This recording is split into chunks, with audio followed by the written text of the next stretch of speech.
The January 13, 2021 meeting of the Board of Zoning Appeals is now in session.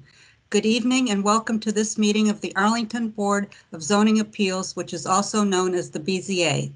I am Inta Malice, Chair of the Board. The Board is made up of 5 citizens appointed by the Circuit Court. In addition to myself, we have Vice Chair Peter Owen and members Judy Freshman, Paul Melnick, and Portia Clark. Also present is the professional staff, including Stephen Rizzo, BZA, Blake Bowen, Assistant to the Zoning Administrator, Mark Hamela, Zoning Technician, and Cliff Hogan, Assistant to the Zoning Administrator. For the safety of our board members, county staff, applicants, and the participating community, we are in a virtual meeting today and all participants are joining remotely. We are legally authorized to hold this virtual meeting based on the governor's executive orders, legislation adopted by the Virginia General Assembly, and the Arlington County Board's Continuity of Operations Ordinance adopted in March of 2020. We thank you for being here and extend a warm welcome.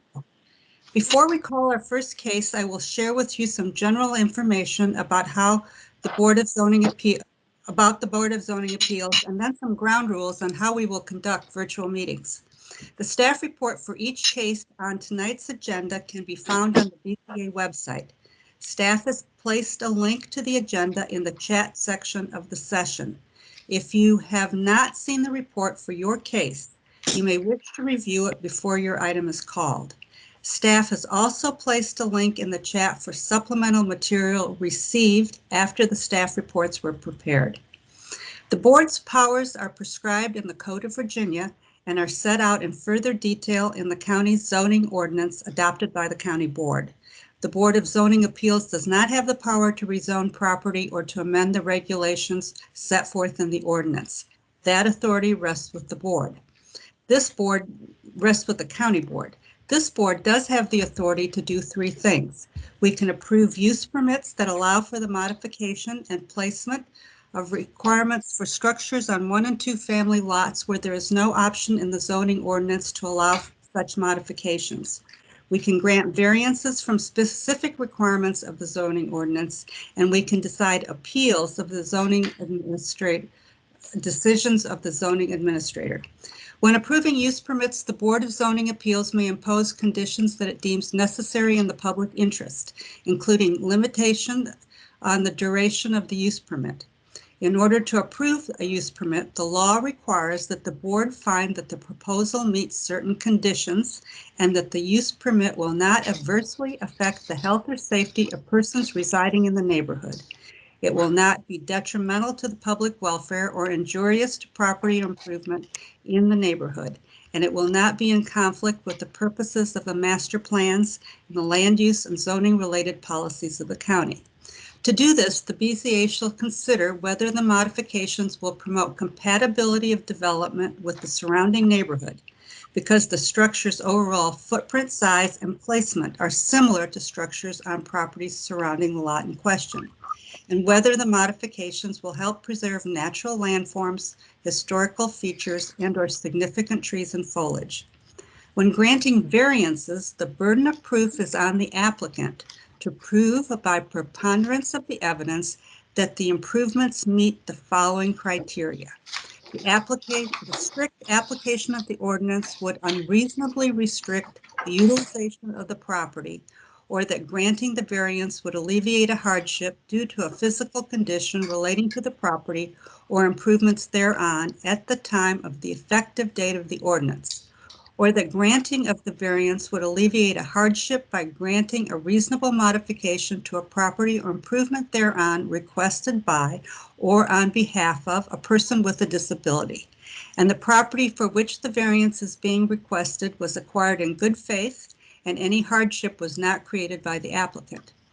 That the variance granted will not be of substantial detriment to adjacent property and nearby properties in the proximity of the geographic area. That the condition or situation of the property concerned is not so general or recurring a nature as to make reasonably practicable the adoption of an amendment to the ordinance. The granting of the variance will not result in a use that is not otherwise permitted on the property or change the zoning classification of the property, and that the relief or remedy obtained through the variance is not available through a special exception process as provided for under the zoning or subdivision ordinance. When deciding appeals of the zoning administrator, the board must use its judgment to determine if the administrator was correct. The order of our meeting tonight is as follows. First, cases will be called and a brief staff report and recommendation will be given. Following that, board members may ask any questions of staff that they may have. Next, applicants or their representatives will be given an opportunity to make comments to support the application or appeal. Next, all speakers for the item will be called. After we hear from speakers for and against the proposal, the board may permit the applicant a brief opportunity to clarify any points. The board may also ask questions of any speakers, but does not permit and will not condone any cross-examination or direct questioning by others. We have deemed the following time limits for applicants and speakers to be sufficient. 20 minutes for applicants of appeals, 5 minutes for applicants of use permits and variances, 3 minutes for speakers representing organizations, and 2 minutes for those speaking as individuals. After the board has gathered all the information they need and has discussed the case, it will decide the matter by voting on a motion duly made and seconded. A majority is needed to approve any motion. Any appeal from the decision of this board must be made to the circuit court in accordance with state law. After your case of interest is heard, you are welcome to stay for the balance of the session or leave at your convenience. Now, I would like to briefly orient everyone to our virtual environment and to cover a few specifics about how this evening's meeting will run.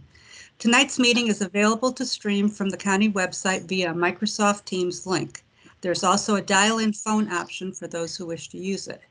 If board members, presenters, or speakers lose internet connectivity during today's meeting, please reconnect with us by telephone. Please keep your phones and devices muted until you are called upon. Turn off sound to any other devices around you to minimize interference.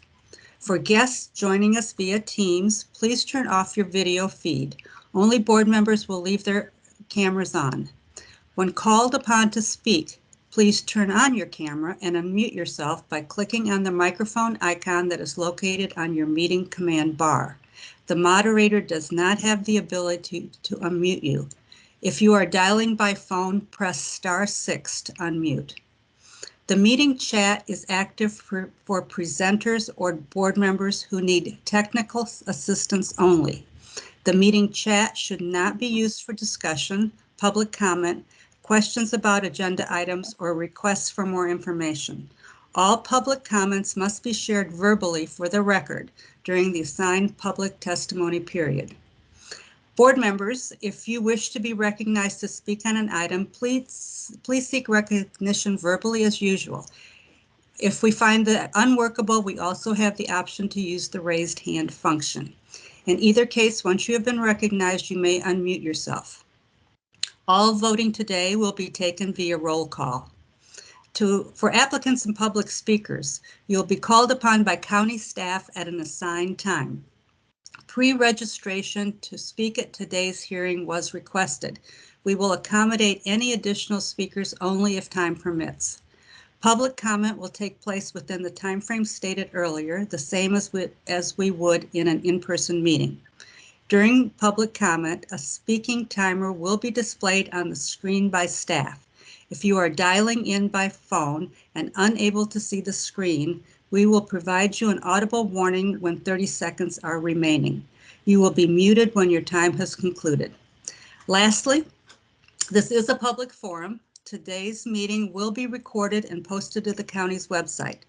All information associated with today's meeting, whether written or spoken, is subject to the Freedom of Information Act. This concludes my introductory remarks. Mr. Owen? Madam Chair, I would like to make a motion by unanimous consent. You may make your motion. First, I'll make a motion that relates to our agenda and procedures. And then if that motion is adopted, later I will make a substantive motion to approve some items. I ask unanimous consent to consider the following cases immediately and en bloc for the purpose of approving them without further discussion. V-11616-20-UP-2, 309 South Irving Street. V-11594-20-UP-1, 4924 25th Street South.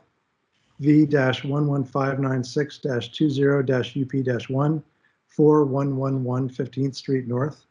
V-11612-20-UP-1, 238 North Galveston Street. V-11614-20-UP-1, 2147 South Pollard Street. And V-11615-20-UP-1, 100 North Highland Street. Thank you, Mr. Owen. Could you double check the street address on the second case?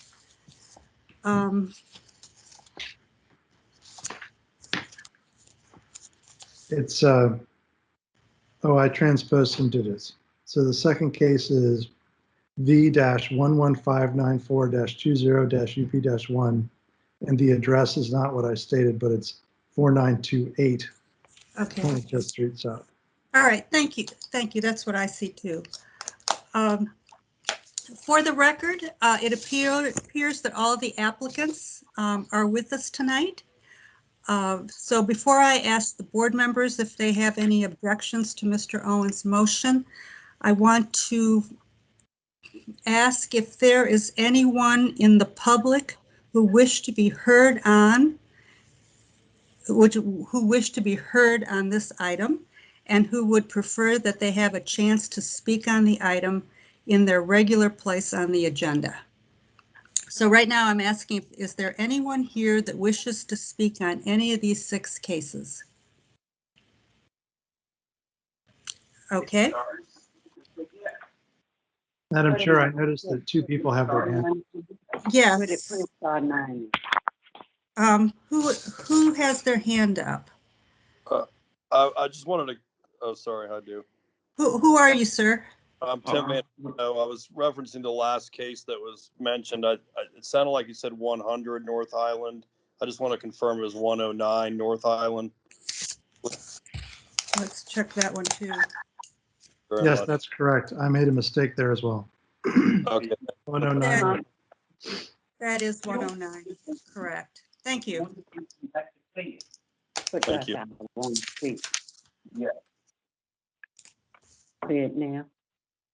Is there anyone, somebody else? I'd like to. I'm sorry? So if I had already signed up online, do I have to say that I will speak, or it's already there? Who are you? I'm sorry. My name is Tanzir Ahmed. And which item are you concerned on? The BIC zoning.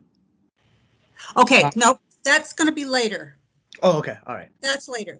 Yes, we'll call you when we get to that item. Right now, we're just doing 6 cases that we want to do in the beginning. Okay, sounds good. Thank you. Yeah, so stay with us. Sure. Is there anyone else here?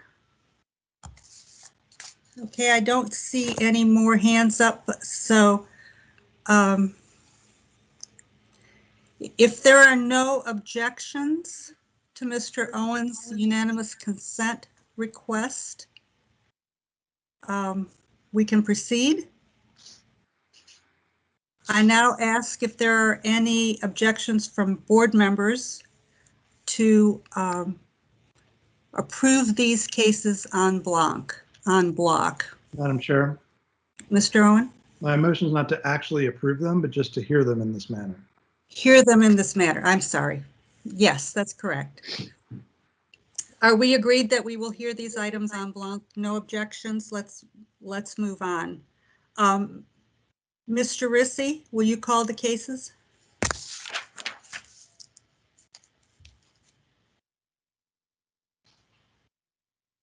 We have Mr. Rissy with us?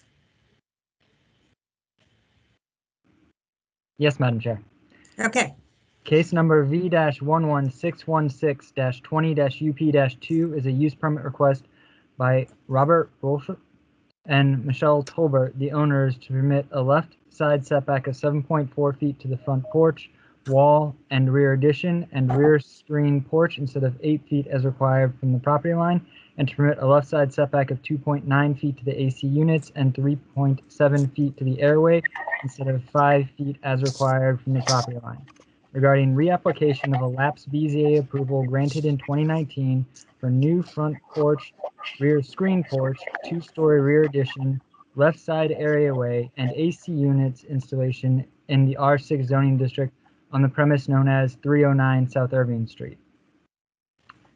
Case number V-11594-20-UP-1 is a use permit request by Robert E. Ford, the owner, to permit a rear street setback of 17 feet to the deck instead of 21 feet to the deck as required from the rear property line regarding a new elevated rear deck in the R6 zoning district on the premise known as 4928 25th Street South. Case number V-11596-20-UP-1 is a use permit request by Sherry Bennett and Gregory Flatt, the owners, to permit a rear setback of 10.9 feet to the deck from the rear property line instead of 21 feet to the deck as required, regarding a rear addition to an existing one-family dwelling in the R6 zoning district on the premise known as 4111 15th Street North. Case number V-11612-20-UP-1 is a use permit request by Oscar Daniel Nortega and Tenza and Maria Emma Wesson Cerveno, the owners, to permit a rear setback of 9.8 feet to the wall, 8.9 feet to the eve, instead of 25 feet to the wall, 21 feet to the eve, as required from the rear property line, regarding a new two-story addition to an existing one-family dwelling in the R6 zoning district on the premise known as 238 North Galveston Street. Case number V-11614-20-UP-1 is a use permit request by Andrew Shepard, the owner, to permit a setback of 17.7 feet to the porch, 17.3 feet to the porch eaves from the easement for public street purposes instead of the required 21 feet to the porch, 19.5 feet to the porch eaves, regarding a front porch addition to an existing two-family dwelling in the R27 zoning district on the premise known as 2147 South Pollard Street. Lastly, we have case number V-11615-20-UP-1.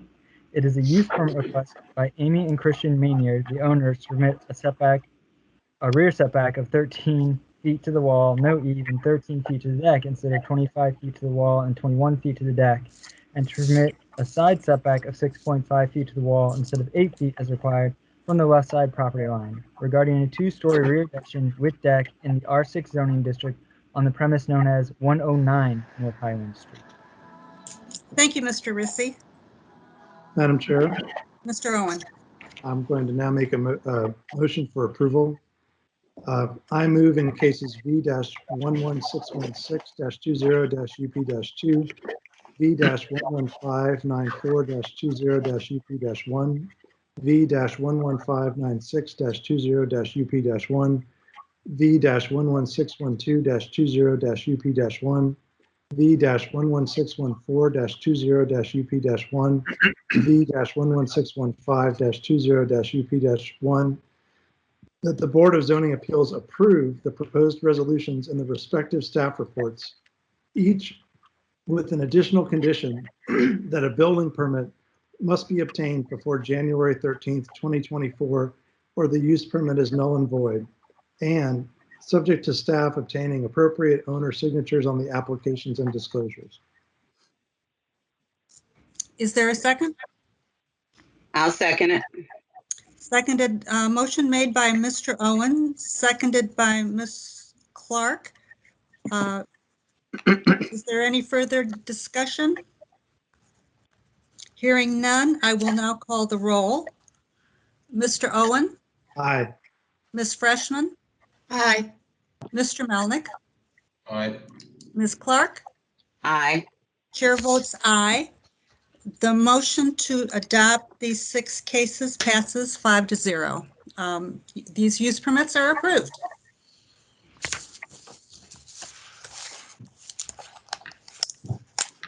Mr. Rissy, will you call the second item?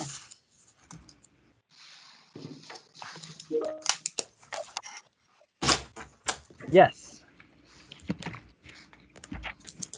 The next case is case number V-11571-20-UP-3. It is a use permit request by the Bangladesh Islamic Center, the owner, to permit the following setbacks from an existing non-residential religious institution structure.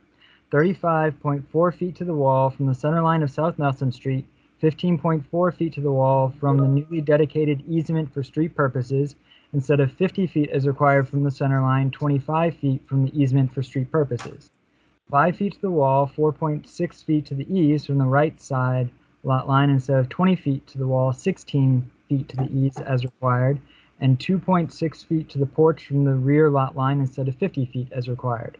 To permit the following setbacks to an accessory residential dwelling: 20.8 feet to the wall, 19.5 feet to the eaves, 17.1 feet to the existing stoop from the easement for street purposes along South Nelson Street instead of 25 feet to the wall, 21 feet to the eaves and stoop as required, and a rear setback of 0.1 foot and 0.6 feet to existing detached accessory buildings, sheds, instead of 1 foot to the eaves as required.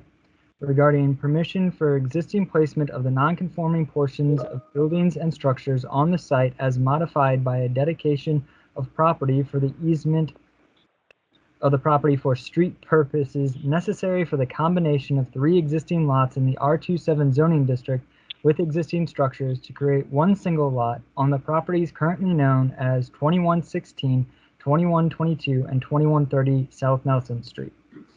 Staff recommends the board adopt the attached proposed resolution partially approving and partially denying the use permit request with conditions. An alternative proposed resolution has been provided should the BZA see fit to approve the case as advertised. Thank you, Mr. Rissy. Are there any questions for staff? All right. Is the applicant with us tonight? Madam Chair. Ms. Clark. Yes, I wanted to recuse myself from this item because of prior engagements with this topic. Thank you, Ms. Clark. Okay. Madam Chairman, can you hear me? Yes, I can. I don't Right, see you yet. right. There you are. Okay. Welcome. Well, thank you. Consent agenda at the BZA. I didn't think I'd practice long enough, but I'm glad you did it. For the record, I'm William B. Lawson, Jr. I represent the mosque in this application. Mr. Hamid Mateen is also available with us. He is the engineer for this project. When you all last heard this case, it was deferred and we were asked to come back with a layout of a parking lot so that people could see what it is that we had in mind. The mosque has, we've heard the concerns of the neighbors, and we decided, or the mosque decided, go ahead with the larger parking lot. And that is, should be in front of you all for your review. I wanted to point out that on that plat, we also have shown, Hamid has also shown the area where by right expansion could be done. And as you all can see, it's really very, very small. And I highly doubt that the mosque could ever expand by right. I think they would probably most assuredly have to come back to the BZA for some kind of approval. And having said that, there are no plans currently for an expansion or to expand it. I've written some proposed conditions that if you all should be inclined to grant this, you can impose. They're all acceptable to the mosque. They were written for the purpose of protection of the community. And hopefully you all have had a chance to look at them. Most of these are similar to what could be imposed with use permits by the county, approved by the county board, or maybe even 4.1 site plans. So I don't think any of these are going to be a problem insofar as the county would have, but that's of course up to the county.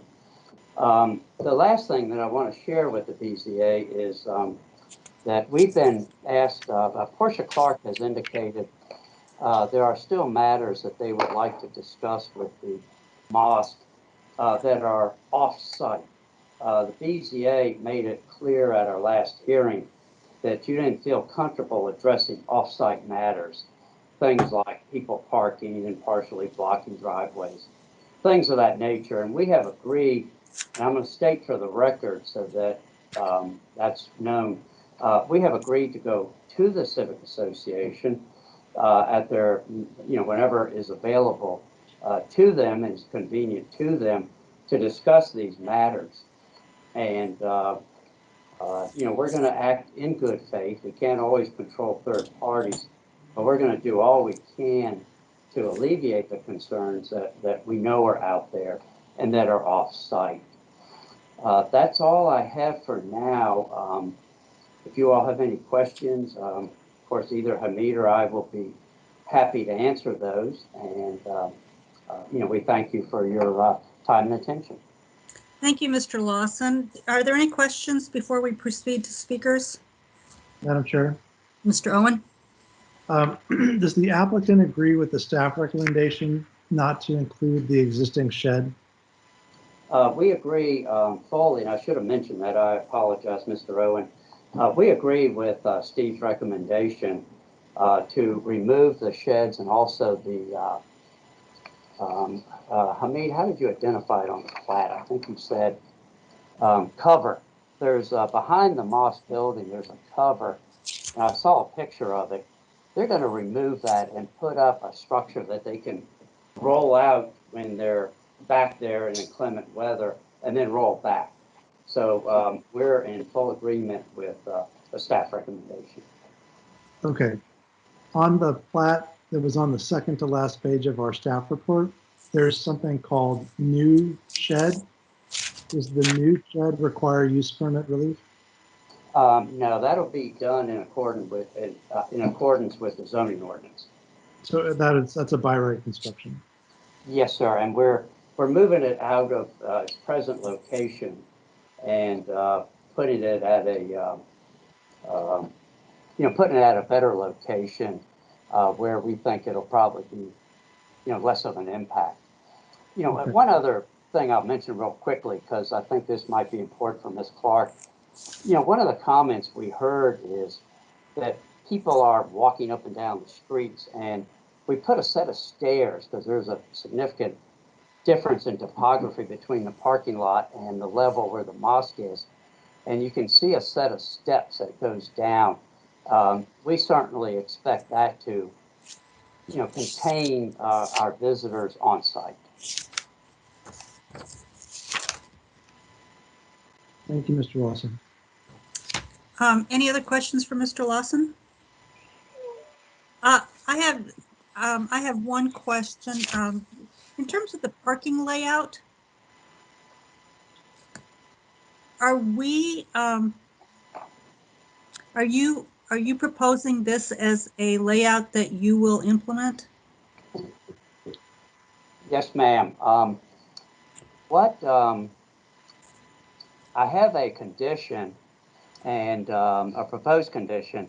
The parking lot shall be built in substantial conformance with the plan attached here to prepared by Professional Design Group, Inc., dated October 2020, the parking lot plan. Minor design changes may be approved by the zoning administrator if any revisions are required, resulting from final engineering, the review by the appropriate Arlington County officials, or the requirement to provide stormwater detention. I note that there should have been a 1 there. I apologize. Oh, I see where you're reading. Thank you. Yeah. I apologize. That should have been number 1 and all the rest. I tried to parallel as best I could the 4.1, the understanding when we do a 4.1 as to the status of drawings. Okay, that's helpful. Is this in conformity with the requirements for this use? In what way? In terms of parking, number of parking spaces being provided? Well, we haven't interacted with zoning to say, okay, here is the use that we have. Here's the number of people, how much parking is required. We went at this from the viewpoint of any and all parking we provide will be beneficial. The zoning ordinance provides for seats with the expectation there's a pew, as is done in houses of worship for Christian faith. The mosque, people don't worship in that manner at the mosque. So we would have to try to figure out how much parking would be required for this. And like I say, we didn't do that exercise because we were operating from the viewpoint of whatever we added would be helpful. Okay. Thank you, Mr. Lawson. I might have a couple of more questions, but let's move to the speakers.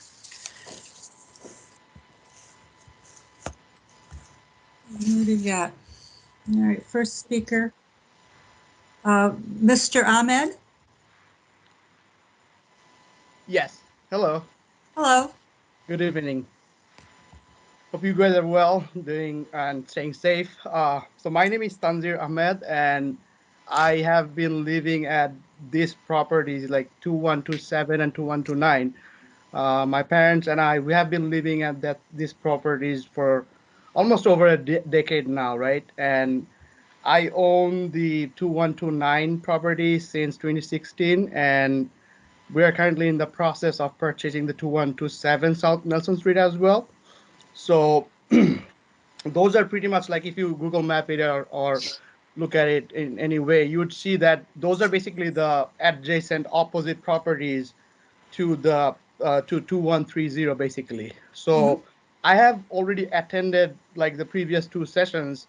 However, I didn't speak, but the question that came in my mind, the first question that it came in my mind is that nobody's actually mentioning that what BIC has done or has been doing for this community, right?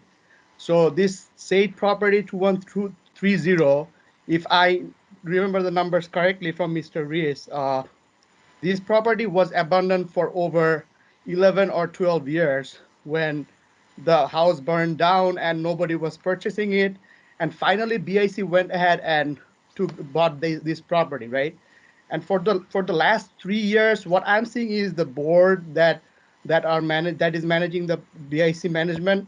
We have like they have only been trying to make it better, right? Make it better for the neighborhood, right? So that's one thing I wanted to mention. And being neighbors, one thing really bothers us is the payables that you see.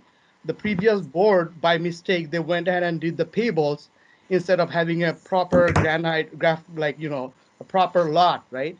So that is a the very big issue for us, because whenever cars are parking or like all the dust and everything, that gets to our house, right? So that's a very big concern for us. Like if it becomes a parking lot, that would really, I feel like that would really benefit the neighbors, right?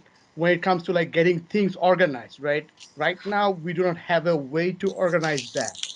And I know there's been questions about property value and stuff, but at the same time, like there's been a new townhouse that also increased the property value for me. I know that the 2129 increased, and like if we are getting property values increased by somehow, we have to kind of at the same time do some sacrifices, which would be definitely beneficial for our neighborhood, right?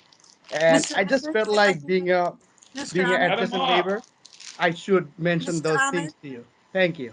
I believe your time has expired. Yeah, thank you. Thank you. Appreciate it. Yep. The next speaker is Violet Terry. Violet?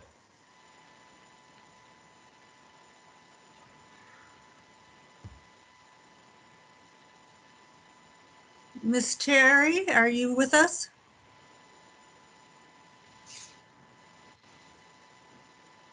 Miss Terry? I don't see you on the list. I believe Miss Terry is joining by phone. Miss Okay. Terry, if you can hear us and you're muted, you need to hit *6 to unmute yourself. Yeah, can you hear me now? Yes, we Yes. can. Thank you. Okay. I've been in this house for about 40 some years. We had it built. We bought the land. This is a small neighborhood Can you and tell a us small, Can you tell us your address? my address, 2125 South Nelson Street.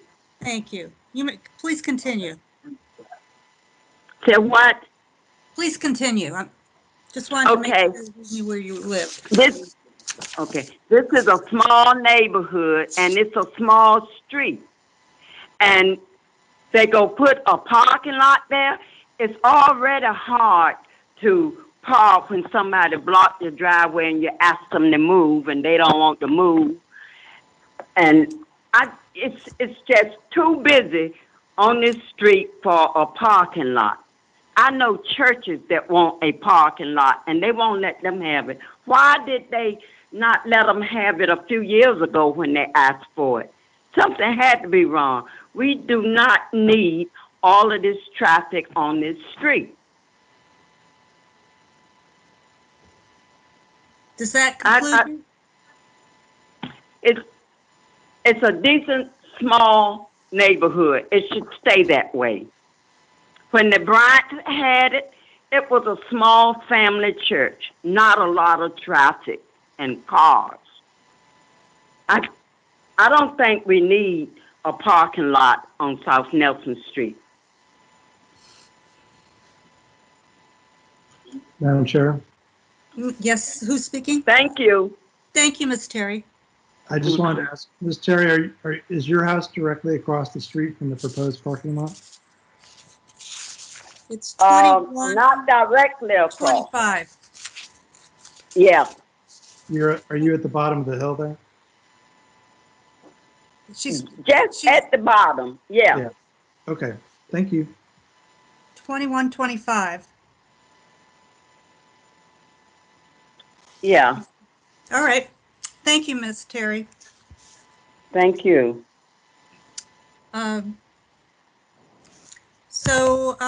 Discussion, is there any other questions now of either staff or the applicant?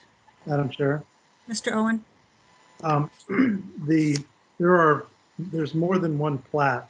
Oh, excuse me, Mr. Owen, Yes, I'm sorry, I see a hand up from Ms. Robin Stambler. Are you here to speak on this item?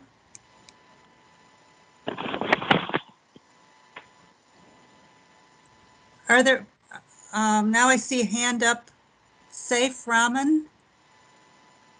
Are you here to speak on this item? Yes, I am. Okay, and Ms. Stambler, are you here too? Ms. Stambler's on mute.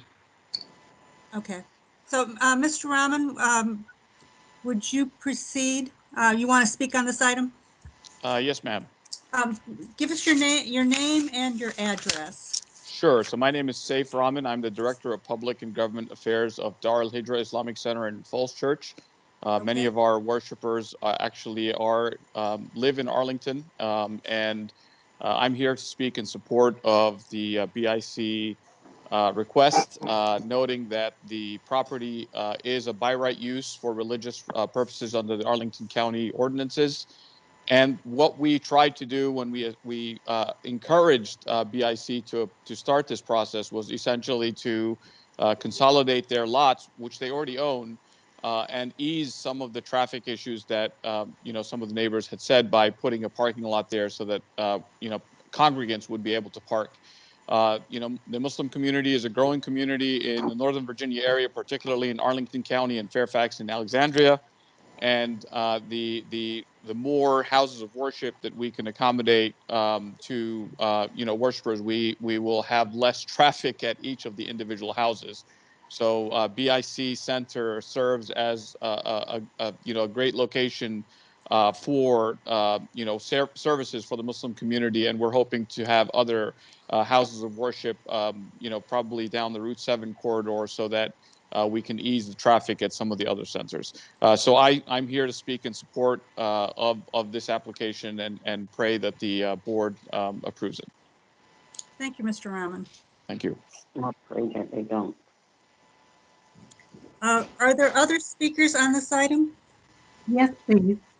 This is Robin Stombler. Okay, thank you, Ms. Stombler. Could you give us your address, please? Yeah, I'm speaking with the Green Valley Civic Association. I'm Chair of Community Affairs for the Civic Association. You're welcome. And I wasn't prepared to make a formal statement, but I would like to speak just to some of the comments that we have heard. The conditions referenced by Mr. Larson have not been shared yet with the Green Valley Civic Association. So we're not quite sure what he is referencing in his comments. We're also not clear that the additional outreach to the community, to the neighbors in particular, has been accomplished since the last meeting. We also are not sure, we understand about the shed. However, are there plans to demolish the house next to the mosque, or are there any other new construction plans that are adjacent to the mosque that would make this area larger? So I put those out for your consideration, and thank you for your time. Thank you, Ms. Stombler. All right, I'm sorry, Mr. Owen, I cut you off. No problem. Madam Chair, actually, now that Ms. Stombler has spoken, I do have a question for Ms. Stombler before I have questions for staff. Okay, Ms. Stombler, are you still with us? Yes, I am. Okay, go ahead. I think I read some of the neighbor comments were concerned about trash. And what I couldn't recall is, are the neighbors concerned about trash up and down the street throughout the neighborhood? Or are they concerned about trash on the applicant's own site? It is my understanding that the trash, and I will add to that and say the traffic extends beyond the applicant's property. Okay, thank you. You're welcome. And the other thing I would say is, if you look on the BZA's website, for this item, there's a staff report, and the proposed conditions that we're talking about are on the third to last page of that staff report. Thank you. They have not been presented to the Civic Association formally. Thank you. Madam Chair, I have questions for staff. Go ahead, Mr. Owen. We have more than one plat in play here, and as we're about to find out later in the agenda, lack of clarity about what plat we're working with can be problematic.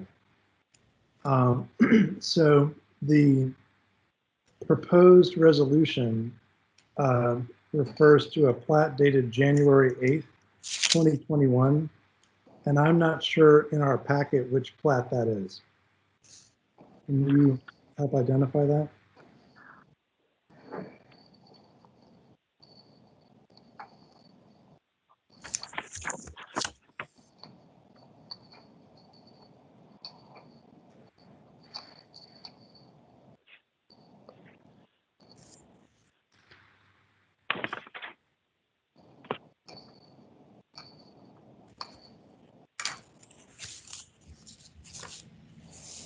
Mr. Owen, by way of an answer, I would say that the plat that staff analyzed for the staff report and for our recommendation is dated April 29th, 2020, and is located on page 16 of the application materials. So I see several pages of plats with that date. Yeah, I do too. Are we referring to all of them collectively? My understanding is the first plat is an overview, and Uh-huh. all of the rest are just details thereof, Okay. and they're not differences between them.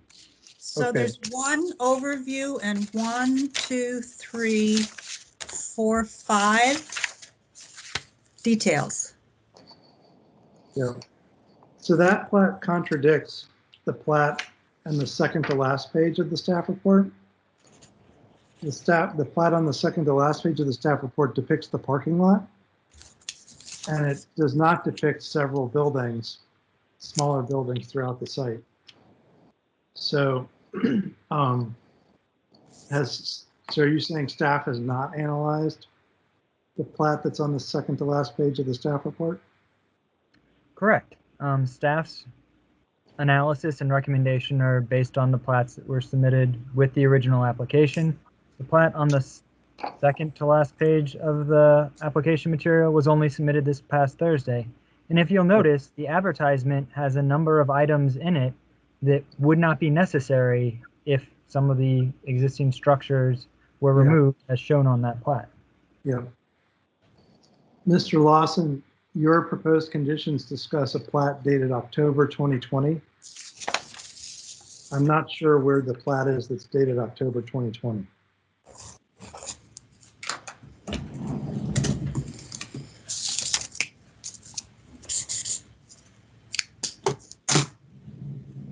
Mr. Lawson, are you with us? Mr. Lawson's on mute. Sorry about that. I clicked, but it didn't take. I apologize. It's the most recent plat that was submitted. And the purpose of that plat was to show the conditions that will be, and in particular, the parking lot, because that was our marching orders last meeting. And so what we tried to show in the parking lot, and it's not engineered, want to make sure that's clear, but we wanted to show the screening that we put in, the fence that we're going to put in, and the actual basic layout of the parking lot. It will necessitate the removal of the old house that is there in the middle of the site. And so this was a follow-up plat for the purpose of showing the parking lot. So, Mr. Lawson, that's the plat I'm inclined to use. Not speaking for the board, just speaking for myself, but that's the plat I would be inclined to use. But I have two concerns. One, I cannot find the date on the plat. You know, it's photo reduced. Hamid, what is the date of that most recent plat? October 20.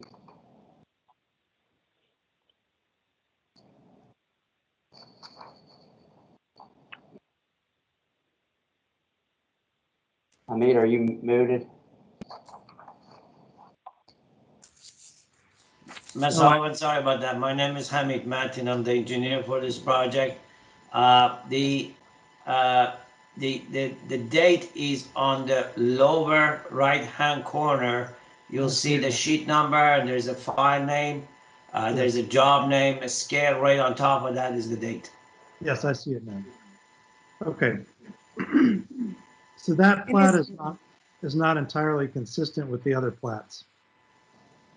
So, Mr. Owens, those other plats shows the existing conditions as they are. yeah. This plat is for future. Yeah. Okay. I think I got it. And then, Mr. Lawson, in your proposed conditions, there's a proposed condition number 3 that relates to the porch and the rear property line. That can be deleted. That's moot now, right? Yes, sir. Okay.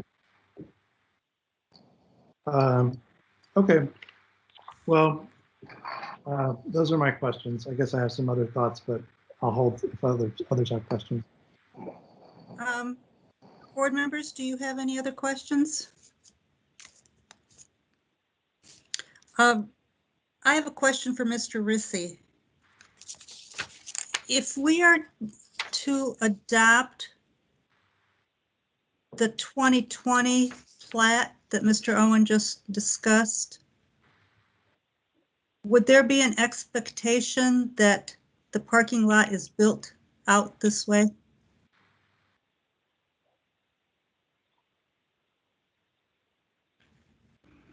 Madam Chair? That's actually unclear to me.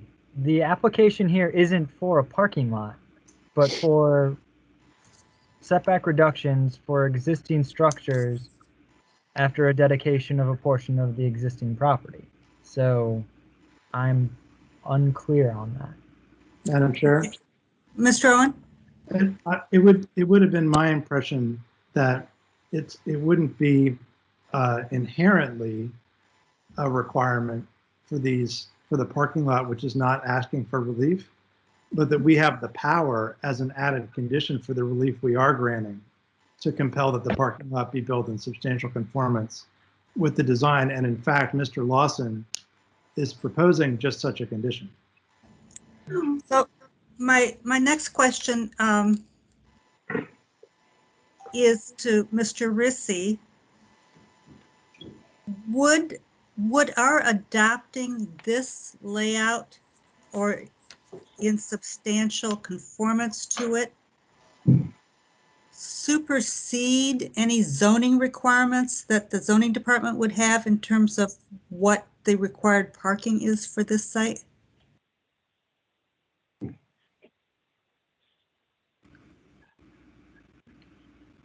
I have concerns with the condition labeled condition number 2 specifying the number of parking spaces for that reason. I don't believe the BZA, however, has the authority to reduce the required number of parking spaces, so I don't know that that particularly would be an issue here. Thank you. That's helpful.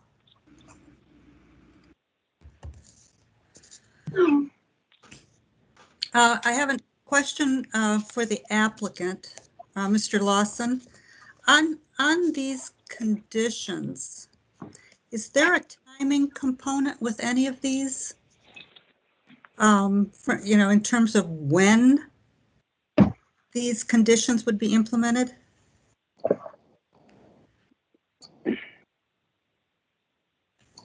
I would imagine that they would be implemented as the parking lot is constructed. I didn't put a date by which they would be done because I think the site plan, well, for example, some of them will go along with the site plan. The retaining wall in the back there behind the parking lot that's kind of crumbling, that will have to be part of the site plan. The no loudspeaker shall be used at the property. That would be for the life of the approval once it's vested. And so to vest it, we would prepare the engineering drawing, and upon approval, then these conditions would all be implemented.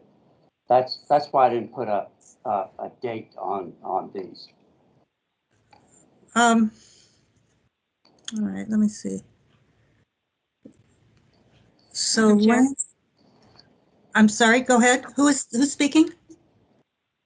The person waving at you and raising her hand. I see it.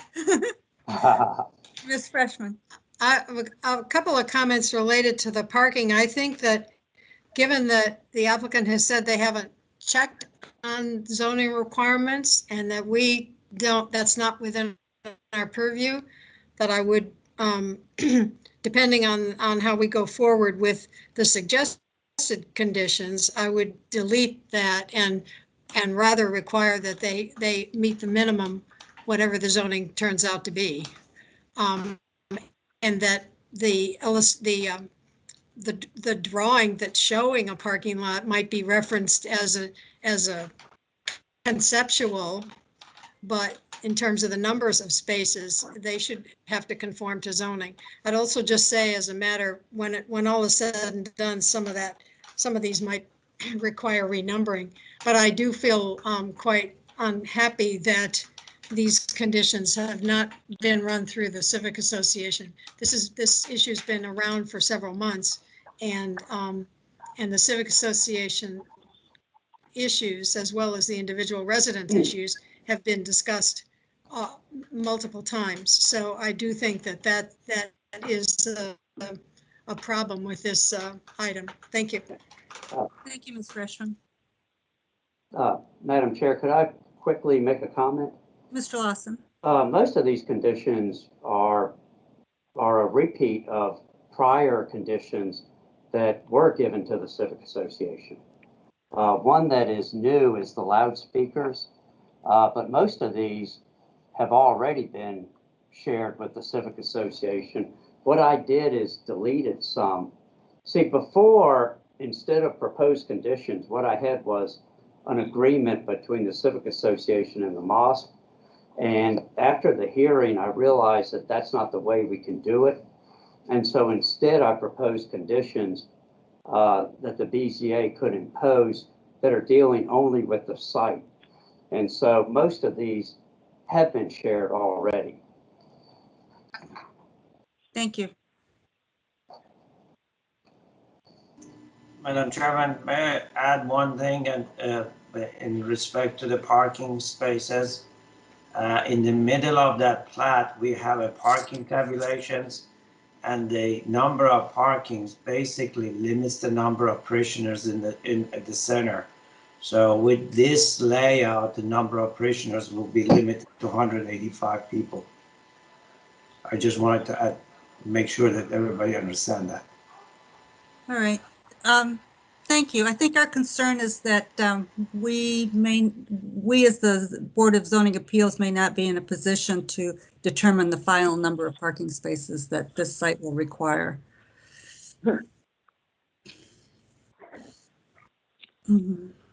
Right, but remember, we're not required to have any parking.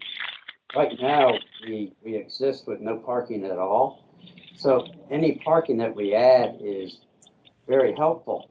And then the number, it's different than most uses. When you have a house of worship, the parking is determined by how many people, not square footage or things that are more typical.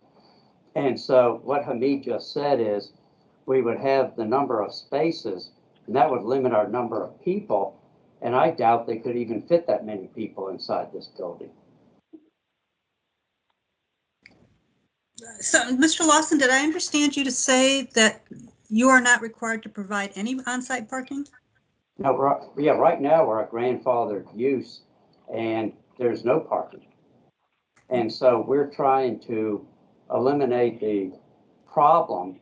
And we recognize it is a problem to the neighborhood. And that's why we want very much to do the parking lot. And so once the parking lot is constructed, then that will limit how many people can come. But I think there's a more practical limitation. I've been inside this building and it's just not that big. Okay. Thank you. Any other questions for staff or the applicant? All right. Looks like we need to sort this out. Madam Chair, Mr. Owen? my view is that just from my perspective alone, I think we're zeroing in on something that's approvable here, but we're not there tonight. I think that what this is about technically is setbacks for some buildings, but I think everybody, including the applicants and the neighbors, recognize that what this is really about is parking management. Fundamentally, a non-residential use on a site with this zoning category is expected by right zoning to have much more land than this site does have. So this parcel has already received substantial relief from by right zoning and is asking for more. And they're asking for a good reason, because they have a shared interest with the community in having better parking management. It would be better for their parishioners and also better for the neighborhood, perhaps. So I do think that conditions such as similar to the ones proposed by Mr. Lawson would be important to me in approving this. I also think that we would want to have a condition that does talk about timing of the actual construction of the parking lot, that we wouldn't have to wait 8 or 9 years for the parking lot to be constructed, that it would happen sooner than that. So I think we'd want to explore, I don't know whether a building permit is required for the parking lot. I don't know what inspections, but between the county staff and the architect and the attorney, I would hope that we could get some deadline for the parking lot to actually be built. And I do think it is appropriate, equitably, for us to have these conditions related to the parking lot, even though technically the parking lot is not what's asking for relief, because that's what's really going on here. My only other comment is I do note that Mr. Lawson proposed a liaison during construction, and that's a pretty standard thing for us to do.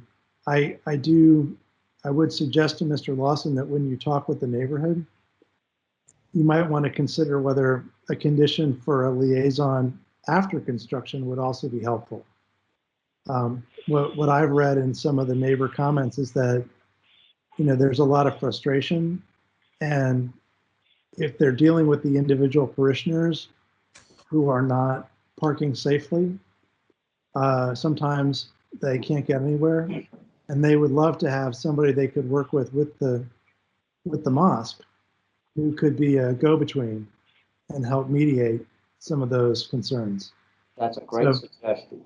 Yeah, so just think about that when you talk with the neighborhood again, about whether or not that's an appropriate thing for a condition and whether or not you could propose that. And then finally, if it's true that there's a concern, I mean, I said last time I didn't think the BZA should be addressing things that are happening past the curb. But if part of the concern is the accumulation of trash on the site, you know, or on the sidewalk in front of the site, if that is a neighborhood concern, that but seems to me also something that might be something that could be addressed through conditions. So those are my comments.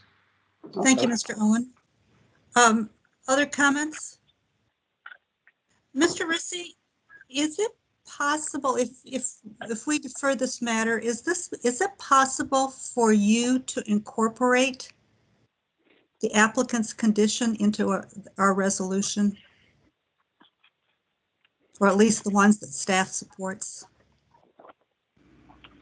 I would say it's possible for us to incorporate the ones that staff supports. Okay. And perhaps there could be an alternate resolution, not supported by staff, but that incorporates the applicant's requested conditions. I know that's a little bit of work for you, but that would be helpful for us to make sure that, you know, we're not trying to craft conditions, this many conditions on the fly. And the second part would be, would you then be able to review the plat that was just submitted to you to see if you concur with that plat, or support the plat, or at least be able to comment on it? Madam Chair, if the item is deferred, I'll probably have to work with the applicants to see whether the advertisement needs to be revised based on the submittal of this plat. Okay. All right. So we're probably looking at a 2-month deferral? Madam Chair, if Ms. Stadler is still around or available, maybe we could coordinate with her meetings of her civic association. They will build a parking lot. I think you can do that offline and not during our meeting. Okay. But yes, unless you think that you might not be able to get to them in the next 2 months. Is that your concern? No, I was hoping to do it sooner. I don't see how we can do all this work and give staff an opportunity to review this plat in a period shorter than 2 months. Okay, that's fine. All right. Thank you, Mr. Lawson.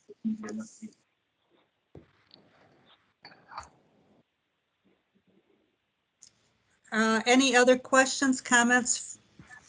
Are we ready to proceed with the motion? I think we're talking about deferring to the March BZA hearing. Does anyone want to take a motion, take a shot at a motion?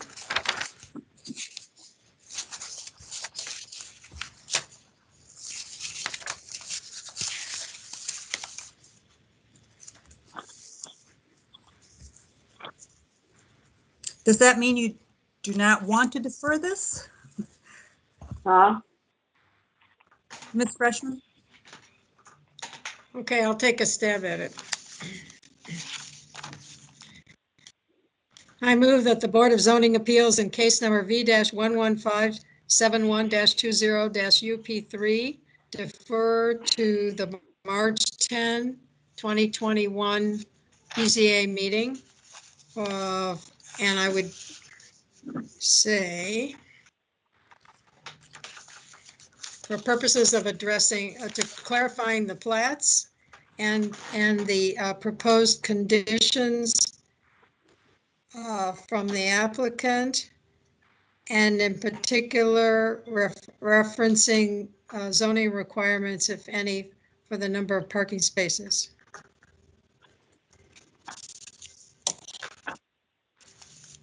Second.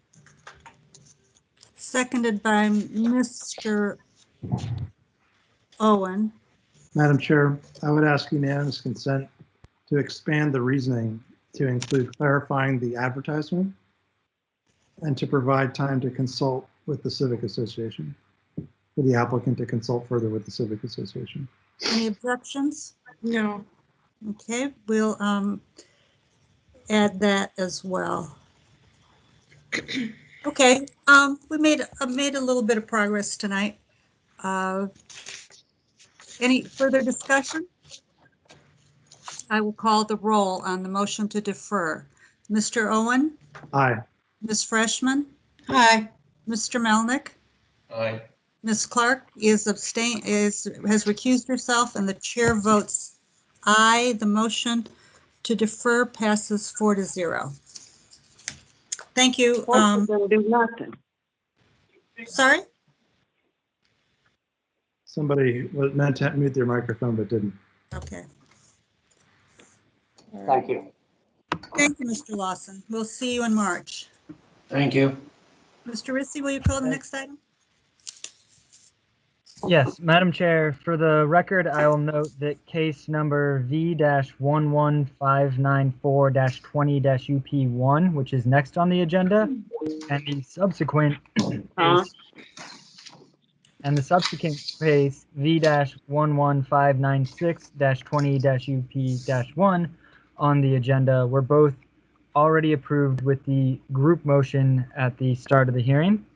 So the next case to be heard will be case number V-11597-20-UP-1. It is a use permit request by Custom Homes LLC, Ryan Houdini, the owner, to permit a side setback of 8.1 feet to the wall, 8.8 feet to the porch, 5.6 feet to the window well, and 5.2 feet to the areaway from the left side property line instead of 10 feet to the wall and porch, 6 feet to the window well and areaway as required, to permit a side setback of 5.1 feet to the wall, 4.3 feet to the eave, 5.8 feet to the porch, and 5.8 feet to the rear deck from the right side property line instead of 10 feet to the wall and porch, 6 feet to the eave and deck as required, and to permit an aggregate side yard setback of 13.9 feet instead of 18 feet as required regarding a new single-family dwelling in the R5 zoning district on the premise known as 1308 North Irving Street. Staff recommends that the board adopt the attached proposed resolution granting the use permit request with conditions. And I'd like you to please note that there is supplemental material for this case that came in after the application packet was assembled and printed. And we do have speakers who have signed up to speak on this item. Thank you, Mr. Rissy. Any questions for staff? Mrs. Freshman, you have your hand up. I don't know if that's because, just in case I look up. All right, no questions for Mr. Rissy. Is the applicant Ryan Fubini with us? Prime Custom Homes? Yeah, Ryan's here, but I will be speaking on this issue. Henry Brigham, architectural designer for the property in the case. Thank you. Please proceed. So last time we want to thank you guys again for hearing from us, but as last time we kind of degraded through a bunch of different issues, I'd like to go through 3 parts that kind of concisely say our case and also answer some of the questions from our last meeting. First, for the property, we'd like to make note that the setback aggregate for our proposed property is 13.2 feet versus what is existing currently at 10.8. The staff report supports this based off of the local properties that this is within reason. We also like to note that our front setback will be conforming versus our current existing property is not conforming. We also don't have any parking currently on the property, which we'd be adding 2 spots, and in a high density area, this is, I think, beneficial to the community and the neighboring properties. We have, we believe strongly that, you know, the current, and I think the neighbors would agree that the current property is aesthetically awful. And we're hoping with that elevation that you guys probably have in front of you, that this is a more appeasing look for the neighborhood and that the neighborhood supports the change of what is existing there. Also, we just want to say that there has been complaints about the property before we owned it about drainage, which we would be then adding, you know, the LDA, so we drain to the street instead to the neighboring properties, which is the church and the church-owned park for the daycare. And lastly, we just want to say that we think that, you know, this property is, you know, the house that's currently there is 110 years old. I think it was built in 1910. And we just want to let it note that it has rights, I think, as well as all the other neighboring properties in this area. The second part of this is about the neighbors' support. Before, we didn't have a very clear and concise agreement amongst the neighbors. Now with Alice, who I see as an additional speaker for this, we have drawn up stipulations and have sent it to the staff report in order to have those conditions within the paperwork so that we have to uphold those agreements that we have made now with the Presbyterian Church. If you would like me to go through those points later, we'd be happy to. I believe that you guys have those in front of you. And if not, Stephen might be able to run through that as well. Lastly, I think something that came up about the GLUP land use planning and how that affects this property.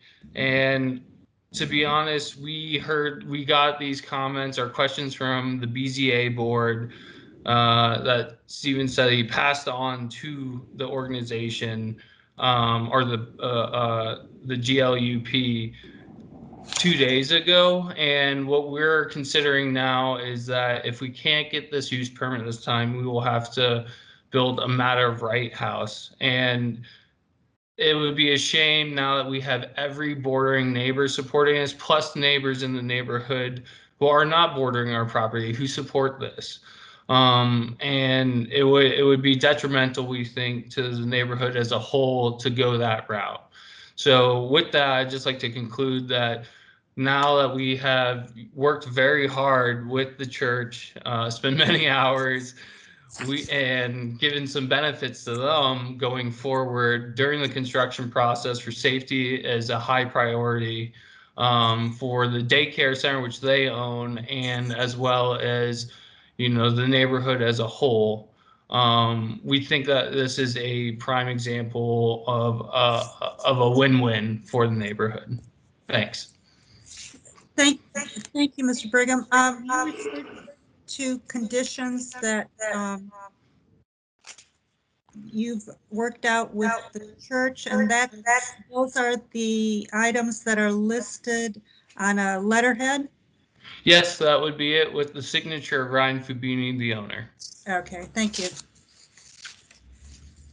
Any questions for the applicant before we proceed to speakers? All right, Miss Reverend Toole, are you with us tonight? I am. Can you see me? Good evening. Yes, I hear you and I see you. Good evening. We have come to these safety agreements with Enhanced, with Ryan, and as long as all the safety agreements are met, we support the project moving forward. Okay. Thank you. Do you need, and you all have those, right? Yeah, we received a supplemental packet with 2 emails from you and 1 from Mr. Fubini. Fubini, yeah. I just wanted to clarify, we don't own the daycare. We are the landlord. Just for the public record. Who does own the daycare? The daycare. It's run by a board. So it's a 501c3? I think so. My child also goes there, so I'm also on the board, I suppose. Okay. Can I have just one super quick second? Is that Mr. Fubini? Yes, this is Ryan Fubini. I'm the owner of the property as well as the owner of the construction company. I just want to make it kind of known for you guys. I live in the neighborhood. We built 8 last year in North Arlington. We'll probably build 8 to 10 this year. And, my intention in every way, I also have 3 children under the age of 8 who have all been through preschool, is to work with the church, provide safe passage for the kids. It's to work with the church throughout this. And that's great. We have a signed agreement, but there's much more than that. There's a lot of responsibility through the construction of this. And we have every expectation, and it's something that's very important to me. And I will, speak with them, communicate with them beyond the 2 or 3 lines that we've come up with of if there's an issue, we will resolve it, and that's what we've always been able to do in working, with the county, whether it's with the site inspectors or our neighbors. This besides the 4 items on your letter, you're referencing construction blocking Irving Street that might make transit between the church and the daycare difficult?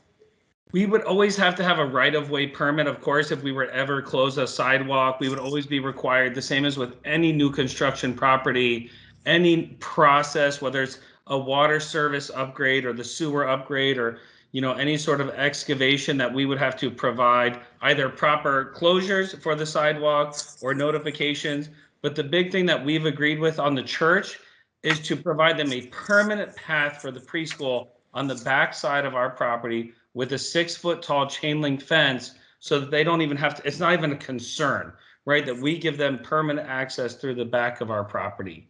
And that's what, was the most immediate and most important. Because again, I literally have a 3-year-old daughter who's in a preschool, and I understand their biggest concerns. And so that was one of the big things, that it's not even a concern for them. We will still have those requirements, of course, for anybody else who's walking down the sidewalk. But this was the most immediate for a day-to-day, a permanent access point through the back of the property. Okay, thank you, Mr. Fubini. Thank you. And we appreciate that. Thank you.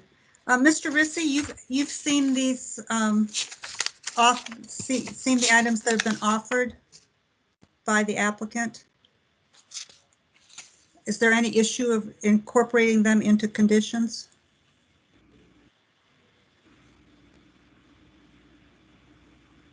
Madam Chair, I don't know that I have an answer to that. We only recently received them and passed them along to you and posted them online, but we haven't evaluated them for inclusion as conditions. Okay, we'll try to work on that as we go then this evening. You take a look at them and give us your opinion if you can. Mr. Owen?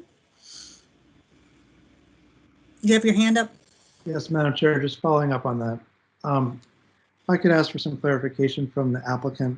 The first condition proposed is Enhanced will work with the church to agree to a date and time to when we can demolish the house.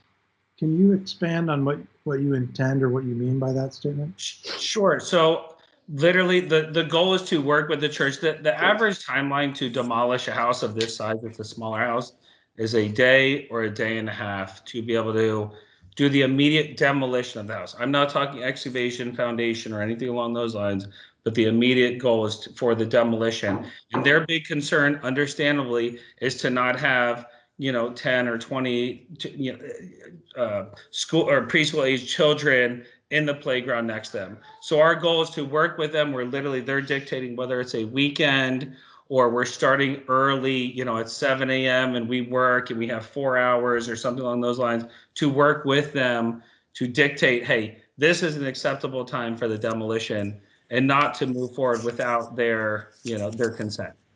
So you have faith, the demolition of the house. You have faith that they're going to play nice with you and actually give you a Of work. course, this is the neighborhood. Well, honestly, all we do is Arlington, and you have to work with your neighbor, right? We're all so close, and this is obviously we're especially close with these guys, for access. So that is the hope, and I'm willing, in taking that leap. And they've been nothing but accommodating, and just honestly, they've just asked for communication, and we tried to push it forward. And honestly, I was frustrated when we first met, and this is the reality of things: of slow down, communicate, have a plan, and that's what I think we can do. Okay. Usually the BZA avoids trying to give the neighbor actual control, but I understand. Sure. Yeah. The next condition, it says enhanced will provide $10,000 toward refurbishing the playground. So this would be a cash donation, not an in-kind, you construct it kind of thing.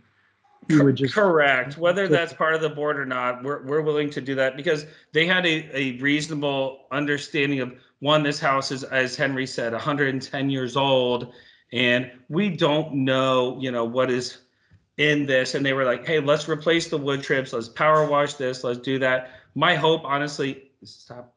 Sorry, this is my 3-year-old. My someone who will enjoy the playground. Yeah. So I apologize for that. But the hope was, I think this is in the best interest, versus trying to come out with a really detailed plan of, hey, we're going to power wash this, we're going to clean that, we're going to do the mulch. Give them what I feel like is a higher number that should be able to cover their costs for the demolition. Just to move, thank you. I appreciate that. I Sure. really do. But just, we have a long meeting, so I want to focus on some details we need. So does anybody know the name of the organization that owns the playground? Mr. Burwell?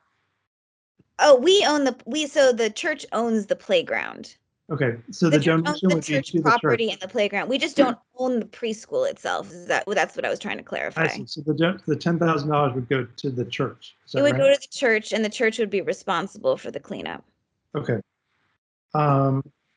And do I understand that the 4-foot access to the rear of the property would be a dedicated easement?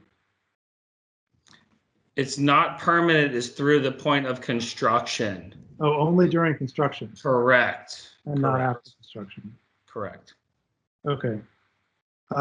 Okay, those are my questions of the applicant. Mr. Melnick, did you have your hand up? Yes, yeah, I had, so my questions were answered, because I was wondering the relationship between the $10,000 payment, for the playground and this project. And I do understand it's in lieu of like a cleanup, that sort of thing. And I think I'd be more comfortable designating, that it's to be used for that. Because what I wouldn't want is for there to be cash payments among neighbors, like incentive money, that kind of thing. And I understand it's not that, but I wouldn't want to just have like a bare cash payment, between neighbors. So I think it's important to designate, what it's for. And I like the in-kind idea much more, just because then it's more sure. But those are my thoughts. Thank you, Mr. Melnick. Ms. Toole, you have your hand up again? Yeah, the reason for this preschool uses very specific mulch and very specific sand, and it's at a certain depth for safety for the children. So that's why we wanted to do it ourselves. Thank you. I did have a question. The applicant is Prime Custom Homes LLC. This letterhead is from Enhanced Roofing and Remodeling. Is that the same company? So I apologize. I own two LLCs.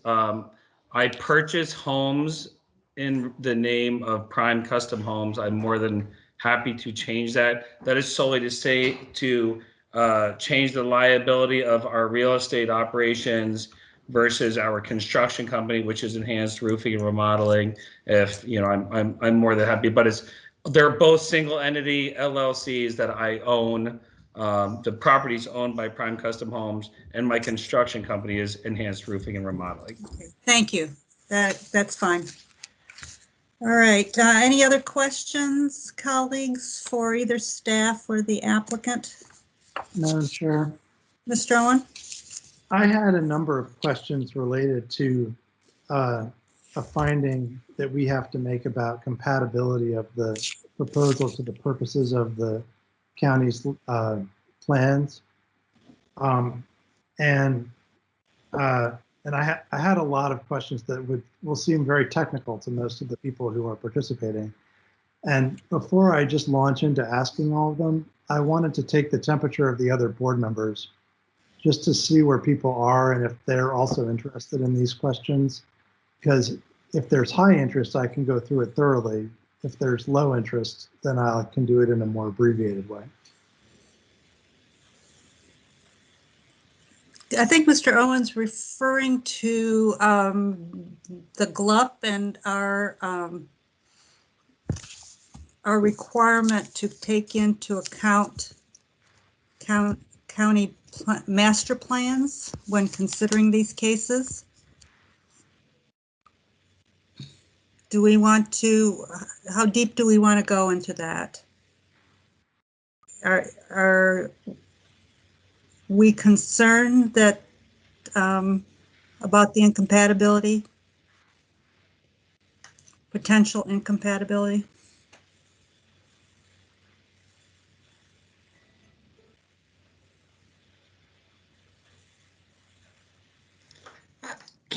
Ms. Freshman? Well, I'm interested in Mr. Owen's overall comments. I noted the explanation in the staff report and didn't have heartburn over it. But you know, if Mr. Owen has a general comments and the general thrust of his comments, I'd hear that, but probably not the chapter, page, and verse. All right, let's do that. Thank you. So, so I'll just note at the last meeting, I noted that it seemed like it might be possible for this parcel to be rezoned to a zoning category that was consistent with the GLUP designation. And just generally speaking, Mr. Rissy, would it be possible for this parcel to rezone to S3A or SD? Mr. Owen, I did take your questions that you provided in advance, and I did share them with some of my colleagues in comprehensive planning who deals with rezonings, and I have some answers that I'll try to generalize. They mentioned that a rezoning could be pursued, but rezonings are typically considered in concert with special exception site plan application and GLUP amendments. Staff can't comment at this point as to whether there would be support for rezoning from S3A to, or from where there would be support for rezoning to S3A or SD on this parcel. Okay, so it might require discretionary county board permission. I would say that it's possible for them to apply. We can't say whether we would recommend it, but typically we don't just do rezonings unless there's some kind of site plan and GLUP amendment as well. Okay. The item, the staff report indicates that because the GLUP is, quote, a general guide only, there cannot be a conflict between this development and the GLUP. If the GLUP is a general guide only, then could a BZA permit application ever conflict with the GLUP's purposes? So I'll give the answer that I got from planning, and then I'll give my own. The GLUP is used as a general guide for for future land use. The typical uses for the semi-public designations are to inform future land uses, but don't preclude other uses permitted by the underlying zoning districts. Personally, I would say I'm not going to sit here and say that there couldn't be a situation in which a GLUP conflict would exist, but I do not think there is one in this case. If not the GLUP, what other master plans could have purposes that would ever conflict with the use permit application? I'm not looking for an exhaustive list, but just illustratively. I think that either the GLUP or the section plans or any of the planning documents provided by the county could provide conflicts, but it would depend on the specifics of those documents. Thank you. I'm going to skip a bunch of the questions that I had thought of asking down to, in general, in Arlington, church uses are permitted in, and it is common to find them located in residentially GLUPed areas. Many churches in Arlington have long existed in residential zones, such as R, R7, RA zones. Likewise, residential uses are both permitted in and commonly found in semi-public and semi-public GLUPed areas. In light of this strong overlap between residential and church uses throughout Arlington, what is the purpose of the designation of semi-public on the GLUP map? For example, is the purpose of semi-public designation intended to signal, promote, encourage, reflect, or otherwise differentiate such areas from residential GLUP land?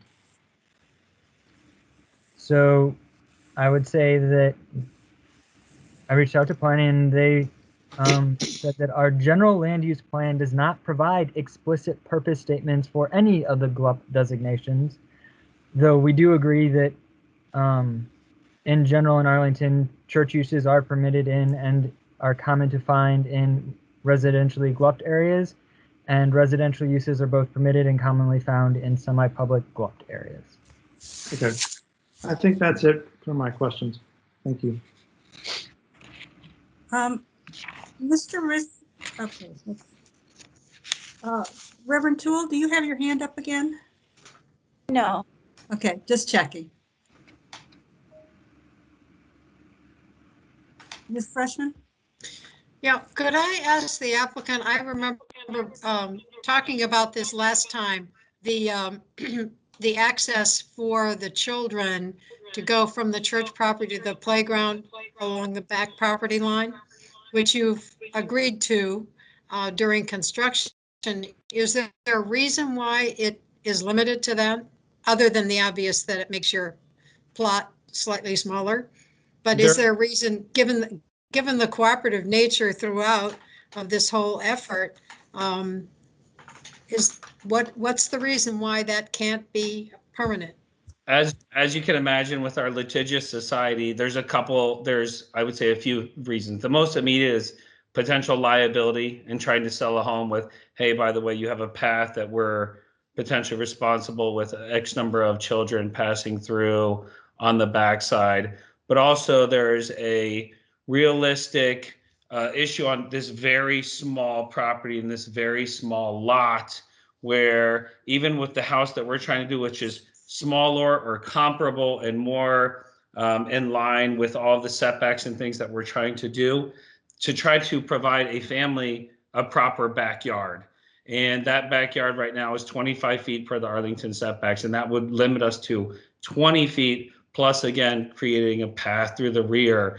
And the financial challenge of that is substantial in trying to be able to sell this home for, from versus what we paid for it, what obviously the new construction would be.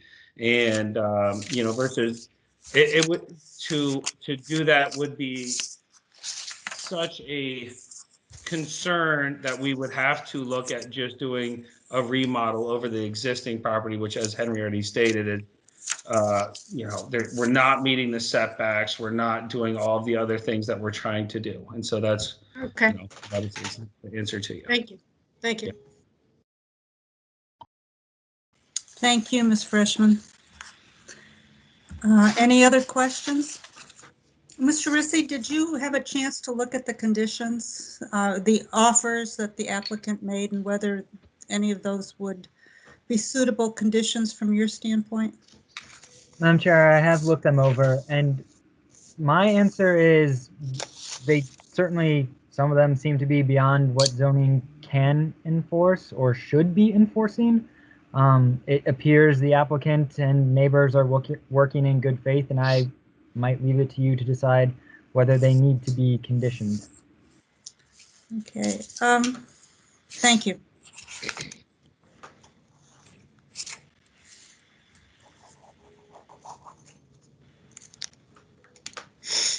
I guess from my standpoint, scheduling demolition would be something that might be typical and that can be enforced.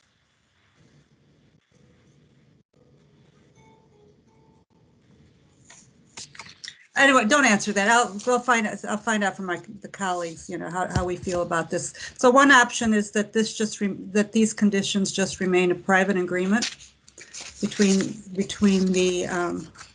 church and the applicant. The other is that we can actually condition them. Mr. Owen? So, Madam Chair, let me just say that it might not shock you to know that I have written up adaptations of the agreement to incorporate into potential conditions that may be enforceable. All right, that'd be helpful to hear those. Well, the problem is before we do that, I have a more fundamental concern with the setup here. Okay. I remain troubled about this requirement that we should only approve use permits when they're consistent with the purposes of the county's master plans and zoning related policies. I do think that this parcel interrupts the actual semi-public uses on this block that's left semi-public. And the semi-public does provide that there would be some residential on the block, but this parcel is in an extremely inconvenient location. And as we've heard, the property owner is not offering a permanent easement to connect those semi-public uses. And the interruption of those semi-public uses and the safety dangers it proposes were concerns that had been raised by the neighbors. So if we follow the letter of the law, I think it's difficult for us as the BZA to approve this.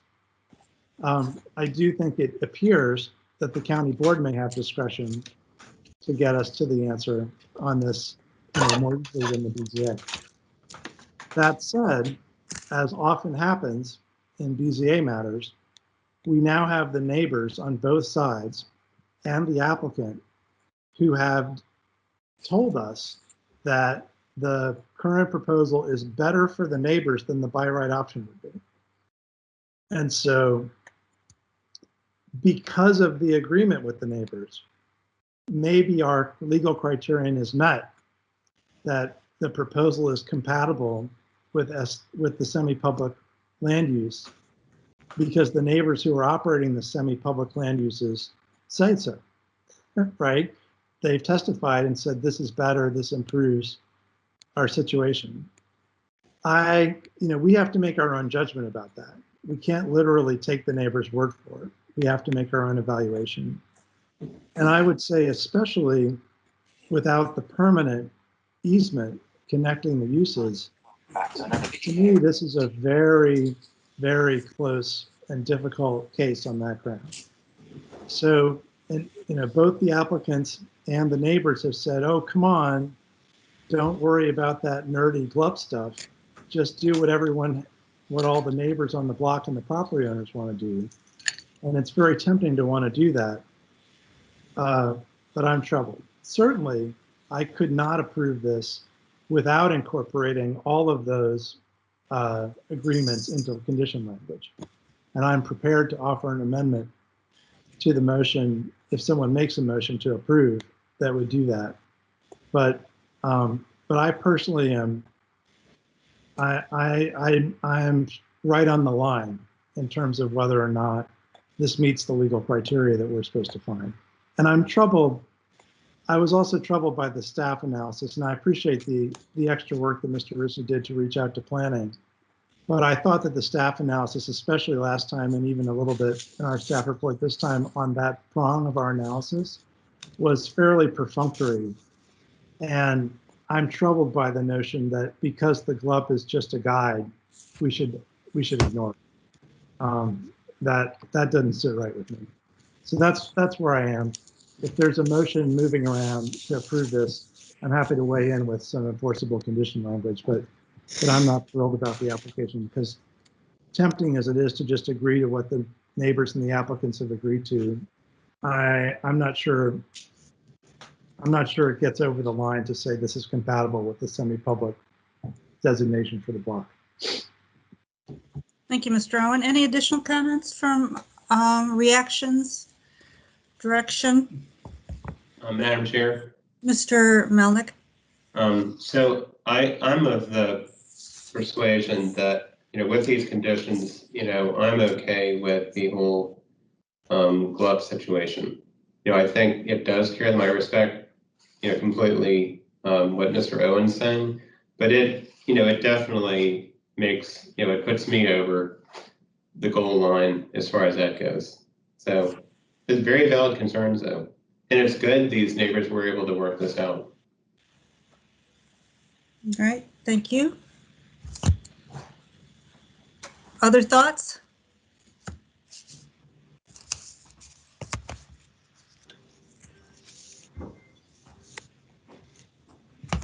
Ms. Freshman? Mr. Owen, am I to interpret that if I make a motion and only add the 3-year time limit, you will then amend it? Okay, then I'm prepared to make a motion. All right, please proceed, Ms. Freshman. I move the Board of Zoning Appeals approve the attached proposed resolution approving use permit V-11597-20-UP1, subject to the conditions listed and with a 3-year time limit.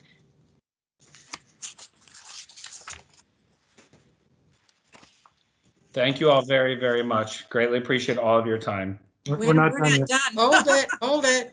Anywhere near close to done yet. There has to be a second. Is there a second? I'll second it.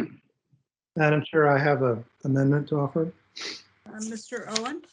I move to amend the motion with 3 additional conditions. New condition number 5, applicants agree prior to the final building inspection to contribute $10,000 to the Clarendon Presbyterian Church for the purpose of improving the semi-public playground use of the adjacent property at 1306 North Irving Street. And an additional condition number 6, I can reread these. Prior to issuance of the building permit, applicants agree to provide a 4-foot wide, well, I'd say demolition permit.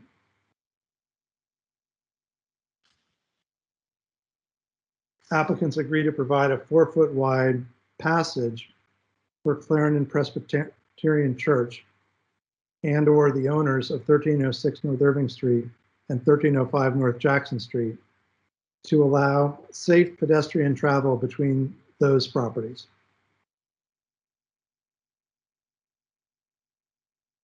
Applicants further agree to maintain a fence between the passage and the rest of the parcel.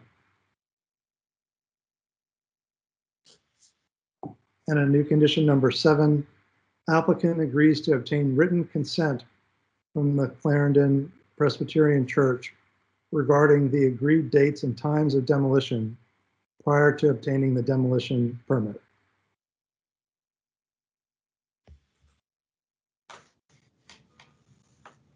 Any objection to incorporating those into the motion? None. They're incorporated. All right. Thank you, Mr. Owen. Any further discussion speaking to the motion? I too share Mr. Owen's concern. I think this is a situation that often faces the county board in their site plans, in their approvals too, whether a by right option is is better or worse than what's being proposed. I will support the motion because I do think that the a by right option probably would be a worse solution, and which is entirely possible what we would get. Mr. Owen, do you have your hand up, or is that vestige? Sorry, left over. No problem.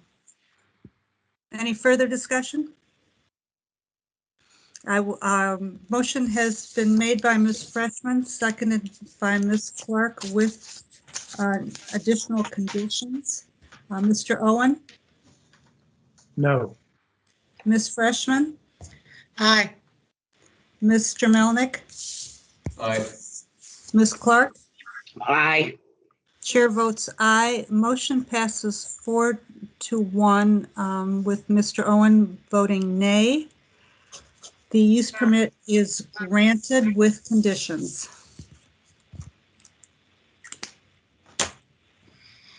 Thank you guys. Appreciate your time and everything.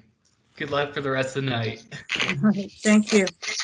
Thank you all very much. Thank you for the board.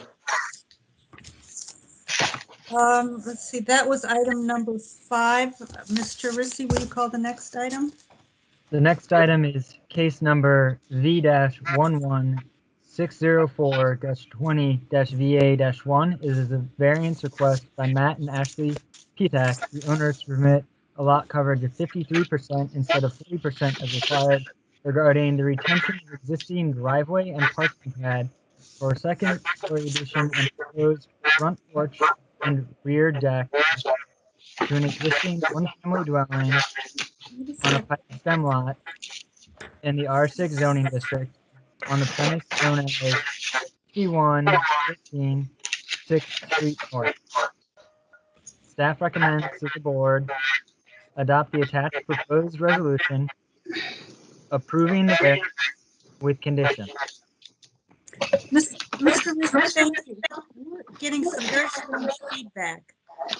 Are others hearing it as well? I know, Ms. Is that better? Yes. Okay. Madam Chair, do you need me to repeat the case? Did everybody hear that? With difficulty, yes. I think we were reading along from our staff report. Okay. Are there any questions for Mr. Rissy? Is the applicant with us tonight?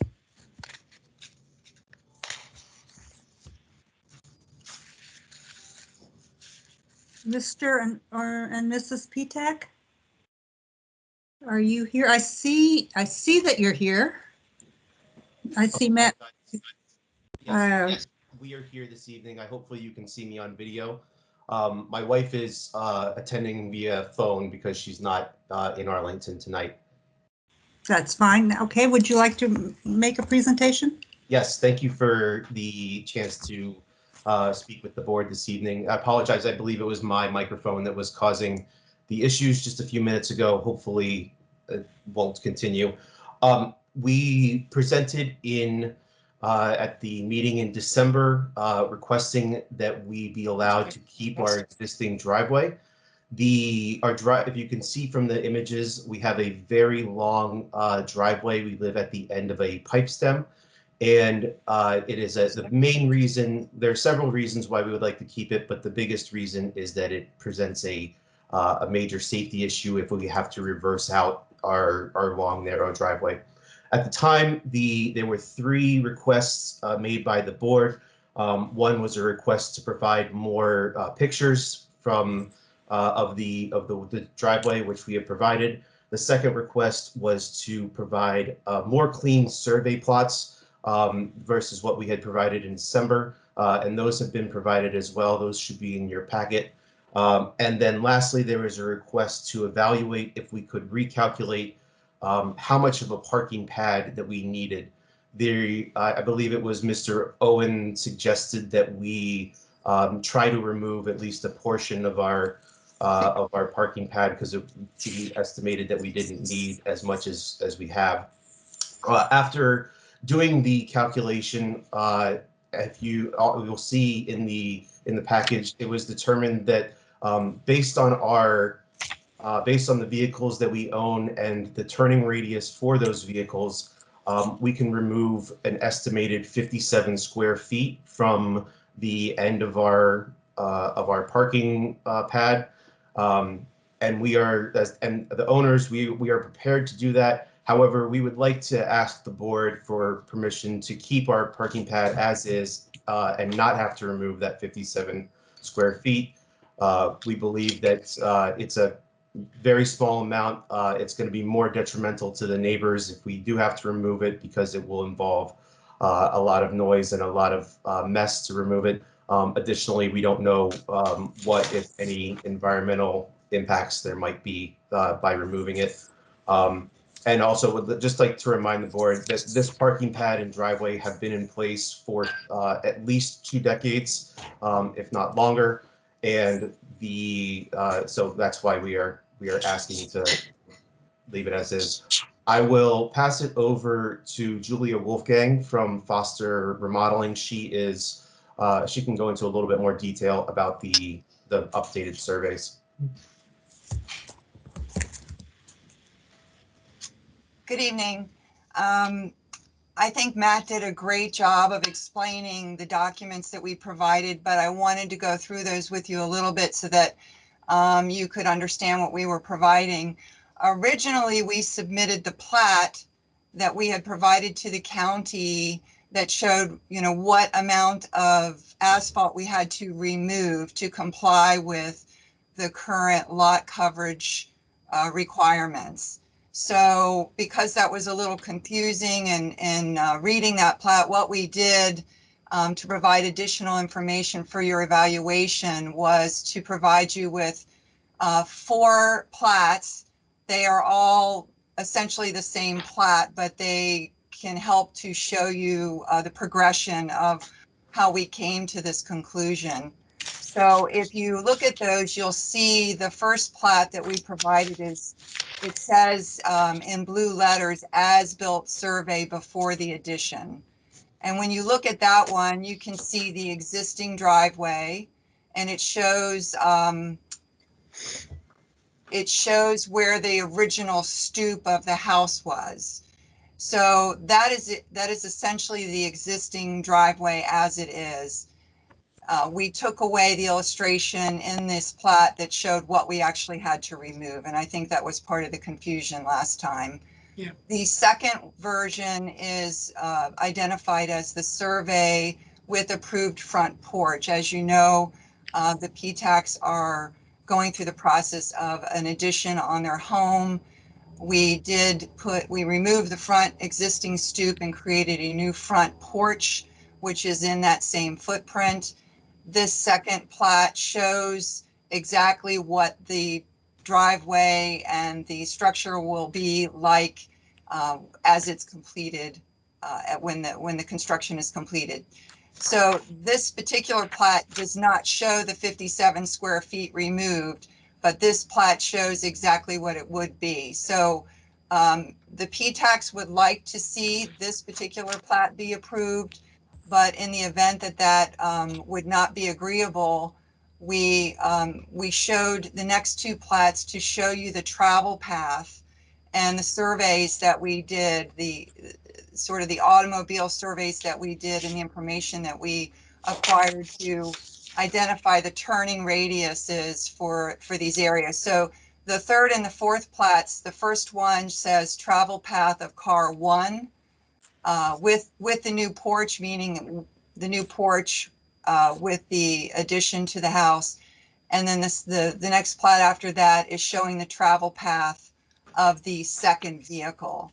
So in those 2, you can see that there's a 90-degree angle there where the fence line is. And if you can scroll through a little further past the plats, you'll see the photographs, the additional photographs that we provided as well. And let me scroll to those. One is another aerial shot that is a little bit different angle than the one you see on your screen right now. And the yellow highlighted area shows the existing fence line in that photograph, and you can better see the parking area as it exists. And then the following photos are better images of the parking area of the house before the construction. And then there's a photo taken there at night from the PTAX security camera, which very clearly depicts the 90-degree angle that they have to turn their vehicle at when they come to the end of their driveway into the parking area. And according to the information that we were able to acquire through PPC, which is the Parking Consultants Council, and also through AIA, the Architectural Graphic Standards, we've provided some other illustrations to show the turning radius. So for car number 1, they have to essentially use the entire width of the parking pad to make that turn so they can get back over to the left side and park. And the green area in that plat will show how that car would back up. And then in the second plat, it shows the travel path for the second car to pull in. So it uses the full width to park in the second spot. Oh, my light just went out here. 1 second. There we go. Everything is on motion sensor here at the office. So we wanted to show you that we have gone through the effort to show you how tight the space is, mostly because of the turning radius at the 90-degree where the fence is. Based on that determination, we were able to determine that approximately 57 square feet or so at the end of that parking pad, the far end of it, could be removed and would allow enough space for the 2 cars to still park. They do need to park slightly one ahead of the other in order to make the turns as they're coming in and out. So this would still allow that to happen. So we wanted to provide you with those illustrations. And as I was mentioning, the PTAX would like just for convenience sake to be able to keep all of the parking pad that is there. And if not, that hopefully you would be able to approve this version where 57 square feet is removed. And this is all based on the original application for the reasons and the hardships that were listed in the application by the PTAX. Thank you. Thank you, Ms. Wolfgang. Any questions for the applicant's agent? Madam Chair? Mr. Melnick? Okay, so my questions are, with this 57 square foot, this little bit, taken off as far as the asphalt, what would that make the percentage? Because it looked like you're going, you're applying for lot coverage at 53%.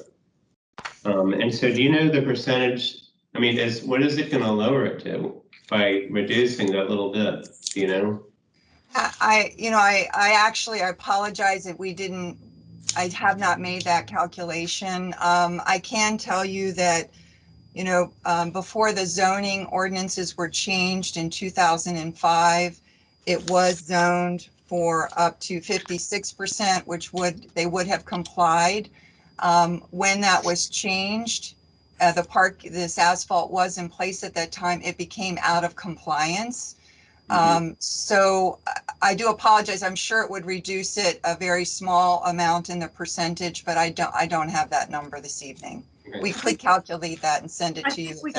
I think we've got Ms. Wolfgang, I think we have the numbers in the staff report. We could do a quick calculation. Okay. It would be 2/3 of 1%. Thank you. Okay. Okay, and Madam Chair, I have a follow-up question. Go ahead, Mr. Melnick. Okay, so just so I can get an idea of, just what we're talking about, because it looks like a pretty small area, this 57 square feet. So what are, for instance, the little narrow part, like, on the side, there's a narrow and then it kind of becomes larger. But how many feet are we talking about? The depth that small little area, and then what is the depth of a large? Just could you give us an idea of how small this area of asphalt is that this 57 square feet would entail? Let me take a quick look.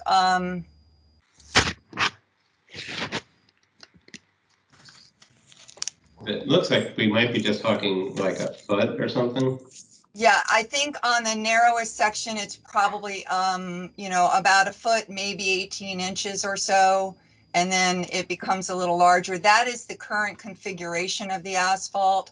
So we were kind of working with what's there and how to best make a proposal for what the car space was needed for them to park next to each other.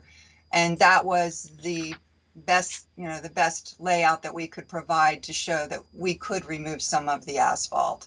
The other section is probably in the neighborhood of about, I don't know, 4 or 5 feet, something like that. Okay. Okay, thank you. Yes, thank you. Thank you, Ms. Wolfgang. Your exhibits and analysis are very helpful. We appreciate your taking the time to put these together. Any other questions, comments?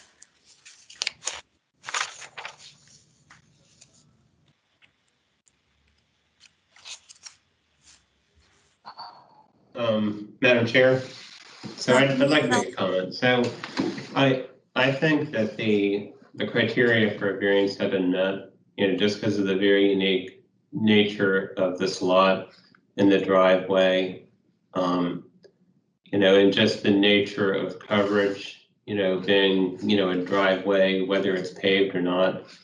And so, I would be in favor, just because I think each of the criteria has been met. And I would be in favor of approving it without this tiny little bit being taken off the driveway. I mean, part of me, wants to sort of keep the line, as far as, well, this is a variance. So, the property owner needs to do what they can to try to, bring themselves as much as possible into compliance. But we are talking about a tiny little bit of asphalt. And, the trouble that would be gone through to jackhammer it, it just doesn't seem, it just doesn't seem worth it. So I would be in favor of approving it under the variance without the need to remove that little bit of asphalt. Okay. Thank you, Mr. Melnick. Ms. Freshman?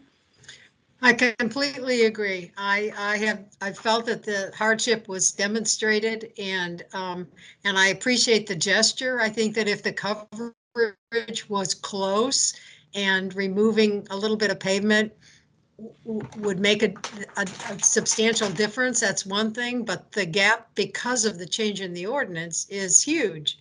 And the amount of pavement that they're proposing to remove is nominal, and there's so many challenges for getting in and out of this property and for parking that I agree with Mr. Melnick's assessment completely.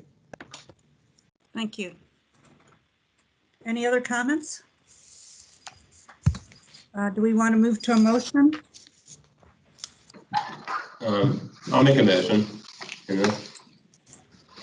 All right, so Madam Chair, is that okay? Yes, okay. Please. All right, so in case V1160420VA1, I move that the Arlington County Board of Zoning Appeals adopt the attached proposed resolution approving the variance with the conditions as stated. And the 3-year? Yes, and the 3-year provision that was discussed previously. Concerning the need to obtain a building permit within 3 years. Oh, there's no building permit required on this, right? Mr. Rissy is warning us. Okay. It's an existing condition on site. Okay. All right. Well, I withdraw that condition then. I still second the motion. Can I just clarify that this motion means they do not have to remove 57 square feet? Yes. Yes, that's what we mean. Excellent, thank you. Yeah. As advertised. Any further discussion? I will call the roll. Ms. Wolfgang, you have your hand up just because. Okay, you're not seeking recognition. You're muted. Sorry. Okay. I'm sorry. I just wanted to clarify that the plat we are referring to is the plat that is identified as with the blue letters saying survey with approved new front porch. Yes. That's the one. Okay, thank you. That's important clarification. I appreciate that. Thank you. Mm-hmm. And Madam Chair, if I could, I also want to thank the applicant and everybody working with the applicant, that for the detail and the time it took to come up with these analysis. It's outstanding and very helpful. Yes. Thank you. Miss Wolfgang, I think you're done, right? You can put your hand down. That's okay. All right, I will call the roll. Mr. Owen? Aye. Ms. Freshman? Aye. Mr. Melnick? Aye. Ms. Clark? Aye. Chair votes aye. Motion to approve the variance passes 5-0. Thank you for Mr. Owen. Just like to make two observations. I also very much appreciate the extra work that the applicant's architect put into that very clear presentation that I think was very helpful to our deliberations. And I would also just note as an observation generally that the text of the resolution we just adopted unanimously did not specify which of the included plats is the one that we meant, but the record clearly indicated it. So I'll just make that observation. I'm ready to proceed to the next case. Wait a minute. Mr. Owen, it's just an observation. I'm not meaning to reopen the case. is the condition number 1 not clear as to what plat we're referring I think the to? record is clear and we can move on. And I waited until we were done to make this observation because I didn't think further clarification was necessary. All right, thank you. All right, motion was made, seconded, and voted on. I think we have concluded this item. Mr. Thank Rissy, you, will you Clerk. I appreciate it. Good Yes. luck with the night. Thank you. Have a good evening. Thank you.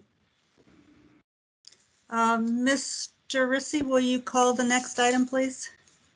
The next item is case number V-11600-20-APP-1. Is an appeal by Stephanie and Barris Uz, the owners of the adjacent property owners of the issuance of a zoning determination addressing issues related to variance V-11093-15-VA-2 and building permits for construction of a new single-family dwelling in the R8 zoning district on the premise known as 2260 through 2260 through 2264 North Upton Street. Staff recommends that the board adopt the attached proposed resolution affirming the zoning administrator's decision. Please note that there is supplemental material for this case that came in after the application packet was assembled and printed, and we have numerous speakers who have signed up to speak on this item this evening. Thank you, Mr. Rissy. We have some hands up. It's not the time yet, unless there's some kind of point of order. Okay.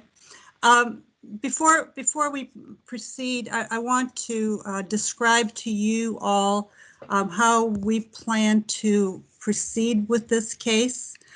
First, our BZA practice for appeals is to grant the zoning administrator and the appellant 20 minutes each to make their presentation. The underlying goal is to provide both parties equal time to make their case. In this case, we also have an affected party, the property owner, who has requested additional time beyond the 2 minutes normally given to speakers.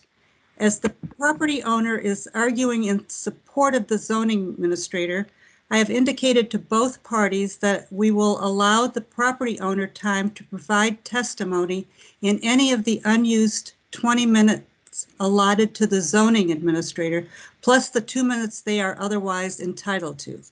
We may adjust this based on how much time the zoning administrator actually yields, but an equal amount of time will be granted to the appellant. Second, I propose that we hear from all parties and members of the public before we proceed to ask questions of the parties, and that we ask questions in this order: the zoning administrator, the property owner, and the appellant. Once the round of questions is completed, additional questions of any party will be allowed. I further propose that we are advising all participants to keep the answers to our questions to a concise 1 minute. And Mr. Rissy will try to monitor the answers. This is a complex case. I think there's a lot of issues, and I think in order for us to get through this efficiently, we will all have to watch the amount of time that we take. Once all the questions have been asked and the discussion is with the board, we have a discussion outline along these lines based on questions raised by the parties. Number 1, do the appellants have standing to bring this appeal? 2, which plat, if any, is relevant to interpreting and enforcing the variance? 3, based on which plat we believe is part of the variance, does the plat prevent the house to be built with an 8-foot setback? And 4, what aspects of the variance building envelope constraints have expired, been vested, been overtaken by events? There may be other items that we add to the discussion outline, but these are the main questions this is the order in which we will try to discuss the issues. With that, I believe the zoning administrator can proceed with their 20 minutes. Good evening. My name is Erla Baum, zoning administrator. I am sharing the time with a representative from the county attorney's office, Min Chao Kaur, and I believe she's going to start and I'll finish. Good evening, members of the board and Madam Chair. My name is Min Chao Kaur. I'm here on behalf of the zoning administrator. I just have some overarching pure legal issues that I want to make sure you keep in the forefront when you consider this case. And so I'll go through them fairly quickly. First is the standard of review for this. Since this does involve an appeal of the zoning administrator's determination, the relevant standard of review is found in 15.22309. And there it says that when considering an appeal of an administrative officer, the Board of Zoning Appeals shall consider the administrative officer's decision to be correct. And it's the appellant who has the burden of proving that the decision was not correct. And in that context, administrative officer does include the zoning administrator, which is clear when you consider that Article 7 uses the phrase the zoning administrator and other administrative officers throughout the Code of Virginia. So that is the standard review to keep in mind. I think as we go through this case, it's pretty clear that that burden has not been met by the appellant. The second legal principle that I think you should keep in mind is that public bodies like the BZA can only speak through their approved resolution and actions. In this case, to recap, what happened was there's an application to reduce required lot width from 70 feet to 62.5 feet. There's an application that includes a plat that does not show buildings, but it does show the reduction in the lot width. However, during the course of the case, the former property owner had reached an agreement with some neighbors, and he wanted to include another plat that shows building and setbacks. That was not before the Board of zoning appeals as far as the application that they were considering, but he did bring it to the hearing, passed it out, discussed it.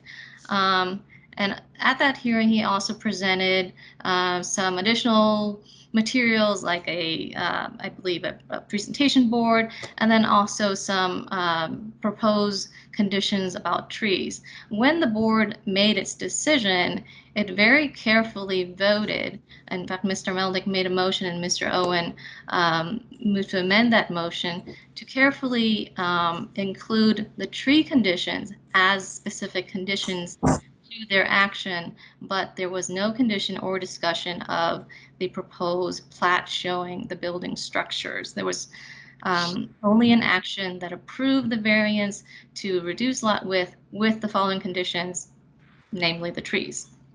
So the only official action taken by the BZA in 2016 was an approval of reducing the lot width, but nothing about setbacks, since there was no incorporation or discussion of that plat. The appellant is saying that without that plat showing the building, you would have no way of knowing what the BZA decided in 2016. And I mean, I think that reducing from lot width from 70 to 62 is a fairly simple concept. You don't really need a drawing to do it. But if you do need a drawing, there was an actual drawing and a plat in the original application package anyway. There's some, the appellant also makes the argument that you need to know the intent and the scope and the meaning of what was done in 2016, that is incomplete or ineffective if you don't consider all these extrinsic facts. But that is simply not the law in Virginia. The board's resolution speaks for itself. It's pretty plain on its face what was decided. What was decided was a variance to reduce lot width with some conditions explicitly about tree preservation. If you don't go that route, and if you consider other things, well, it's really just endless as far as, you know, the possibilities of what the board intended. No one would really know if you can't even refer to the board's resolution and formal actions. The other thing I wanted to point out is, even if you were to allow that this plat showing buildings was in fact somehow incorporated into the BZA's action, it doesn't really have any effect, because the BZA's resolution and action does not reference setbacks in any way. So even if this, you know, plat was somehow incorporated, it's just kind of out there floating. You know, the action doesn't say that there are conditions about setback. It doesn't say they have to build in accordance with the attached plans or anything like that. It just says it's a variance approving the reduction in lot width. And the final point I think you should keep in mind is that this appeal is only about the determination that was requested in 2020. It's not reopening the decision in 2016. The appeal period for that is over, and you can't just bootstrap endless appeals for issues that have already closed by appealing the zoning administrator's determination of a previous action. So the only thing before the board today is what's before the board today is the zoning administrator correct in just reading the plain text of the board's resolution and deciding if that is what they actually decided. So with that, I'll return my time to the zoning administrator. Thank you. I don't have a whole lot more to add. I'll try to briefly respond to a couple of specific questions.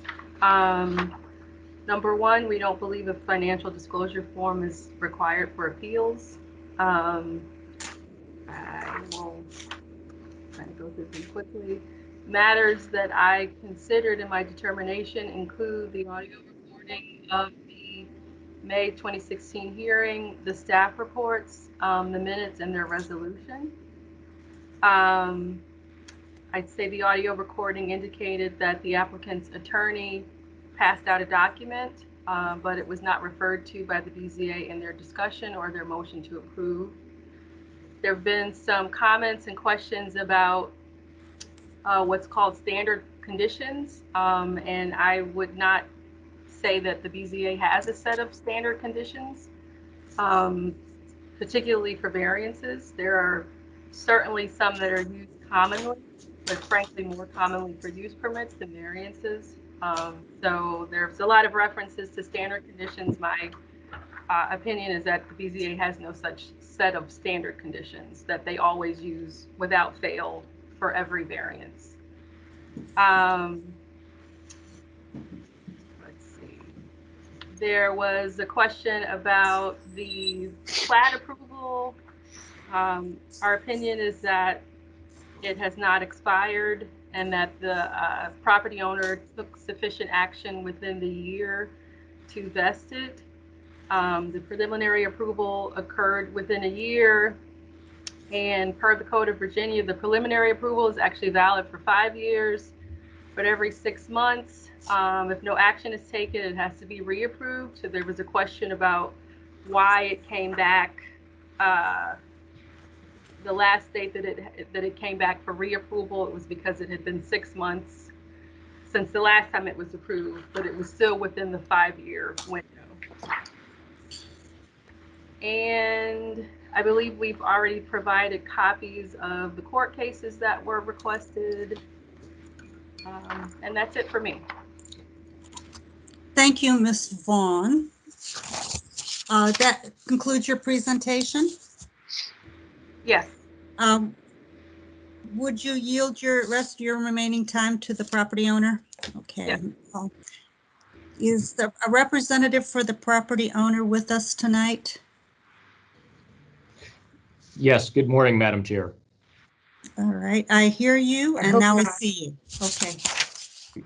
Madam Chair, members of the BZA, my name is Matt Westover and I represent the property owner, American Signature Properties.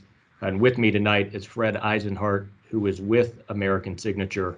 I want to thank the board for the opportunity to speak here tonight and for your intention and consideration of this matter. I know there have been a lot of written submissions that have been filed in this case, and we do appreciate your time in your review of those.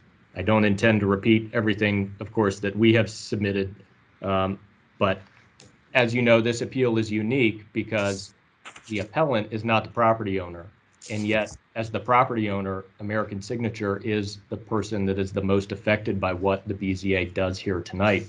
And so we appreciate the BZA extending us more time to address these issues. Before I address this matter further, of course, we agree with the zoning administrator's determination. We ask the board to affirm her decision in this case. But before I want to highlight some of the points, I just want to, again, emphasize what Ms. Kaur said, which is the BZA's role in this case is fundamentally different than its role in all of the other matters it's heard tonight. The rules that govern this appeal are fundamentally different than when you are sitting as a board considering use permits and variances. And as Ms. Kaur correctly noted, 15.22309 is the code section that governs that. And it's important because unlike use permits and variances, the Virginia Code is clear and the Supreme Court has said there are things that you are not supposed to consider, like equitable considerations. I would submit that includes the views of the community at large on some matters. Purpose and intent are not appropriate considerations for the board to consider. And in fact, as we noted in one of our submissions, the General Assembly struck those words from the code provision that governs this appeal, which I'd submit make clear that your decision in this case should be based only on the written text of what the board did back in 2016. With those principles in mind, I'd just like to address some of the points raised by the appellants. In the first, as the board knows, American Signature was not the original applicant before the board back in 2016. It is not a party to any alleged agreement between that prior owner and the neighbors, nor did it have any notice of any such agreement, nor could it, because that agreement, if it even exists, was not written.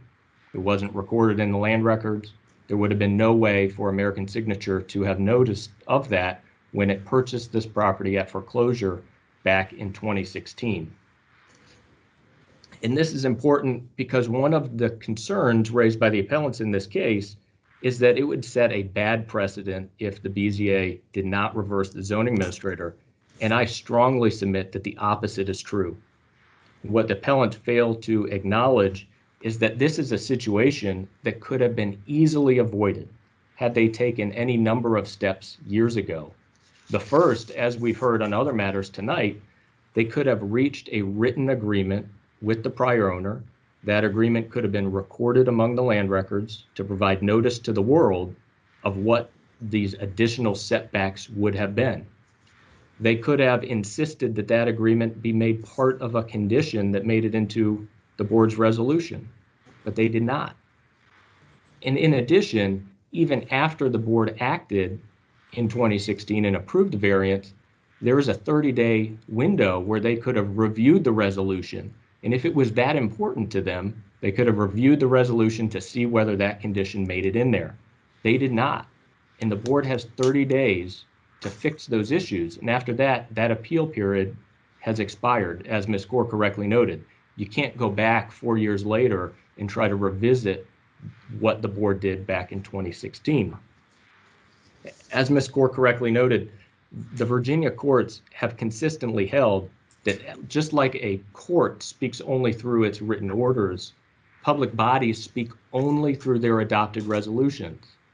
And not only is this the law in Virginia, it makes sense because resolutions and conditions imposed on them run with the land, and they exist as a written record to serve as notice to property owners, would-be purchasers, the public at large, and let's not forget county staff who has to review the applications years after, and they look at the application, they look at the resolution, and they determine whether what is proposed is in compliance with what was approved. And staff did this here in this case, and they correctly determined that the applications that were submitted by American Signature were in compliance with what this board did in 2016.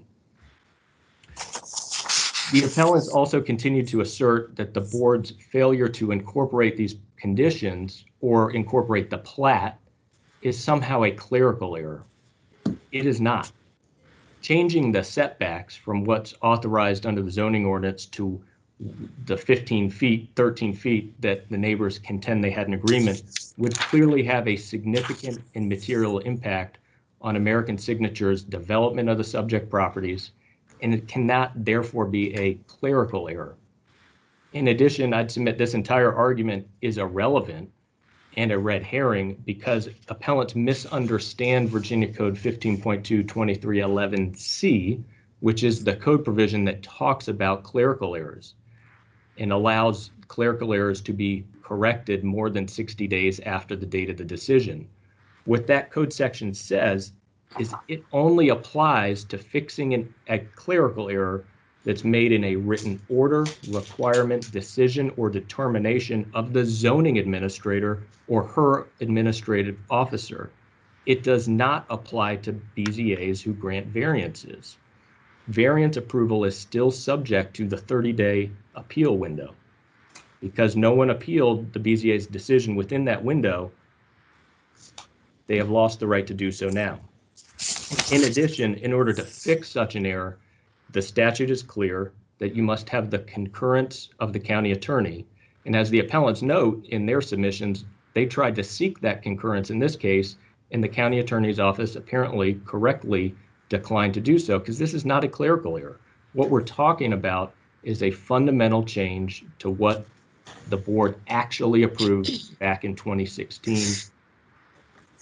And the last thing, as the board knows, and as Ms. Bonham correctly noted, American Signature's rights have vested with respect to this project. And what that means is even if there was an error, even if the board believes that it should consider the intent of what it intended to do back in 2016, I respectfully submit it is too late to do anything because American Signature's rights have vested, and the Virginia Code and the Virginia Supreme Court have made clear that it is too late to do anything about it. American Signature has invested almost $2 million in this project, $2 million that it did not invest with knowledge of this stuff, with knowledge of the neighbor's claims. It purchased this property in July of 2019 at a foreclosure sale. Following almost immediately upon closing, it obtained reapproval of the preliminary plat. It entered into binding contractual agreements with the county regarding the development of the project. It obtained approval of a final plat, and then it formally re-subdivided the property in November, December of 2019. After that time, it engaged consultants to prepare engineering plans, architectural plans in further development of the project. It was not until April of 2020 that American Signature first learned about this claim regarding the plat, and that somehow this claim that the plat imposed additional setbacks that did not make it into the BZA's resolution. American Signature had a conversation with the property owner a couple weeks before that in March, but this issue regarding the plat was not raised then. I'd submit it's immaterial whether the date of notice was the end of March or April of 2020. Either way, by that time, American Signature's rights in the property had already vested. And what the appellants are asking the board to do is strip American Signature of these vested rights, which is something I respectfully submit the board does not have the authority to do. I want to again thank the board for its consideration of this matter, and I'm happy to answer any questions the board may have. Thank you. Thank you very much, Mr. Westover. Is the appellant prepared to make their statement? Yes, we are, Madam Chair. Please proceed. Madam Chair, I have a presentation that I've prepared that Mr. Rissy, I believe, has, and I don't believe I'm able to share my screen, but I think Mr. Rissy is able to provide that, if I'm not wrong. I see a PowerPoint slide on our screen. Does everybody see it? Okay. Got it. Okay, great. Madam Chair, members of the board, my name is Zach Williams. I'm a land use attorney with law firm of Venable, and I represent the appellants in this case. If we could go to the first slide, please. Just to orient everyone, I know that everyone's had a chance to review the filings, but just to orient folks where we are here, 2260 North Upton Street is the subject property at issue here. The appellants live just next door at 2256. This is located just to the north of the Lee Highway corridor and the Lee Heights shops. Next slide, please.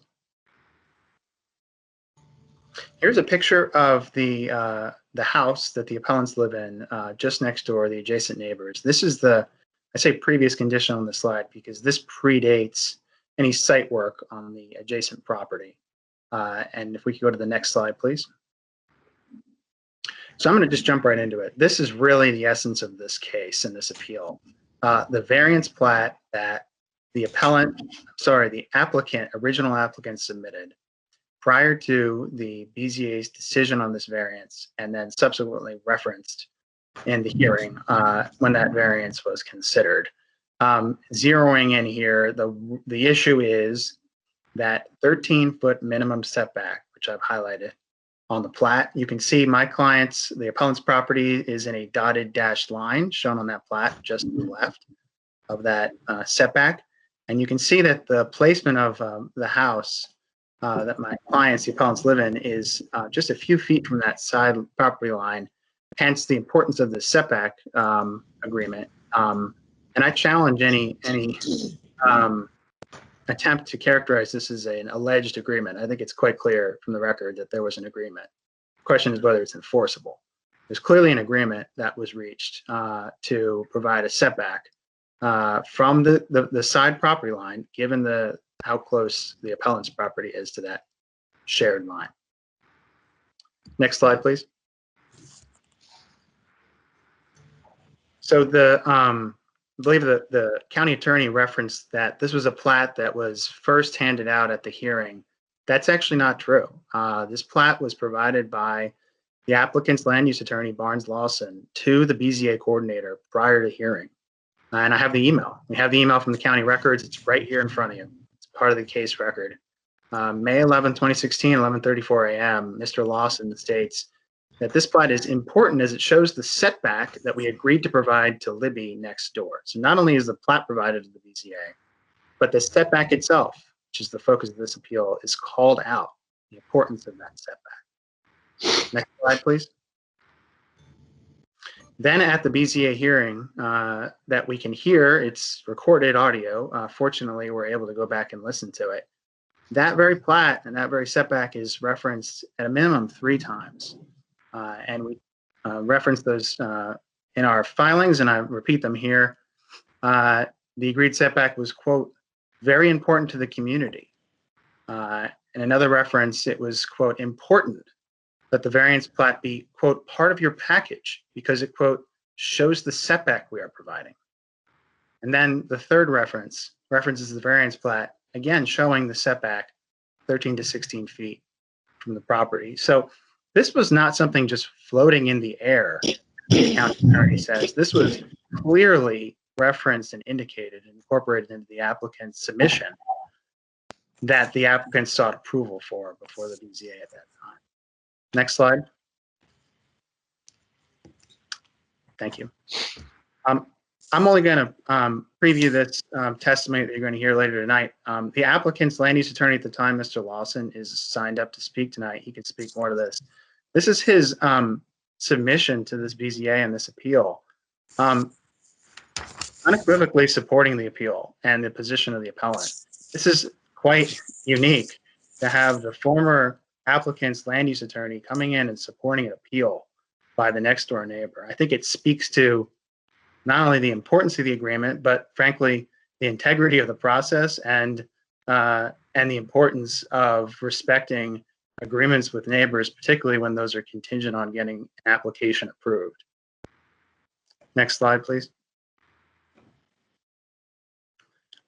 So as we know, planning staff recommended that the BZA not approve this variance. And there was quite a bit of discussion on that, and a lot of work went into getting the neighbors to support this case. There were a number of hearings that were deferred. There were a number of other applications for other types of relief out there. Ultimately, those were withdrawn once this variance received the support of the neighbors. The neighbors spoke in support of this application, specifically contingent on that those agreed conditions, including the setback. I'm only going to focus on the setback tonight. Because of this, the BZA decided to move ahead with approving this variance. And when that happened, we had a little bit of an administrative problem occur, which was that the resolution that the staff had drafted to not approve the variance was no longer useful. We needed an alternate resolution. However, that alternate resolution needed to be amended to make certain changes to it. That's where I believe the mix-up occurred. The standard condition incorporating and requiring conformance with the variance plat was, for some reason that we don't know, we don't understand how, was erroneously admitted. We'll get more into that in a few minutes. Next slide, please. Now, one of the standards that the BZA, I'm sure, is familiar with in the Virginia Code is that to approve a variance, there can be no substantial detriment to adjacent property. So I challenge the argument that these appellants don't have standing. They are the next door neighbor. In fact, one of the prongs that the BZA had to overcome was that there would not be substantial detriment to their property, and the setback we would submit was key to that. Next slide, please. We would submit an additional proposed finding of fact that, in addition to our filing, now we have the fortunate situation where tonight 4 of the 5 BZA members made the decision on this case back in 2016. And so we find this, we think this finding of fact is important and one that the BZA can actually answer, which is, given staff's recommendations, the variance application not be approved, would the BZA have approved the variance if the neighbors were opposed rather than supportive of the variance? Next slide, please. So there was some discussion about whether there are standard conditions. I have pulled this out directly from the BZA how-to guide. where specifically says these are the standard conditions of approval by the BZA.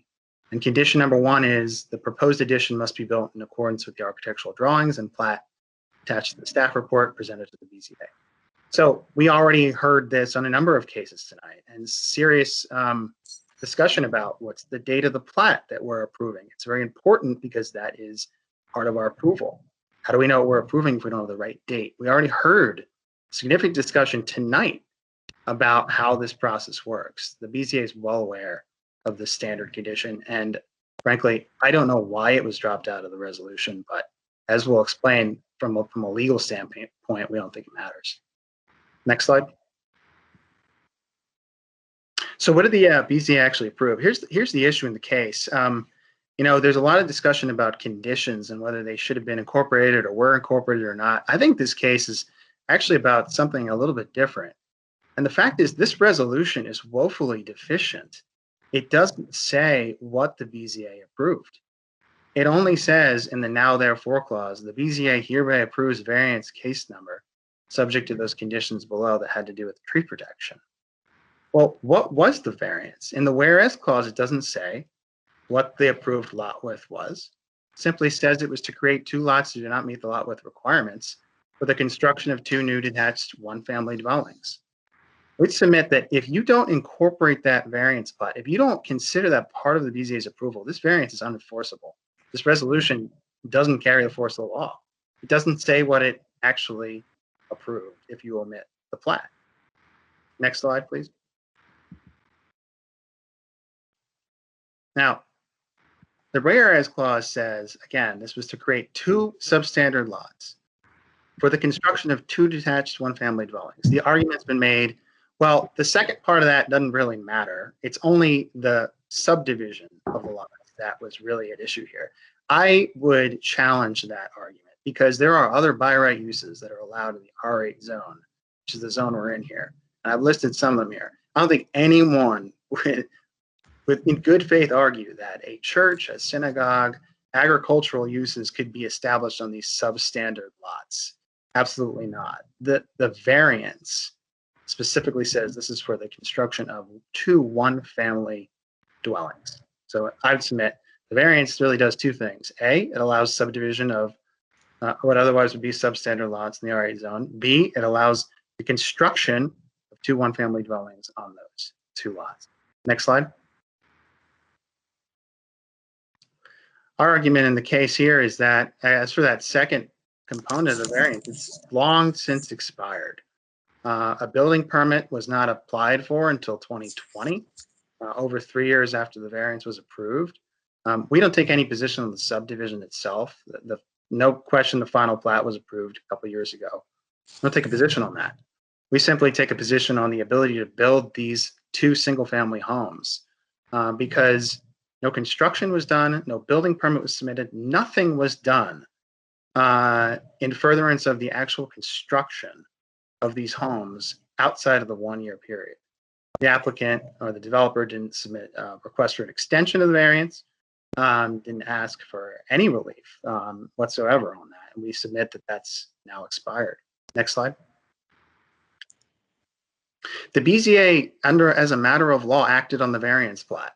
I've quoted code section 15.22310 here, which states that the application accompanying maps, plans, or other information shall be transmitted promptly to the secretary of the board, who shall place the matter on the docket to be acted upon by the board. The BZA acted upon the variance, but it's simply impossible to divorce the plat from the approval and the proceedings, as the respondent and the staff and the county attorney attempt to do. Next slide. Now, here's an interesting argument that was made by the respondent's attorney about staff having to go back and look and see what was approved. Well, this gets back to my original point. When the subdivision was submitted, staff tried to figure that out, and they looked at the resolution and they realized it doesn't say what the width should be. So we have this email here between Bruce Woodhams and Andrew Noxon, and Andrew Noxon states, well, he goes and looks at the variance plat, and that's how he was able to determine the 62.5 feet that he contended was what was BZA approved. Well, you can't have it both ways. Either Mr. Noxon was wrong to do that, or the resolution doesn't actually approve what the respondent says it does. And that's the second. We believe it's the latter. The resolution is just not enforceable at this point. Next slide. So a subsequent owner, as we know, came in. The first owner lost control of the property. The subsequent owner bought it at a foreclosure sale. And in 2020, the builder submitted the building permit application that disregarded those setbacks. The neighbors, as you'll hear later in this case, attempted early on to work with the builder, thinking this was going to be an easy fix. It's just a misunderstanding, sure. They were met with resistance, and here we are tonight. The builder has just refused to modify the plans. We're talking about 5 feet. Next slide. Now, there's been a question about the reliance on the plat. I'd submit that that's not entirely accurate, because we have an email, again, from the county, where after purchasing the property, this developer sent an email to the county and said, we understand there's a re-subdivision and a variance process that's underway, but, quote, I am debating whether to abandon all of this work in favor of constructing 2 houses by right in a more expedient timeframe. So after purchasing the property, the builder isn't even sure whether A, the variance is even valid, or B, whether even if it is, the builder's going to pursue it in that application and that development. Next slide. Let's kind of illustrate now what we'll be talking about. Here is a more recent photo of that same house that you saw at the beginning of this presentation. And there is the fence line for the construction, which is underway despite the appeal and the statute in Virginia law that says that the matter should be stayed. Construction continues. Look how close it is to the house. Next slide. There's a poured concrete footer, and on the left side of the photo is the appellant's property. Again, you can see that sort of illustrated here for you what is driving the motivations in this case, especially on behalf of the appellants. That this was what this was all about back in 2016, and why that setback agreement was so important to get the neighbors' support for that variance. Next slide. So to conclude, what relief are we seeking? Well, there's really 2 pathways here to find in our favor. One, find if the portion of the variance allowing the construction of the homes is expired. If the builder wants to build those homes, he needs to get a new variance, because they're substandard lots and the construction of those homes was approved years ago, way outside the 1-year expiration deadline. In the alternative, should the BZA find that the variance is not expired in any way, the BZA should uphold and enforce the setbacks shown on the variance plat, because it acted upon the plat. It approved the plat. It was fundamentally part of the BZA's decision. Can't be divorced from it. It's impossible to divorce it from the BZA's decision. Because if you do, you don't have a decision. You don't have anything. You have a resolution that doesn't say what the BZA approved. The setback condition, despite some argument that this took the developer by surprise, and there's no way he could have known, or the developer could have known that this existed, I submit that that's not correct for a couple of reasons. A, there's a public record. There's a public recording that we can all go and listen to where it's referenced. B, go back and read the case. I mean, if you're a developer that's relying on a variance, are you not going to look at the plat? Go back in the county's record. The plat is clear that setback was indicated. It's in the public records. It's publicly available in the BZA's records. As I mentioned, if the BZA finds that the setback and the plat can't be part of the approval, it's somehow divorced from the approval, I think the BZA should still find in our favor, because the resolution doesn't allow this builder to move forward with single-family homes. It doesn't say what it's approving. Finally, just a public policy point, and the neighbors, I think, are going to speak more to this tonight. We have an agreement. This is the way the process is supposed to work. We ask that developers meet and find common ground with neighbors and gain support, so that approving bodies such as the BZA it makes it easier on the BZA when everyone comes in and has reached an agreement. Well, that's exactly what happened here in 2016. Now we have the developer getting the benefit of a variance and completely disregarding the agreement that got them there. It's fundamentally unfair. It's fundamentally disrespectful of the land use process and the integrity of the process. It's certainly not something that anyone, I don't think, on this involved in this appeal would support. It's unfortunate that it happened, and we submit there's a pathway to fix it. And we provided the BZA a number of mechanisms to get there. But that'll conclude my remarks. Thank you. Thank you, Mr. Williams. Mr. Rissy or Mr. Williams, is it possible to put this PowerPoint, a link to the PowerPoint, into the chat?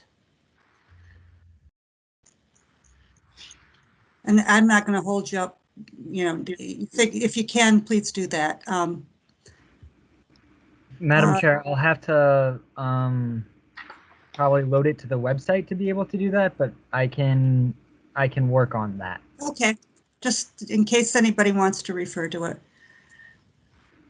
Thank you.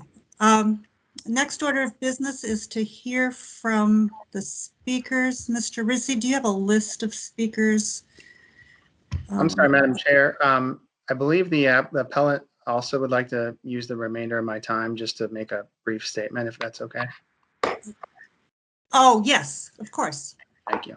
You got about a couple minutes. Yeah. Thank you. Good evening, Chair Malice and other board members. I'm Stephanie Scholaruz and my husband. And we just wanted to quickly thank you for the opportunity to speak here and describe a little bit the process. 5 years ago, we participated with the neighborhood in the negotiations with the original builder. We attended at least 3 different BZA meetings. I spoke and my mother spoke, and we went through a lot of negotiations with those first builders and Barnes Loss and their lawyer. At the point when we all spoke in favor of those plans and they were approved, you know, we felt good about it. We were looking forward to that, you know, those new houses. But when the property was lost and the new builders purchased it, we were first of all surprised because so much time had passed for everything to convey to them. But when I met, when Mr. Bennis knocked on our door in March and introduced himself, and we talked about this agreement that we'd had, and it was clear he didn't know about it or he had changed the plan. He showed us he was bringing the tree plan, and we could see on there that it was going to be 8 feet next to our property. At that point, we tried to work with him and you know, just wanted him to honor the spirit of the agreement with that side setback. We weren't going to hold him entirely to all the details that we had worked out 5 years ago, but at least those side setbacks were crucial. But there's been no attempt by them to work with us, and in fact, they've been pouring concrete at night and just moving at breakneck speed, not staying construction at all. So I just, we respectfully request that you honor this process where you encourage neighbors to work with the builders on a number of occasions. You know, working and bringing the architectural plans to the meetings was discussed, and so that's very important to preserve the integrity of this, you know, system of having builders work with neighbors. Thank you, Ms. Uz. Okay, Mr. Rissy, do we have a speaker list? There we go. All right, we'll just work right down the speaker list. Let's start with Mr. Richardson. Are you with us tonight? Yes, Madam Chair, I'm here. All right, you want to, if you can, yes, okay, thank you. Thank you very much for the opportunity to speak tonight. I am the president of the relevant civic association here, Donaldson Run Civic Association. We tendered a letter on November 22nd addressing our concerns that I think have already been, you know, well explained. But My letter identified the adverse effects of large-scale development in our neighborhood, even with respect to homes that comply with the zoning ordinance. So in any other case, it should be a laydown for a proposal that violates the ordinance. Now, the fly in the ointment here, of course, is that the board in 2016 neglected to approve, as Mr. to specify, as Mr. Williams said, exactly what it was approving, but also it failed to document in its conditions of approval the commitment made to the neighborhood for the variance. Now, there's been some talk by counsel for the respondent that this was a very careful decision by the BZA. Well, fortunately, we're in a unique situation here where, as I understand it, almost all of you were present at the time. And I think the question is whether, in our mind, is whether this was a clerical error or not. That's one of the questions you've asked. And from what I hear tonight and what I've seen of other BZA hearings, I believe the board takes its responsibility very seriously to listen to what the neighborhood's concerns are and what the specific concerns of the adjacent neighbors are. And this would have been critical, it seems to me, in a case where the county zoning administrator was opposing the variance. So I think the difficult question is, was this an honest mistake, clerical error, or was it intentional? I would ask the board to look carefully at what happened and the facts here. It seems to me pretty clear that given the board's commitment to listening what the neighbors' concerns are when we're talking about variances from the zoning ordinance, that this was a clerical error. We all make mistakes and we should own up to them. So on who bears the risk of this error, I just want to reiterate what both folks have said before me on the behalf of the neighborhood. When our Donaldson Run residents agree to accommodate a variance like this one, they expect the BZA to honor commitments that they make, and doing so is vital to the confidence they continue to have in the variance process and the willingness of residents in the future to put their faith in that process. I just want to make one final comment about notice. As Mr. Williams said, there was ample notice in the audio tape, in the actual plat submitted to the county, and seems to me the appropriate place to put the risk here is on the builder, who had an obligation to exercise due diligence. He knew, or at least should have known, of this issue from the public record, and he could easily have protected himself from these kinds of issues by representations and warranties. Thank you for your comments. Next speaker is Ms. Scholart.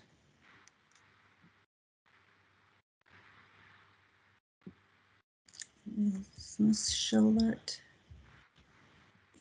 Elizabeth Scholart. Am I pronouncing that correctly?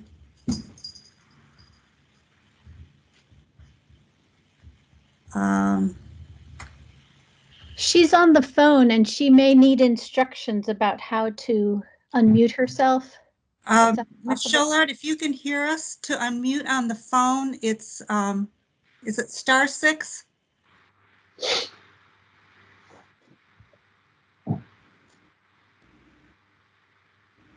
She got it. Hello. Hello, we hear you. Okay, good. I'm sorry. So I'm Elizabeth Libby Scholar, and I was the owner of the house at the time of all the meetings and the eventual agreement with the BZA in May of 2016. And I'd say that most of my points, the points that I was going to make, have probably been covered.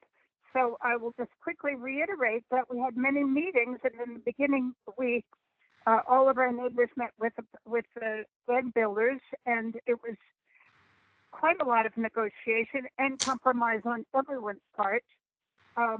And it was it was approved by the neighborhood that the plans would put the southernmost of the two houses more than 13 feet from what was then my property at its closest point. And that was the only reason that I agreed to support the variance, and that I believe the other neighbors agreed to support it also. We were not delighted. Nobody's delighted with having these enormous houses built right in the midst of more normal houses. Well, we think they're more normal houses, but we agreed to it with specifically that constriction that the southern house would be no more than 13 feet from my property. And when I sold the property to my daughter and son-in-law, they 30 they seconds bought remaining. they bought my property on that, under that assumption. Now the lawyer for the builder was talking about money that they had put into it, but my family also, my daughter also put money into buying a house under certain conditions that this builder is now trying to violate. And I think that, exactly as Mr. Richardson said, that all of the work that we went to in good faith really needs to be respected by the Board of Zoning Appeals. It's just completely unthinkable that it wouldn't be. Ms. Scholart, your time has expired. Okay, thank you very much for giving me the time. Thank you. Good night. Good night. Next speaker is Miss Leslie Rupert. Yes, thank you very much. I have a letter on file, but after listening to this, I just have, what's in there is what I truly believe. But after listening right now, I just am thinking Arlington County requires builders and neighbors to come to a compromise when a builder is building on a substandard lot. This neighborhood did it, and it was not an easy thing for us, but we did do it, and we came to an agreement with the builder, and the thing that we agreed to is to increase the setbacks of the new houses from the existing houses. We negotiated in good faith. That compromise was accepted by the builder, and it's in the recording of the BZA meeting in 2016, but obviously it was never put in the written record.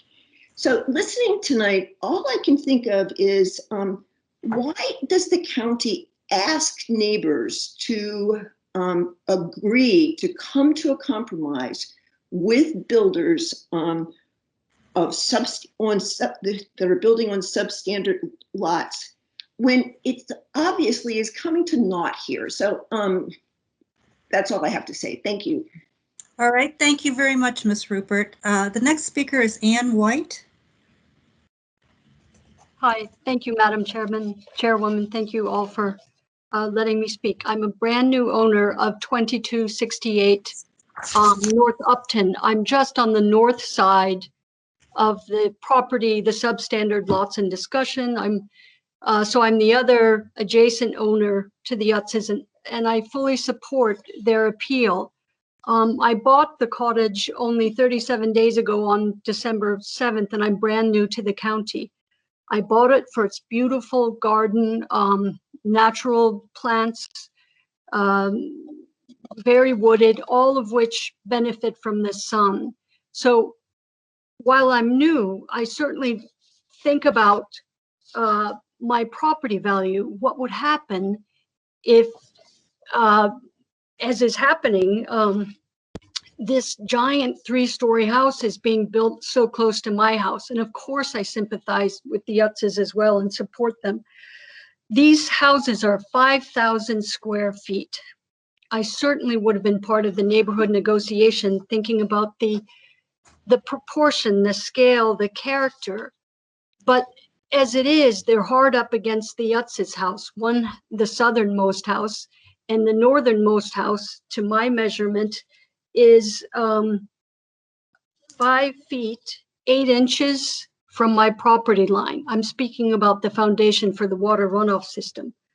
But another very big question I have is, we are in the middle of an appeals process that was delayed, pushed back yet another month. And as the appellant Stephanie Oz said, the builders have been working into the dark, pouring concrete, dumping gravel. They have now laid the foundation for the southernmost house, and it looks to me they've put the frame up to do that for the northernmost house.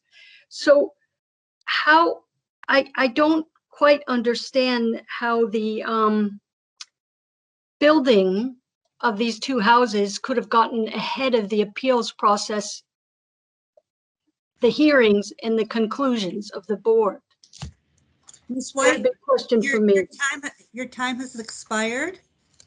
I think we understand your question. One last point is, I'd like to say that why should the adjacent property owners be expected to accommodate the profit of the builders by having very narrow setbacks? Why not make the builder put the variance between the two buildings as a small size? Okay, thank you very much. Thank you. Thank you, Ms. White. Next speaker is Mr. Lawson. Can you hear me? I do. Okay, thank you, Madam Chairman. When you do a land use case and you make an agreement with neighbors, the way that that agreement is put into force is through the conditions that the BZA imposes and through the drawings. And everybody's saying it was an error and mistake that the resolution didn't specifically identify the plat. I don't agree with that. I think that under Arlington practice and under the practice of land use, that everybody knows that it's the resolution you look to and the drawings. The drawings are always part of your case. And I submitted to you all a site plan approval that Art Walsh got when he was in my father's firm, and it doesn't say anything about referencing the drawings, but it's a 4.1 site plan, and based upon the years of history on that site, those drawings are binding. And so when I did the case, I didn't worry about whether the plat was identified because the drawings are binding. And recently, the practice has been to have this standard condition where it references the plat and the date of the plat and the drawings. But I submit that's irrelevant if they're still binding. The last point that I'll share with you all is, this developer and his attorney are sitting there demanding that the law be obeyed, and yet this developer blatantly ignored the law and started construction, even though he's prohibited by statute from doing so, and totally ignored the warning by the neighbors that you can't do this. And also Mr. Reese. Mr. Reese told them you can't do it, but they proceeded anyway. Thank you. Thank you, Mr. Lawson. Next, I had shown Mr. Westover, but I assume that you're not speaking again, so I will pass on to the next speaker, Eric Raven Hansen. Yes, thank you. If you can hear me, Madam Chair and Board. I do. Thank you very much. I'm also a new owner at 2251 North Vermont. I'm the west and downhill adjacent neighbor. And let me just start off really quick by thanking Mr. Reese and the staff for helping me to get on this evening. I had signed up to speak in December and failed to do so for January, and they were very swift and adroit at getting me in here. So thank you very much to the team for getting me on. I only joined to echo some of the opinions we've heard from other adjacent neighbors, in that from my perspective, upholding the variance would contravene the agreement and commitment previously reached with the neighbors. And in particular, in my case, that would, in my view, adversely affect me as the downhill neighbor directly downhill from the site. any approved increases in the footprint would likewise increase the downhill groundwater runoff hitting my property and adversely impact my value. So I'd only ask that should the board go forward and uphold the variance, that it impose a condition of additional tree planting on that western side to somewhat ameliorate that situation. But thank you very much to everybody for your time, and I appreciate it. Thank you for coming. We appreciate it. Next speaker is Bill Johnston. Hello, I'm Bill Johnston. I live on Upton Street, 2 doors away. I participated in 2016 in the very extensive set of meetings with the neighborhood. And I would say that they went on over many months. They were often contentious. Many members of the neighborhood were opposed. I testified before the BZA in favor of this for one reason. And that reason was that the setback was satisfactory as it related to the Scholar home, which, due to the historic nature of the lot, had only 4 feet between it and the neighbor's property. So it made all the sense in the world to put the 13-foot setback on that side, south side of the property. So I was skeptical at first. I testified in favor.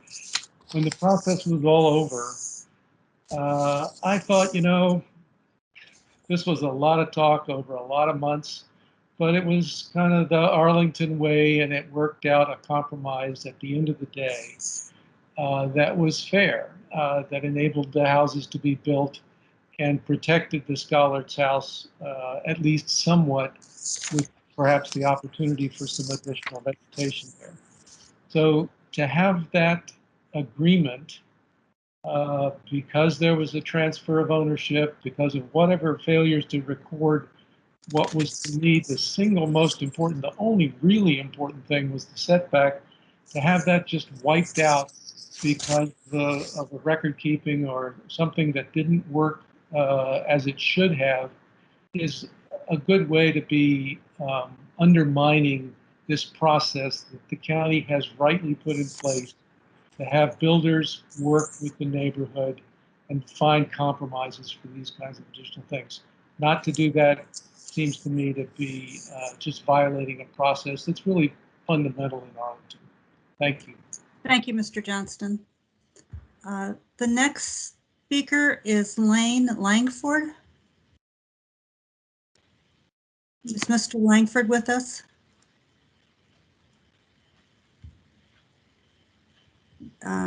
If you're with us, we can't hear you.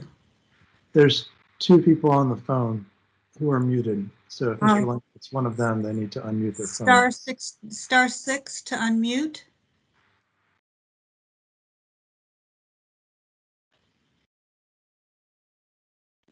I'm looking to see.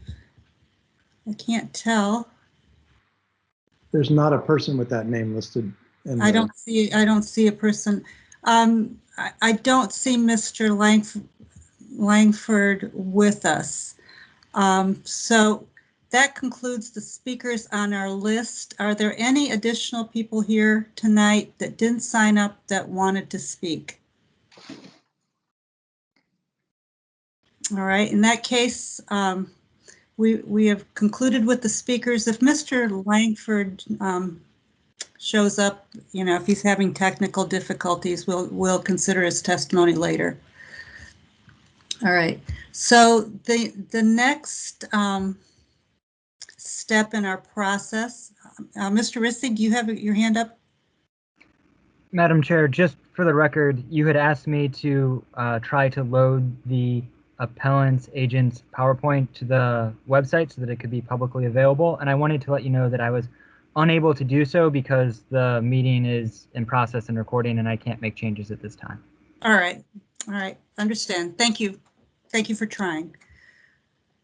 All right, so the next step in our process is to see if board members have questions of any of the participants, starting with the zoning administrator and the county attorney that's present. Any questions for them. Mr. Owen? Madam Chair, I have some questions for the zoning administrator and team regarding standing. Okay, please proceed. They and others have raised a question of whether the appellants have standing to bring this appeal. Am I correct to understand that in order to find that the appellants have standing, that we would have to find that they would suffer a harm beyond mere proximity to the subject, the property being built on? Moreover, that the harm that they would suffer would be different from that suffered by the public generally, that the harm suffered would be substantial, and that the harm would not depend on possible future events, such as the granting of a discretionary permit. Do I correctly understand how we should evaluate standing? Yes, and further that all those harms would arise from reversal of the zoning administrator's determination or her reading of what was decided in 2016. Thank you. Okay. Any other questions for the zoning administrator? I'm sure I have an additional question. Go ahead. Did the zoning administrator find that no plat was incorporated into the variance and that no plat controls this property, or are we arguing over which plat controls?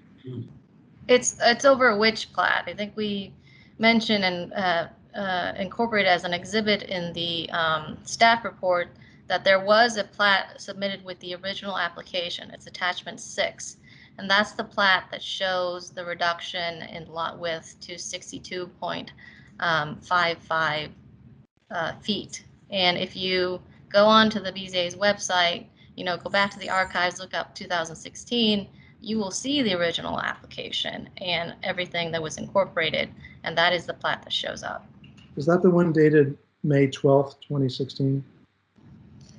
May 2nd. Yes. Mm-hmm.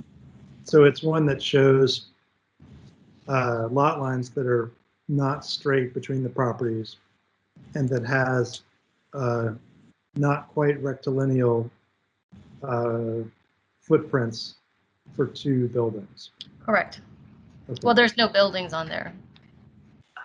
Well, the version that I have, that I'm looking at now, this one, I see 2 rectangles inside the lot lines. Is that the same as what you're referring to or not?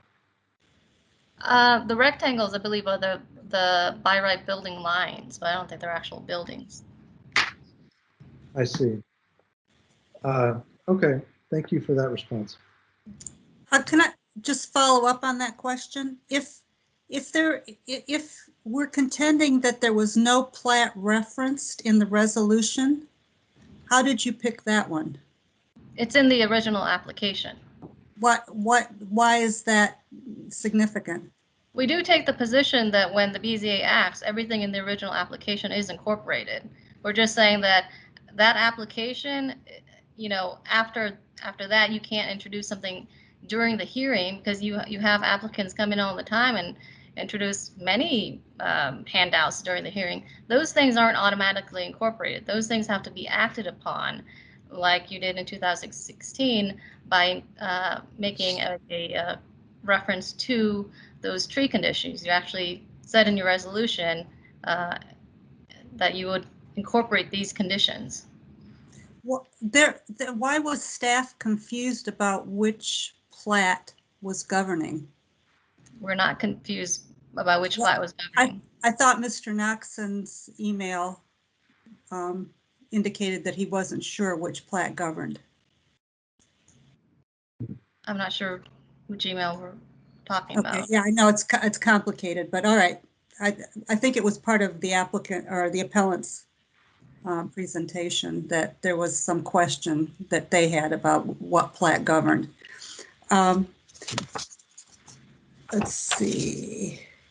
I had one question, and maybe this answers it.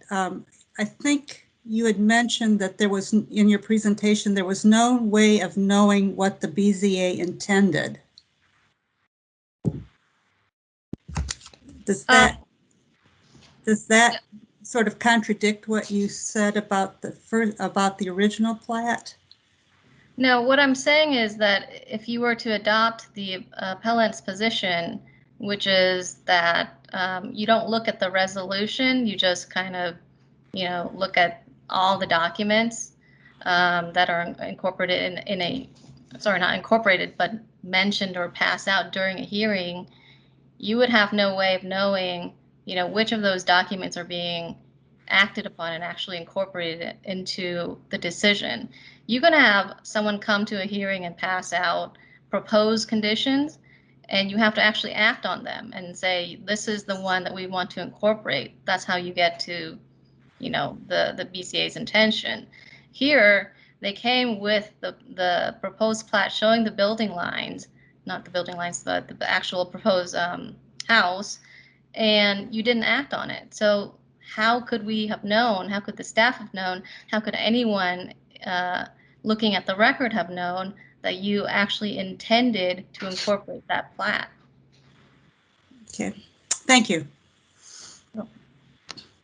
Any other questions right now for either Ms. Vaughn or Mr. Owen? Yes, I hopefully this doesn't catch you off guard, but it's come to my attention that there is a Attorney General opinion from 2006 that says that filing an application for a preliminary site plan is not a significant affirmative governmental act under 15.2-2307. And I'm wondering if you feel that there's an analogy between that and the zoning administrator's finding here that a preliminary plat filing did constitute sufficient action. And I didn't mention this beforehand. It wasn't in my previous round of questions. So if you're not familiar with the AG's opinion, I would understand that. I'm not familiar with that. Thank you. Any other questions for the county staff? Okay, let's move to the property owner. Any questions for the property owner? And that would be Mr. Westover. Madam Chair. Mr. Melnick. Okay, so yes, I want to ask Mr. Westover if he could elaborate on his arguments concerning standing, because we heard what Mr. Owen had said about the standard, and I'm familiar with the Friends case, but I think that's a very important question, and also, when we are asking questions to the applicant's attorney too, Mr. Williams, it'd be good if he could elaborate, but it's just, I think it's very important and not a lot of room was dedicated to it. But if you could elaborate, that'd be great on this concept of, why there's not standing.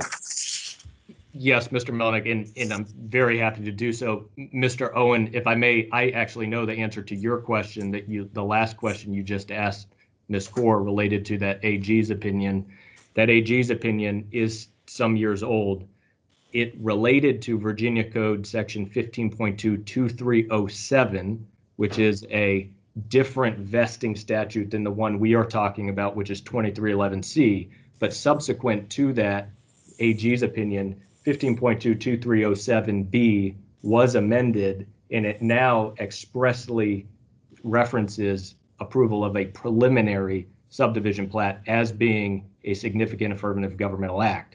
We are talking about vesting under 15.2-2311C, which is something a little different. I still submit that approval of a preliminary subdivision plat constitutes something that can be vested under that, because in order to make that as a decision or determination by the zoning administrator or other administrative officer, that plat can't be approved unless you comply with the zoning ordinance. Mr. Melnick, I'm sorry I took that question first. It was on the tip of my tongue. As to standing, we have, since the Friends of the Rappahannock case, we see this issue come up all the time. in land use appeals that are raised by neighbors, and they are almost always raised by the next door neighbor. And in Arlington County, a few years ago, we had a case I was involved in where our client obtained a rezoning for a daycare, and a number of neighbors challenged that approval, including the next door neighbor. And it was a street, much like North Upton Street, where these properties are very close together. And this was the next door neighbor. These were small lots.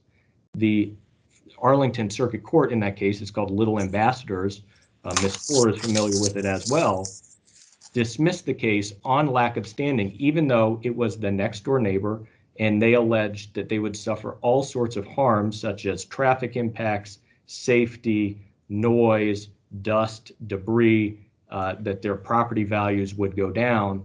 And what the court said in that case, and the Supreme Court affirmed, it refused to hear the appeal in that case and found no reversible error. What the circuit court found is those were all speculative harms. They were not harms to a specific property right. And even though they were the next door neighbor, they didn't allege in this case, the case was dismissed on demur. They didn't allege any harm that was different than what the public at large would suffer, or more than one person would suffer. And that's what we're dealing with standing. In the Supreme Court in the Friends of Rappahannock case in 2013, materially limited who can challenge these types of decisions. And we cited a case that related to a BZA appeal exactly like this one in Fairfax that I was also involved in, where over our objection that we alleged that the BZA didn't have standing, the BZA heard that case anyway, and the circuit court reversed. And the circuit court found that the BZA should have never heard the case because the neighbors, again, it was the next door neighbors of property owned by the Girl Scouts, they did not have standing because they could not suffer that second, or they could not satisfy that second prong, which is the particularized harm to a specific property right. Thank you, Mr. Westover. Madam Chair? Yes, Mr. Mulder. I have a follow-up. So how about the idea of, because Mr. Owen was mentioning that even proximity, like you're saying next door neighbor, but what would, like what's an example of what would create standing in say a next door neighbor? Absolutely, happy to help, because circuit courts have found standing even under the Friends test, which is difficult. And in two cases, again, I was involved in the Fairfax Circuit Court in a case called Tran versus Peace Valley, and the Rappahannock Circuit Court in a BZA decision. They both found that neighbors had standing because they had, for example, an easement right. They had an easement interest. They weren't public roads that provided access to these properties, but in fact a private easement. And what the court ruled in those cases is they're arguably because of increased traffic and stuff like that over a private easement of which the neighbors were beneficiaries of and had a property interest in, that satisfies the prong of standing. Okay, thank you. Thank you, Mr. Westover. Other questions for Mr. Westover? I have one. I believe in your testimony you mentioned that the BZA could have fixed the error in 30 days. What would have been the process? Yes, Madam Chair. So it's not these issues, I shouldn't say they're common, but they do happen from time to time. And I don't know that it's really incumbent on the BZA to do it, but it's incumbent on the applicant or anyone else who's interested in the action the board took, is to review the resolution and make sure that it says what everyone thought the board did, because we've been involved in cases where we've had to file a motion to reconsider or a motion like that to fix what we believe was an error for exactly this type of reason. And I would submit that there was a 30-day window to try to do that, but after that 30 days, the code, I think, is clear, and the Supreme Court has made clear you can't go back and change it after that. Okay. Thank you. Mr. Owen. I don't understand why you're asserting that the appeal period is the same as the reconsideration period. Why do they have to be the same? Because after the 30-day appeal period runs, the Supreme Court has said it's a thing decided. It's no longer subject to challenge. It has jurisdictional effect if raised by a party. But what we're talking about is not changing the decision. We're talking about what was the decision. Well, and from our point of view, if you were to agree with the appellants in this case, we would submit you are effectively changing what the board did as confirmed by county staff in multiple approvals. When they approved the preliminary plan, the final plan, the deed of subdivision, we entered into all these agreements, they issued permits. Changing to add the setback condition, I would submit is a change in what the BZA did in 2016. Okay, I'll just point out that one of the cases you cited, Davis versus Mullins, a court 5 years after a decision corrected its decision nunc pro tunc, and then the case proceeded with that correction. So if we're not statutorily controlled and we're acting as a court, neither one of which is clear, I'll admit. But one of the very cases you decided showed an example of a court making such a correction. So I'm not sure that I think the appeal period is the same as the correction period. Well, it's in response to that, I'd submit the court has said it has jurisdictional like effect, but it has to be raised by a party. It has to be affirmatively, again, it's raised as affirmative defense or in a plea and bar or a demur, which oftentimes they are. And if it's raised by a party and that 30-day window has passed, I'd submit that there's nothing left for the court to do. It can't go back and change it after that date. But would we have been a party? Would you consider us a party? To a court case filed within that 30-day period, Madam Chair? Yes. No, the code, Virginia Code Section 15.2, 2314 is abundantly clear that the only three parties who are parties to an appeal are the governing body, the applicant, and the property owner, but not the BZA. Right. Ms. Freshman? Several of the speakers have raised their concerns about the fact that despite the ongoing appeal, the applicant, it seems to be aggressively proceeding with construction. Can you just address that? Yes, ma'am. I would. I don't think it's accurate to say that the property owner is aggressively trying to construct the buildings. I think they are proceeding with construction. They have a different interpretation of the code provision that the appellant's counsel has tried to rely on in this case. That code provision simply says that an appeal to the BZA shall stay, quote, proceedings in furtherance of the action appealed from. It's our position that if you use the common law definition of the term proceedings, which Black Law Dictionary refers to as proceedings before a tribunal or a body, a court, then that means it doesn't apply to what we have here in front of the BZA, because we're not staying the proceedings in front of the BZA. And that's further bolstered by the history of that statute. That provision was put in there because so a zoning administrator would not be able to proceed with an enforcement action. So the way this typically arises is a notice of violation is issued. The appellant may appeal that to the BZA.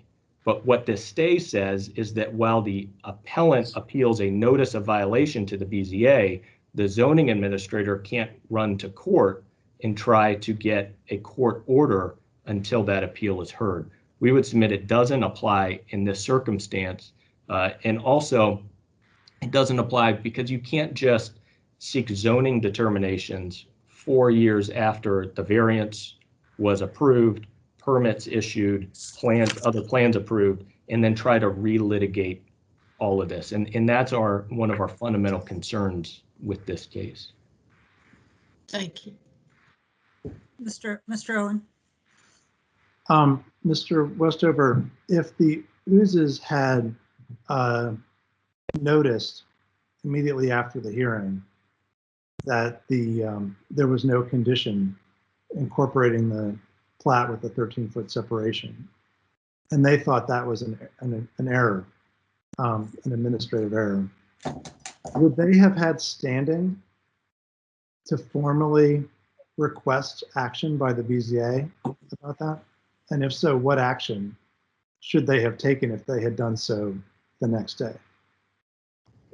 A party with standing could have done one of two things. It could have gone back to the BZA, I suppose, even though they're not a party, so that would probably, they would have problems with that, standing problems, but they could have gone back to the property owner in this case, because it does sound like, again, my client was not there in 2016, but I don't think there's any dispute about the good faith efforts that sound like were raised by the property owner in 2016. And if that really was the case, and the appellants here learned that the day after the board acted, they could have approached the property owner, who may have gone back to the board and asked the board to try to fix it, or they could have attempted to file an appeal in circuit court. They may still have standing problems, but again, if at that time, and that's really what the property owner, the original owner who applied for the variance, if they had a meeting of the minds, they could have worked something out at that time. The problem now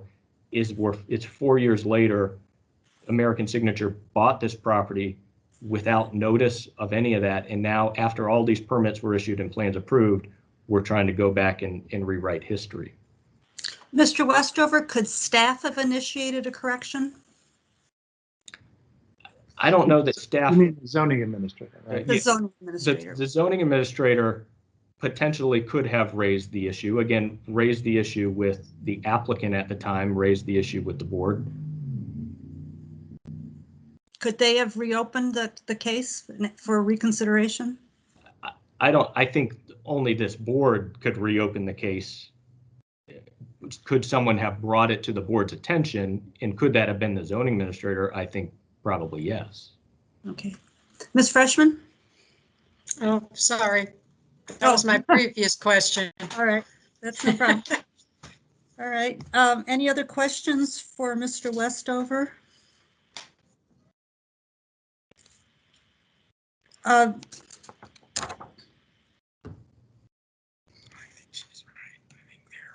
let's move to the appellant. Mr. Williams, questions for Mr. Williams? Thank you, Madam Chair. Madam Chair? Madam Chair? I'll let Mr. Melnick. Okay, yeah, so I'd like to reiterate my question regarding standing. So if Mr. Williams can address standing and why his client, under the authorities that are applicable, why his client has standing. Absolutely, thank you. In our view, the appellant has standing because not only are they the adjacent next door neighbor, so there's obviously the proximity, but the issue that is complained of here is uniquely and particularized, directed at their property. No one else's. No one else in the community shares that same issue as they do. And so that's part of the standing analysis. Is this a generalized grievance, or is this a grievance that's unique in such a way that this party has standing to pursue not litigation, but an appeal? And in our view, that's absolutely the case here, because this is not a speculative impact. It's happening. They're building it right now, the setback issue. And in our view, it's clearly in part standing. And I've argued standing like Mr. Westover many times as well in the courts, and we're all familiar with the Riverview and the Friends of the Rappahannock case. I've had courts decide that folks that live a mile away have standing. So the standing analysis is a tricky one in Virginia. And even a lot of times it ends up in the Supreme Court, and circuit courts get reversed on it all the time. It's a tricky issue. And I would say that if you're looking to make a decision on standing in this case, I would defer to providing that standing does exist, because that allows the property owner here their sort of quote unquote day in court, if you will. That allows the BZA to make a determination on the merits of the appeal. If this gets appealed to the circuit court, the standing issue can be raised de novo. But we can't go backwards. It just creates a lot of administrative backlog. If you were to determine on a threshold issue they don't have standing, and then the appellant has to go and appeal that, get a legal decision whether they're standing, and then if the court were to reverse the BZA, come all the way back and start all over again, and by then the houses are built. So I would argue that from an efficiency standpoint as well, if there's a question about this, that I would submit that the BZA defer that there is standing so that a decision on this can be determined. Okay. Madam Chair, could I follow up on that? Certainly. Well, the legal determination is reviewed de novo. Correct. But we also make factual findings. And you have not proposed, I think, yet a factual finding about the nature of the harm suffered by your client. So can you help guide us to what you think is the nature or the magnitude of the particularized harm that's caused by this difference in setback? Is this in the context of the standing question? Yes. Yes. Yeah. So as was mentioned in the testimony, this is an historic house. This is a house that has existed on this footprint for quite some time. And by having another home built just feet from this house, this creates a particularized impact. And I showed in the pictures exactly the impact, just steps from the home. The house that the users live in would obviously not be compliant with current setbacks, but it's an historical situation. And so you have, again, a particularized, unique impact setback issues here because of the history of the lot. And that was what ultimately drove the decision and the agreement and the setback condition on the plat when this variance was approved. So I feel that the impact is clearly one where you are having a house built not only within the agreed setbacks, but given the nature of the property and where the footprint is of the appellant's house, the proximity is significant. Are the users arguing that the value of their property right to their property is reduced as a result of this change? I don't know that they're necessarily arguing that. I don't know if that, that's something that you could say with absolute certainty, but I don't think that's not a factor in the standing analysis. And you often hear folks bring that up in these arguments, and that's really not what the factor is. The factor is there a particularized harm that's not speculative, that's not generalized to the community, the particular to this property? But it also has to be substantial, right? Well, substantial harm, right? Well, it needs to be a legitimate harm. And I would submit that that is the case here. And to have a new home built just feet from your property and your footprint that wouldn't otherwise be allowed under the zoning ordinance without a variance. I just think that's problematic, and that creates standing. If the users don't have standing, no one does. And I think that speaks to how would one correct this issue? It's impossible to correct. The builder back in 2016, the day after the hearing, could have said, too bad, you're out of luck. You don't have standing. You can't bring up the fact that you just agreed to these conditions because there's an error. And I just don't think that's the law. There's no case law that would suggest that. And I would submit also, these tests in Riverview and Friends of the Rappahannock are fairly subjective. One court says there's standing, another says there isn't. I would submit that the BZA defer that there is standing so that a decision on the merits can be made. And then if there's an appeal, the court can work it out on that issue. Thank you. Thank you, Mr. Williams. Any other questions? All right, we've completed our round of questions. Yes, Mr. Owen. We have to provide the appellant with the same amount of time as we provided the zoning administrator. So I don't think we've used up all of Mr. Williams' available time based on the questions we asked of the county attorneys and the landowner. So I would just ask if Mr. Williams would like to address any of the other points he saw us discussing with the zoning administrator or the attorney for the construction company. I would. 2 points. If that's okay, Madam Chair. Yes, please. The first point is this question about what plat was approved. I think this is, it's quite clear. The applicant's attorney in writing and on the hearing specifically submitted a revised plat. BZA deals with revised plats and plans all the time. To suggest that an older plat was what was approved versus the revised plat specifically requested by the applicant and submitted, that just doesn't make any sense.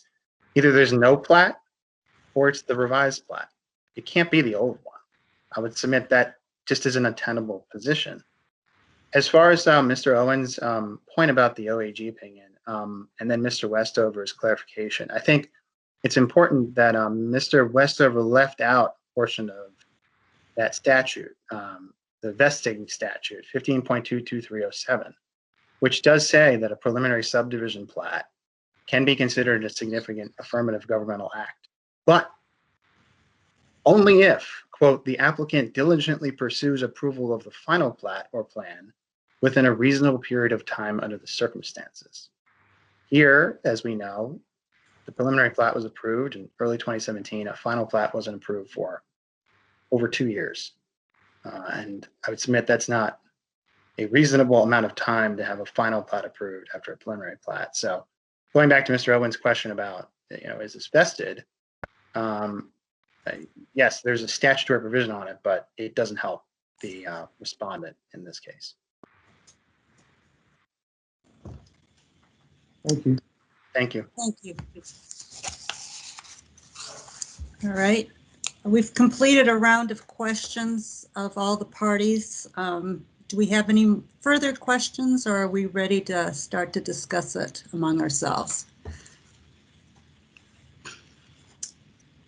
Sounds like we don't have any questions at this time. So in our discussion outline that I proposed, the first question would be the question of standing and whether we have some sense among us as to how we want to go on that question.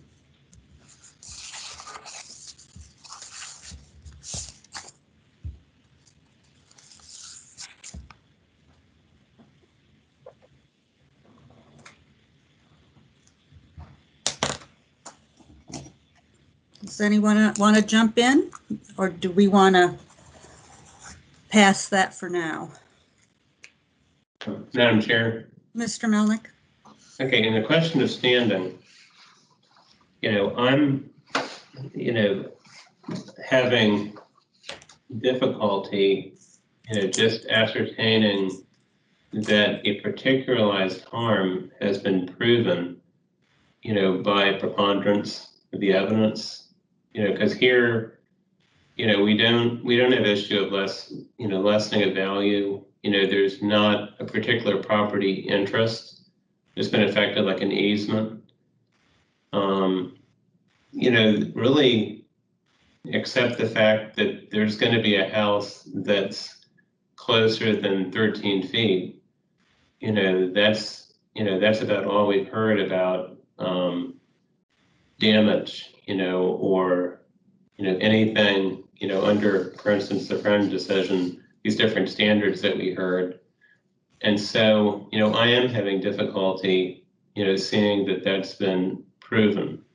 And I understand what Mr. Williams was saying, about it being, just sort of an introductory issue, and that we really ought to hear the merits. But I think it is our duty, to decide this, because then if we decide on the merits, this will be a BZA decision. It's something that we would have done, and then in the future, it'll be for the record, setting like a precedent. And I know all properties are different, but I think, it's the responsible thing, to take the standing issue very seriously, and make a decision on it. So those are my thoughts. Thank you. While we're thinking about it, I see some hands up. but I don't, and I don't one is Zach Williams, so that I understand. There was another one, I don't know who that is. And I'm Bill, just, William Richardson is the other one. okay, thank you. So that's, all right, thanks. Perhaps the county staff could lower their hands, which they have the power to.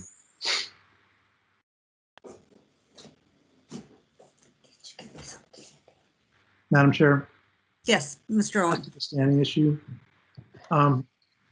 I appreciate that there is some case law suggesting that this might be a tough hurdle for the appellants. But in the context of us being a Board of Zoning Appeals and the nature of our work, which in variances and use permits revolves around constantly identifying harms to neighbors from this kind of development, I think it would be really weird as the discussion about correcting the record and like who would have standing in 2016. I mean, I think that really illustrates our whole orientation is about caring a lot about the impact on a neighbor of a 13-foot versus an 8-foot setback. And so I find that that's sort of just inherently material to a variance determination. And I do think it's obvious that the harm is not general. It is, what's the phrase? It's not suffered by the public generally. It would not, it is a harm beyond mere proximity to the property. The cases that have found no standing have either been ones where a bunch of people, including the next door neighbor, just don't like the property. They don't like a use. They don't like a rezoning. They don't think that gas stations should be allowed in this neighborhood, you know, that kind of thing. And so the next door neighbor to the gas station isn't any better situated than somebody else who lives 3 doors down. Or where it's speculative, like, well, if they rezone, then they might get a site plan later approved. And then when that happens, it'll be bad for me. Well, that's speculative. It depends on the future event. Or more vague, like, well, construction noise will bother me. Well, there might not be as much construction noise as you fear. Here, the thing that's going to be built is clearly known. It is within the core of our competence to examine in terms of its ability to harm neighbors. And it's really core to the purposes of our work. So maybe the Circuit Court or the Virginia Supreme Court would overrule us. But if we don't say that neighbors have standing to enforce variance restrictions that the BZA puts in place for their protection, or the protection of their property, but they don't have sufficient standing to act on that, I just think that's almost illogical. And I appreciate that the case law in Virginia may be illogical in that respect, or the statute may be illogical, but I don't want to presume that.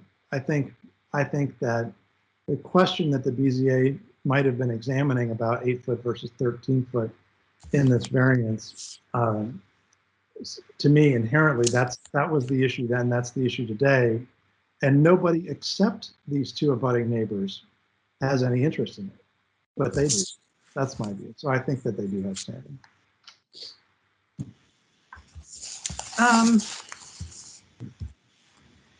So the standing question is not entirely clear, but it is certainly in our normal course of work, we do acknowledge that neighbors have the ability to shape development. Is there any other thoughts on this question? Because this question, if we really don't think that there's standing, it's difficult to actually pursue the substantive questions. I'm sure, I guess I'll just take this opportunity. I didn't know when to mention it, but some of the public speakers, and and to some extent others, have asked us to examine whether there was a private agreement that we were enforcing. And we're not in that business. We're not in the business of satisfying neighbors and their opinions. We're not in the business of enforcing private agreements. We're in the business of collecting evidence about the factors that are before us to decide in a variance or use permit. And I think that with this variance, only 4 members of the BZA agreed that the variance conditions had been met, even though there was an agreement.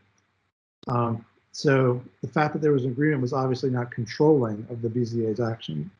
Earlier tonight, neighbors reached an agreement with between the church and that property owner next to the playground. Again, a 4-to-1 opinion. The fact that there was an agreement did not control our analysis of whether or not it was compatible with the plans of the county. So it's evidence of whether or not there's harm. In the case of this variance, it was evidence as to whether or not strict enforcement of the zoning ordinance would have been unreasonable, or whether it was reasonable to grant the variance in order to avoid the by right option. But they weren't controlling, and it isn't our job to enforce neighbor agreements, and we don't require that applicants reach agreements with neighbors. And so I just want to sort of correct the record on the meaning of neighbor views and of side agreements that neighbors might make with applicants. They're not binding on us, and they don't control our independent judgment. They're just evidence.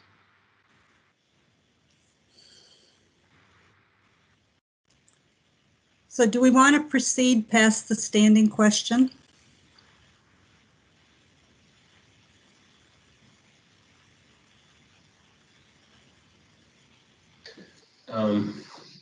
Madam Chair. Mr. Melnick. So I think there's a couple arguments on that, whether to take a definitive vote or whether, just to move to the other issues and then just decide as a whole after a full discussion. And, it's this committee's prerogative, about what we want to do. And so I'd be okay with a full discussion of other issues, and then maybe we can make a decision about standing, after discussion. Okay, is that agreeable to my colleagues? Okay. So the next question would be, which plat, if any, is relevant to interpreting or enforcing the variance? Madam Chair. Mr. Owen? I think the beginning of that question is easier than I thought it might be, because everyone seems to agree that some sort of plat is inherently included in the variance. The zoning administrator and the appellants all concede that there's the appellants say that maybe there's no plat incorporated, in which case the variance is completely ineffectual. But that's not their principal argument. So it seems to me that we're not really needing to decide whether any plat is an enforceable instrument of the variance, but which plat.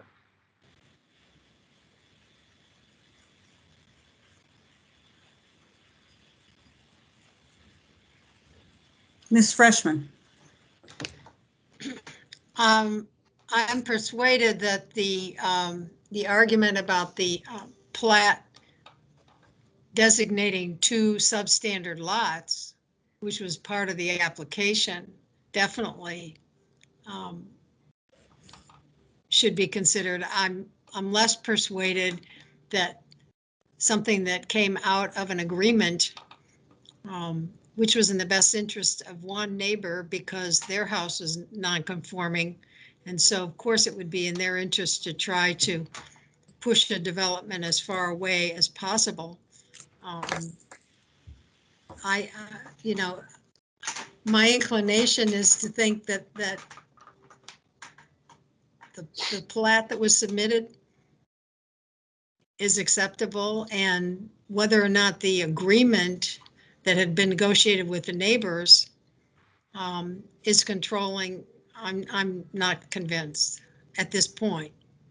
Although I thought that both arguments were persuasive, but it's very difficult to go beyond the actual substandard lots plat that was part of the application, which seems to me does continue to be valid.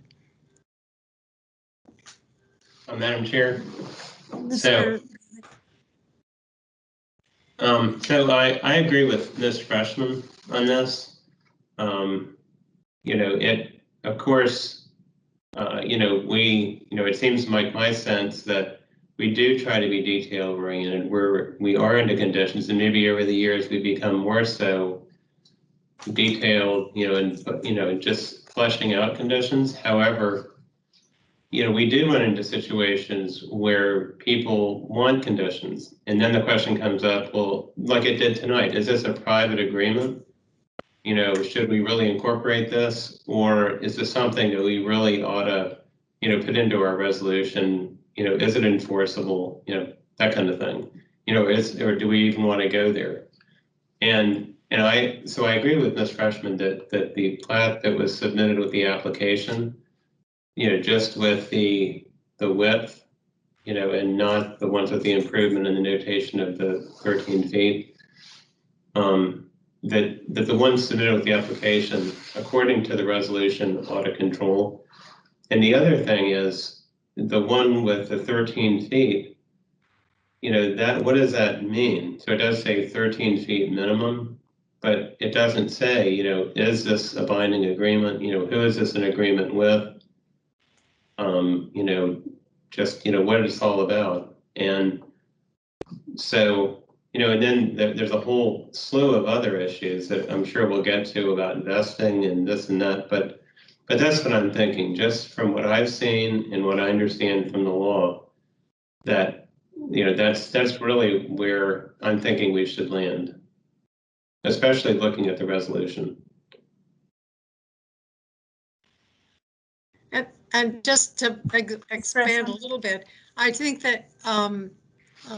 Owen is right that we have gotten to the point, well, we all have gotten to that point where we do get very involved in intricate negotiations between neighbors, and just on the Moss case tonight, where there was a whole slew of individual comments and conditions that were offered, and then it has to go to the Civic Association and blah blah blah. And I think that's important. It's always important to consider, but I think even in the ensuing 4 years, we're doing a lot more of that than we used to. And in this case, there was a hard-fought negotiation that went on, but it doesn't seem to me that it was formally included in a way that can be controlling now.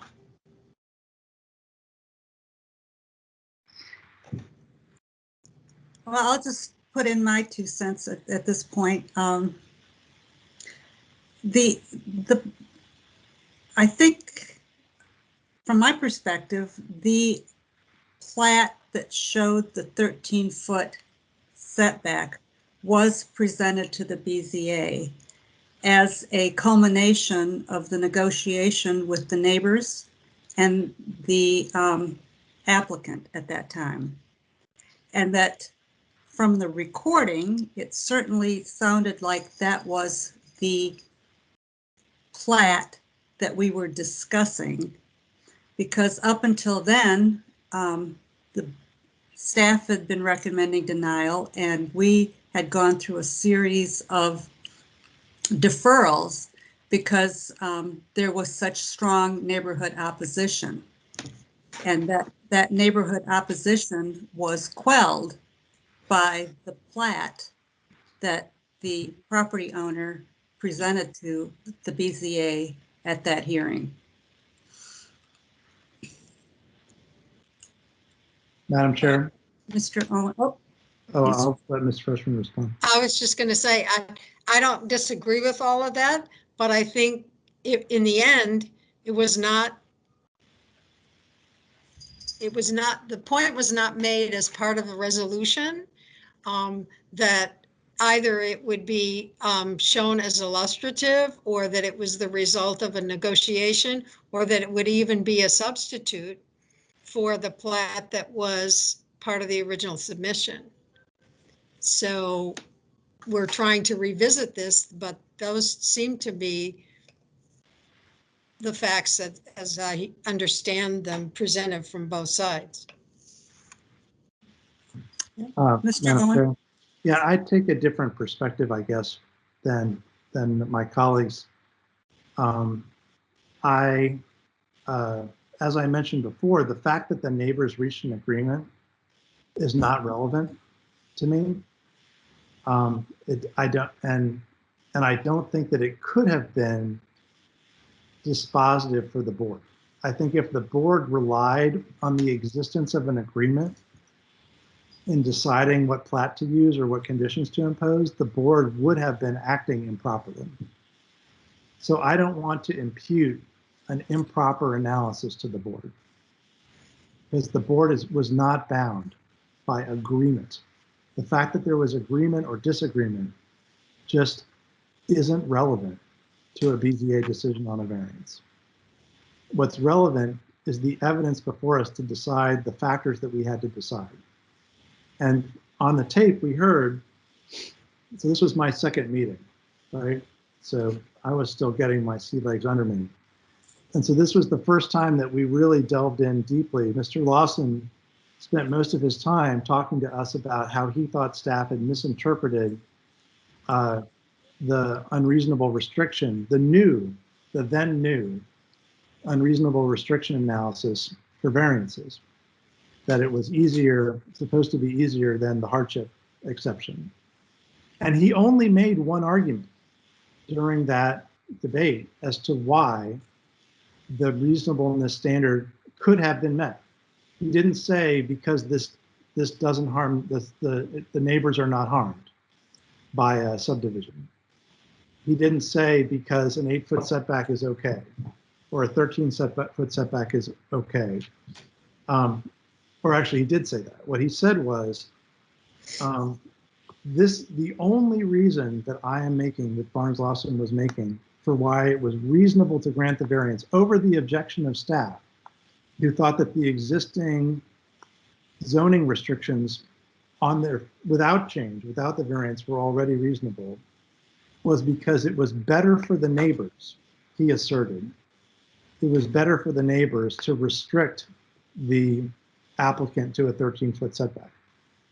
And it was framed sort of colloquially in terms of an agreement with the neighbors. But literally it couldn't have been that, because that's been an illegitimate reason for the BZA to have made its decision. So in order for us to make the finding that we had by law to make, that there was an unreasonable restriction on the property, we had to have a reason for making that. And the only reason that was ever offered to us, the staff was saying, no, there is no reason. So the applicant was offering the only reason in town, the reason we implicitly agreed with it. And that was that the neighbors were better off with the site plan that he proposed in the meeting than they would be with the by right option. And so I don't see how our decision could have been based legitimately on any other premise. And so for that reason, and not because there was an agreement, I don't think that the BZA then or now can have cognizance of whether or not there was an agreement. But we did have to make an analysis to whether or not the neighbors were harmed less by a 13-foot setback than by an 8-foot setback. And we must have made that determination, and that must have been the basis by which we legitimately granted the variance. If we don't follow all those steps, then the BZA acted improperly. And we should not presume that the BZA acted improperly. We must presume that the BZA acted properly. And we can only do that if the 13-foot setback mattered. Thank you, Mr. Owen. I take your point in terms of not being a lawyer. My language is not as precise as yours, but I agree with your analysis.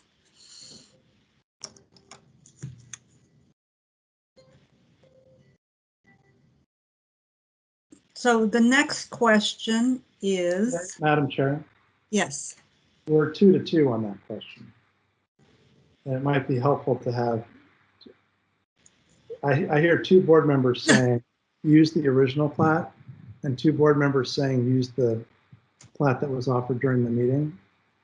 And I think I'd be interested in Ms. Clark's view about which plat, what her views are on choosing between those 2 plats.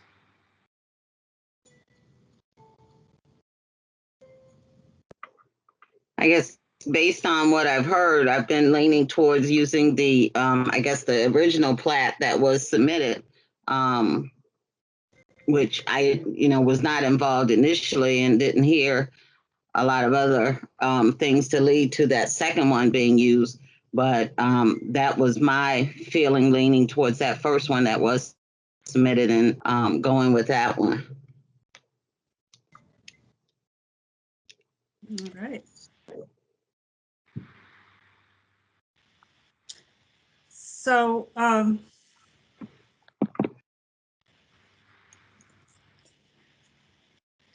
is it worth discussing the 4th point? Which is? What aspects of the variance in the building envelope constraints have expired, been vested, or been overtaken by events? Oh, well, there's an intermediate question. Is there?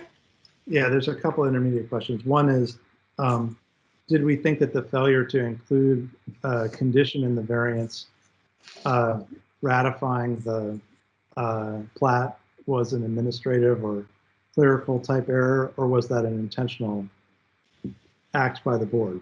And some of the people before us don't think that's relevant, and some do. And so the question is, do we think it was an error? Was there a standard condition that was inexplicably omitted? Those are questions that we've been asked to opine on as a factual matter. Ms. Freshman? I think she's muted. You're muted. Sorry. It seems to me that's sort of the heart of the whole debate as to whether or not it was an error. I mean, I don't remember, honestly. I take everybody's word that it was extensively, acknowledged and discussed, but I guess I feel that there would have been an opportunity for correction if it had been accidentally or intentionally omitted, and it wasn't. So which is why I think that it's all, I come back to the original plat. Madam Chair. Mr. Malik? Okay, so I again agree with Ms. Freshman that, it was clearly demonstrated that, we were, that we could clearly make conditions. If we wanted to make conditions, we could, because we made quite a few of them about trees. And I don't think that this could be chalked up to a clerical error, because we stated the resolution, we debated it before we voted, and we did make conditions. This particular thing about the 13 feet wasn't a condition. And so I couldn't support the idea that this was what would be considered a clerical error, as that issue is defined in the law. Madam Chair. Mr. Owen? Once again, I find myself in disagreement with my other 2 colleagues.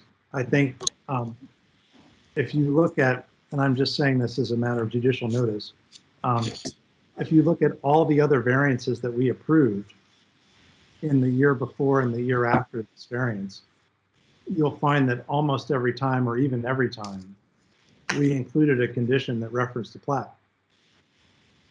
I can only remember in my 5 years on the BZA one time where we intentionally did not include reference to a plat, which was the case on, it was another one of Mr. Lawson's cases on Culpeper Street, where no one could agree what the building envelope should be.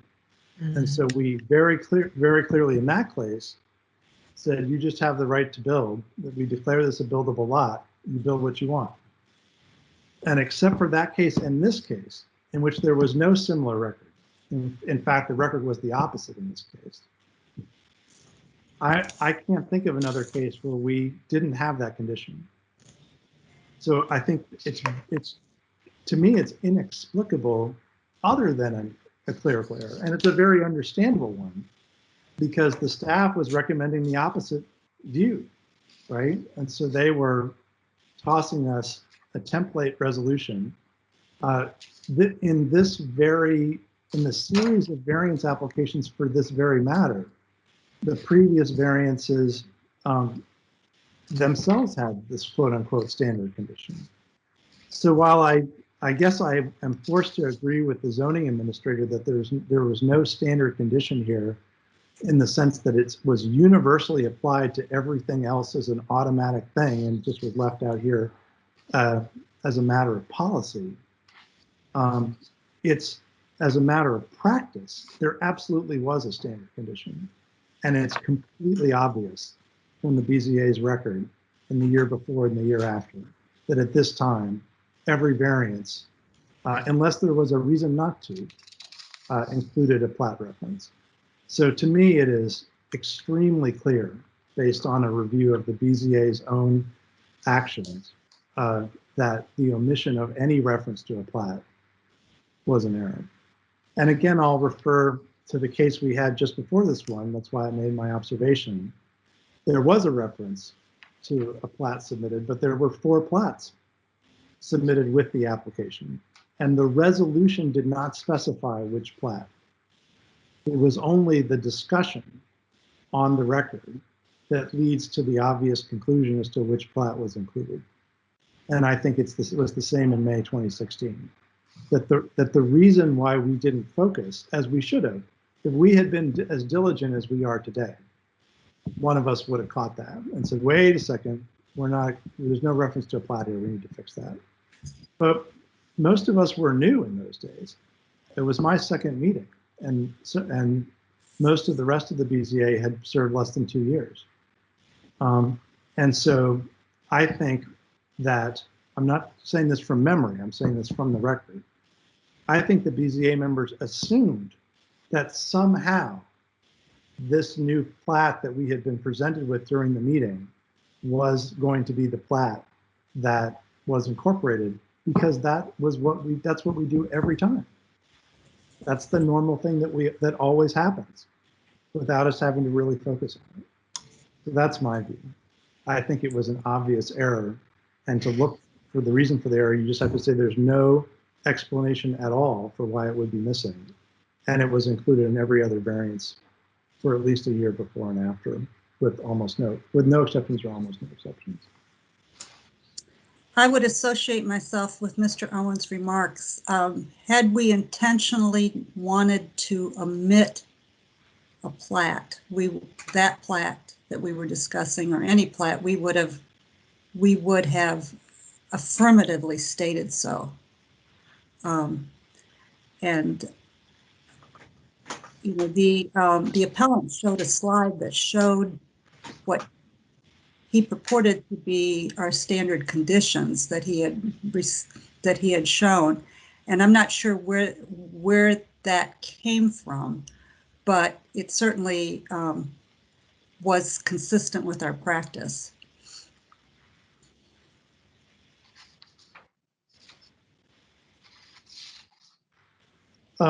I would also like to address the question that has been raised about the assertion that's been made about the BZA speaks only through its resolutions. Since there's a concession that a plat was inherently incorporated, and we're only talking about which plat, I think that's a very weak argument for saying which plat was included, just for that reason alone. I think a plat was clearly included. No plat was referenced in the resolution, yet the zoning administrator concedes a plat is nonetheless incorporated, and we're just arguing over which plat. I would also say, just very briefly, that the case law that's cited by the county attorney and the builder don't, I think, stand for the proposition that they're asserting. There is that phrase, the board speaks only through its resolutions, but where that was not found was where a single board member later recalled or tried to give a one-person interpretation of what had happened before, where a public body wrote a letter instead of taking a vote on a resolution to express their view on something, where during the hearing, individual members asked questions that were not then incorporated into a resolution. I think that that not everything, the question is, what did the majority of the board, what did 4 members of the board in May 2016 do? And since the resolution was ambiguous on its face, you can look to the context, to the record, to the practices of the BZA beyond the words of the resolution to interpret and understand a resolution that was ambiguous on its face. And that's not different. That's not saying that the board acts other than through the resolution. It's saying, what does this resolution even mean in the first place?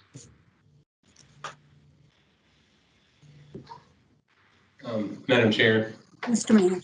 So I don't see how a resolution that references the package, the package that we get, the original package and the original plat, because when we say, I move that we're going to approve this, then that's the package that we're looking at. And so I just, I don't see, how that's ambiguous. And then I think if you get into the weeds about intent and all that sort of thing, as was discussed, I think then we're just going, then you go down a rabbit hole. And I know for a lot of people, after having heard the arguments of the neighbors, that's a hard conclusion to come to, but I just, that we've heard about the law speaking through resolutions. This is what people rely on, especially this many years later. And so that's just the conclusion that I'm reaching from what I see. Mr. Melnick, you just said that where you have a resolution that refers to an application, but I don't see in the approved resolution where it refers to the application. We're referring to the case. But the case is not the application. But the case is the package. So that is what, when you make a motion, you move to adopt the proposed resolution, in that particular case. And it's similar to tonight in the, in the PTAC case. So, what I said is adopting the attached proposed resolution in this case. And the proposed resolution, was the advertised, it was the advertised package. It was the advertised material. And so, and I think that is just the common procedure, is if you move in a certain case to adopt the resolution, you're adopting what we're seeing in that package. So that's my take on it. Okay. Yeah, I look at it that we're adopting the proposed resolution, which is the text that follows. So when we say, I move that the Board of Zoning Appeals adopt the proposed resolution approving the variance subject to the conditions listed, that it's only what follows is that what we're adopting. But you give the citation for the case, and that's the submission. That's the package. Well, I view the case as being the request. Yeah, I would say that the submission is what was in the packet as supplemented up to and through the hearing. Like if it's silent as to what you're incorporating, I would say it's everything in the record up to and through the hearing. That would have been my interpretation, but I appreciate we have different views. We're just trying to work through the discussion. I'll call the question. Well, the next thing is, it sounds like we have a majority to work from the plat that was submitted, the originally submitted plat. So then the question is, does that plat speak to the location of the building envelope? And I think even that plat does. I'm trying to find it.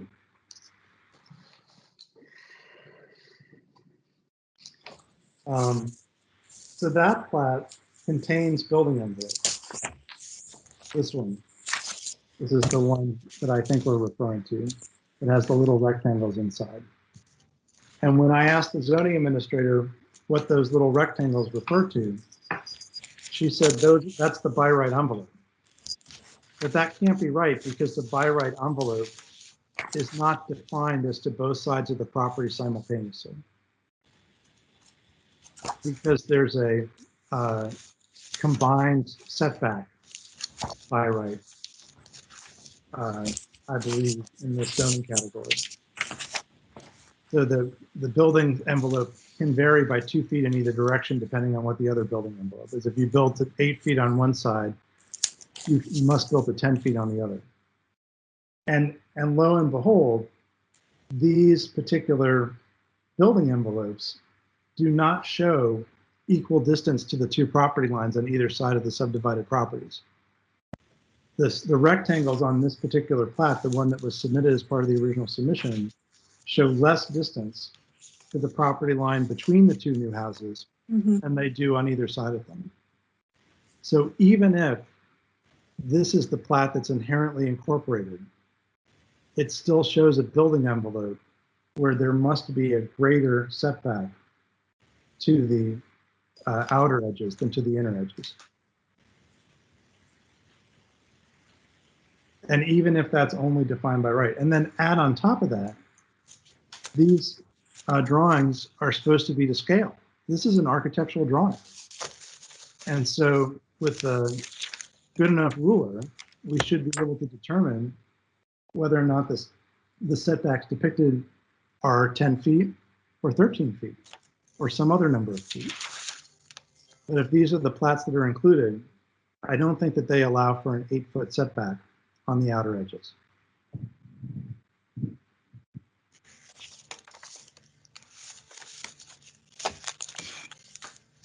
Madam Chair. Mr. Miller. So I don't, the way I look at it though, is that this variance was, for the substandard width. And if we're going to go with, this being a part of the original application and the original plat, that this, for me, these building restriction lines are just examples of the 10-foot and 8-foot. It doesn't even show measurements, but I just don't think that those are relevant to what we were working with, those building envelopes. I think it was just a 62.5. It was the width of the lot that was at issue. So that's the way I look at those building envelopes. It's just not relevant information. Is PROP interpreted to mean proposed?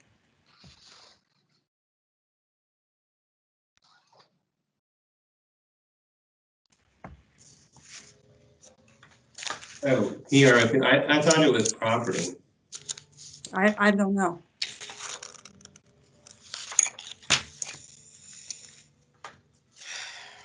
I'm ready for a motion.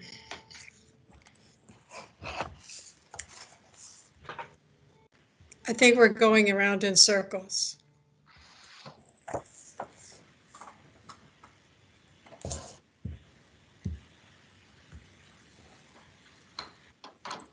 All right. So Any I further guess discussion? I guess the $64,000 question is, does Ms. Clark think that the builder can build to 8 feet or not? And once we know that, we can proceed to unwind the rest of this.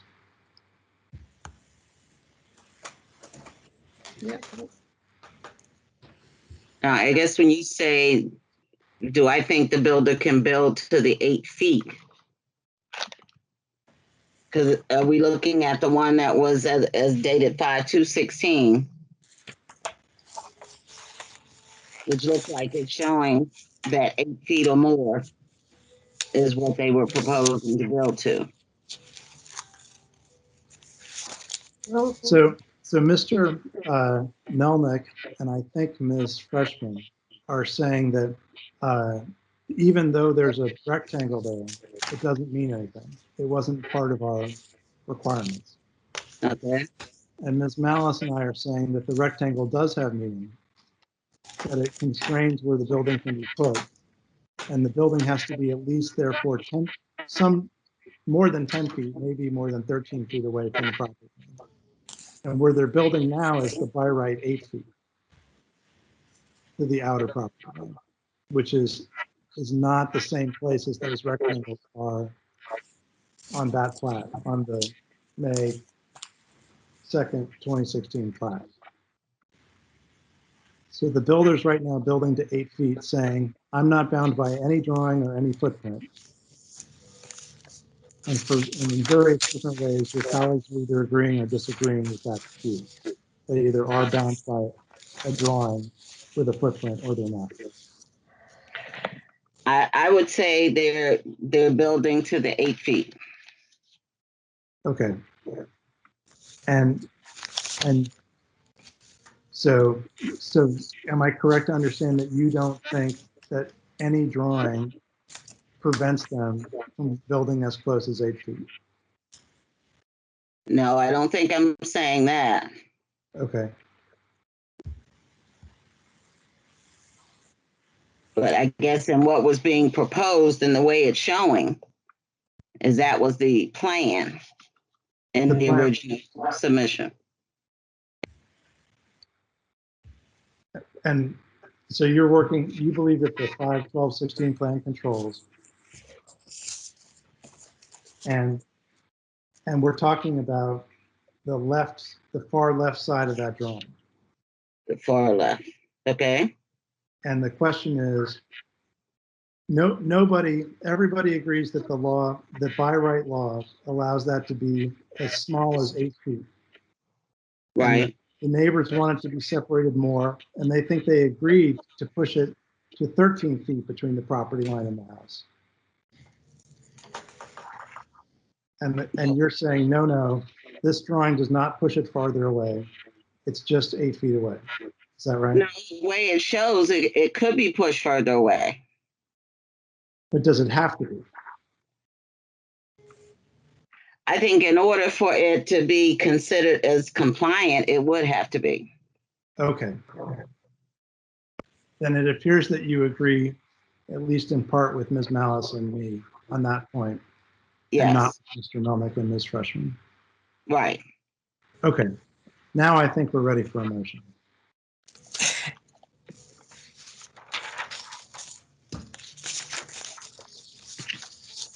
Okay, ready? Ready. In the case V-11600-20-APP-1, I move the Board of Zoning Appeals uphold the decision of the zoning administrator. I'll second. Motion made by Ms. Freshman, seconded by Mr. Melnick to uphold the zoning administrator's decision. Any further discussion? So I think we can, based on the discussion, this is going to go down 3-2. And then we're going to have another motion. Because the zoning administrator said they could build it. I'm sorry. Based on the discussion we just had, I expect this motion to be voted down 3-2. and then we'll have another motion. What the majority thinks. Somehow the audio is fading out. Your last phrase, I heard everything up until the next motion. There'll need to be one. Well, let's just do this first. Can we, please? Okay. It's almost All right. midnight. All right, I will call the roll on the motion to uphold the zoning administrator. Mr. Owen? No. Ms. Freshman? Aye. Mr. Melnick? Aye. Ms. Clark? No. The chair votes aye. I mean, chair votes no. Wait a minute. I'm sorry, Ms. Clark, you voted No. no, and chair votes no. So that means this motion fails. That's right. Madam Chair, Okay. I have a motion. Mr. Owen? We can perfect the motion after I get it started, but I move that we partially uphold and partially overrule the zoning. Ms. Clark, I think yours might be the next present.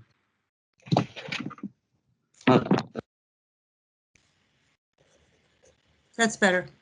I vote that we partially uphold and partially overrule the zoning administrator. I vote that we uphold the zoning administrator. So first of all, I'll move that inherently in this motion that we reach the merits, I think we've found standing by the appellants. I don't incline to make a specific finding on that since it's mostly a matter of law. I would uphold the zoning administrator as to the question as to whether or not the variance has expired. We haven't talked about it, but I don't think the variance has expired. We overrule the zoning administrator in finding that there's not a plat that prevents an 8-foot setback. And there's some findings of fact that we can adopt to lead to that. But the majority of the BZA believes that the plat that's controlling is the originally filed plat, and a majority of the BZA believes that the originally filed plat does not allow an 8-foot setback. So to the extent that the zoning administrator is saying that the original plat is controlling, the zoning administrator is correct, according to a majority, but according to a different majority, the originally included plat does not allow an 8-foot setback. So that's the direction we're going to go. Madam Chair? Mr. Melnick? But I think, you wonder, where does that leave anybody though? If we're saying, well, it's not 8 feet, okay, then we've decided that. And then, this owner, well, it's like, well, okay, it's not 8 feet, but then what is it? Well, they have two choices. They can go back to the zoning administrator and ask the zoning administrator to use the controlling plat and tell them what their setback is, perhaps with the ruler or perhaps with some other mechanism. Or they can appeal the circuit court, and have the circuit court revisit our view.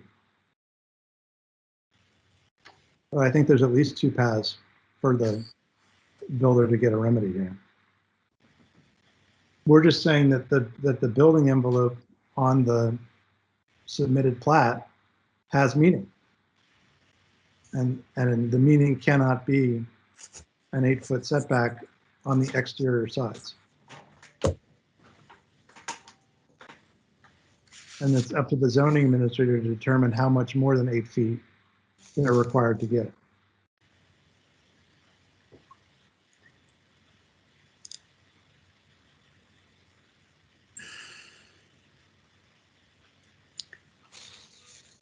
Mr. Owen, do we need to sever these?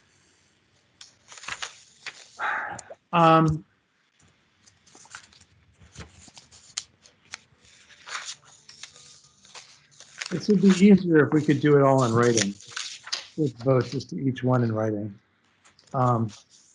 Trying to do it all verbally and get it read into the record tonight will be a challenge, especially because we split, in different ways on different aspects of it. But well, go ahead. I would like us to take a vote on these questions, and the question, that we feel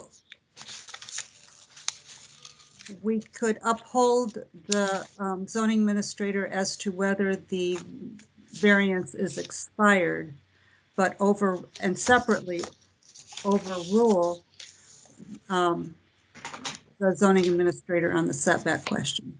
okay, I move that we uphold the zoning administrator on the question of whether or not the variance has expired, and agree with the zoning administrator that the variance has not expired. That's my motion. Is there a second?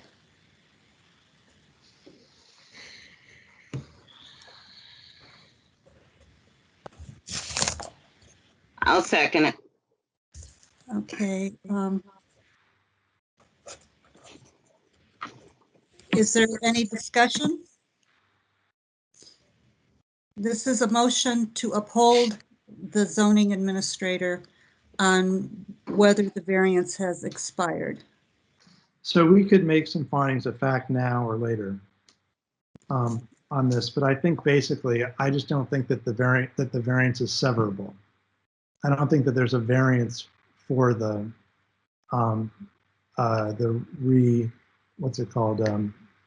replatting.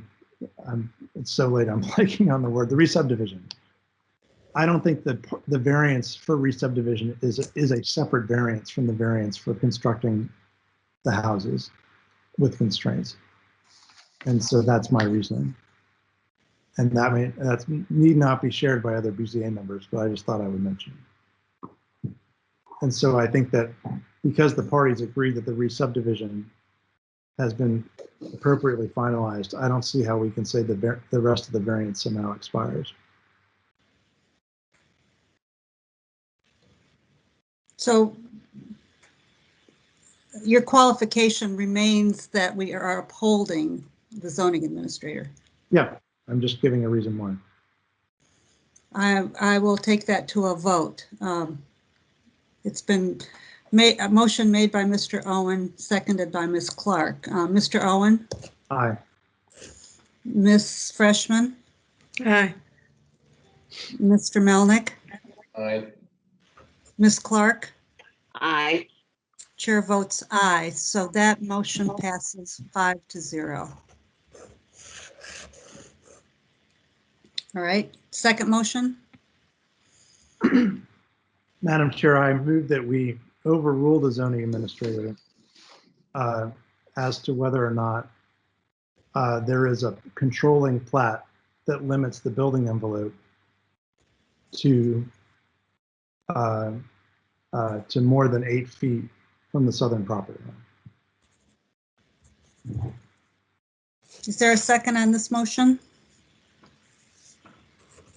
I will second. So this motion is back to the question we discussed before as whether the plat that's included in the original packet leaves open the question of the distance between the property line and the building line that was shown there.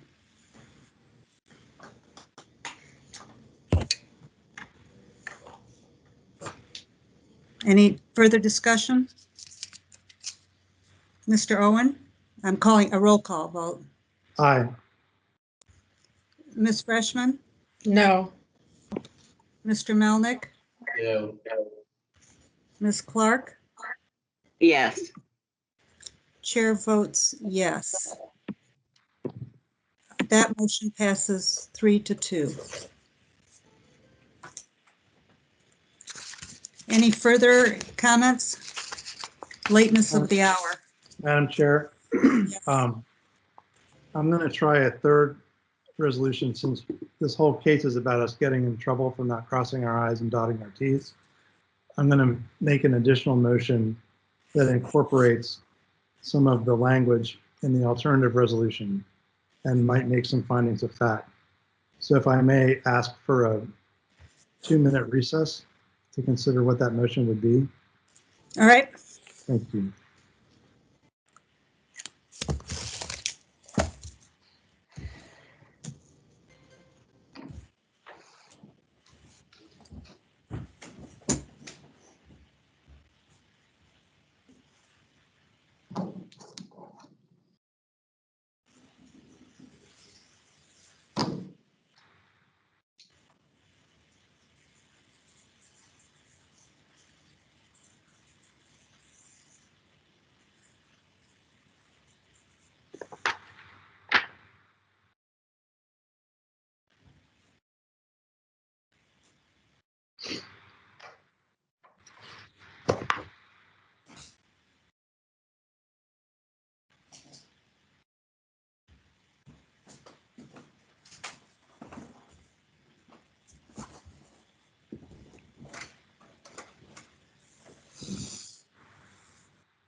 Okay, Madam Chair.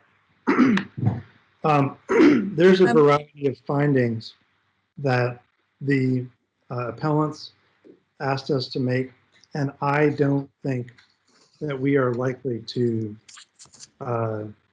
get very far in exploring those. I think we're closely divided, and we would spend a long period of time trying to parse them.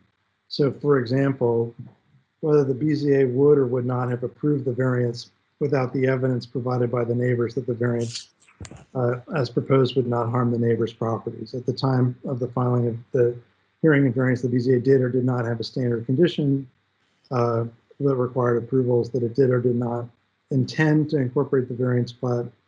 Just given how we're dividing tonight, I fear that that could lead to a lot of spinning of our wheels. So although I had originally intended to propose findings one way or the other, I just think it's too ambiguous on some of those points.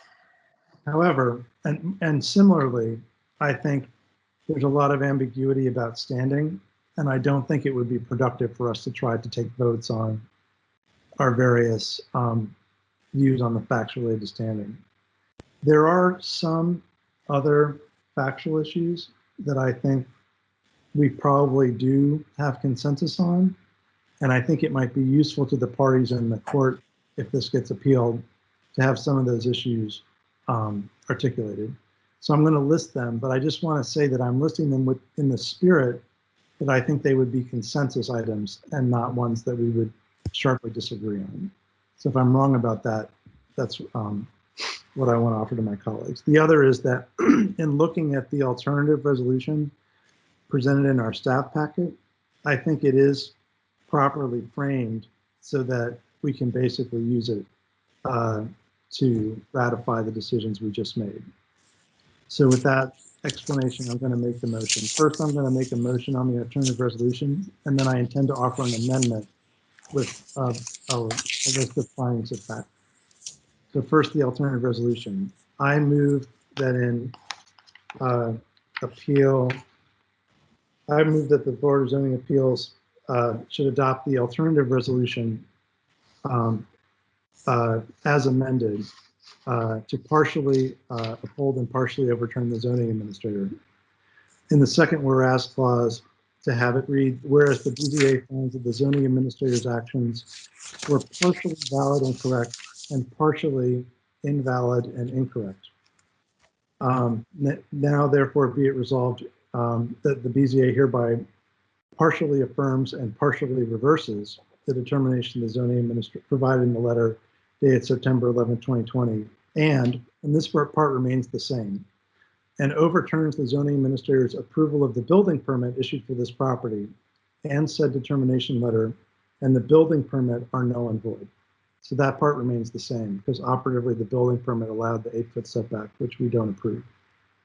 So that's the skeleton of the resolution, to which, if it's seconded, I will offer an amendment to add findings of fact. Mr. Owen, could you repeat it, please? I'm sorry. Yes, ma'am. So first whereas clause remains the same.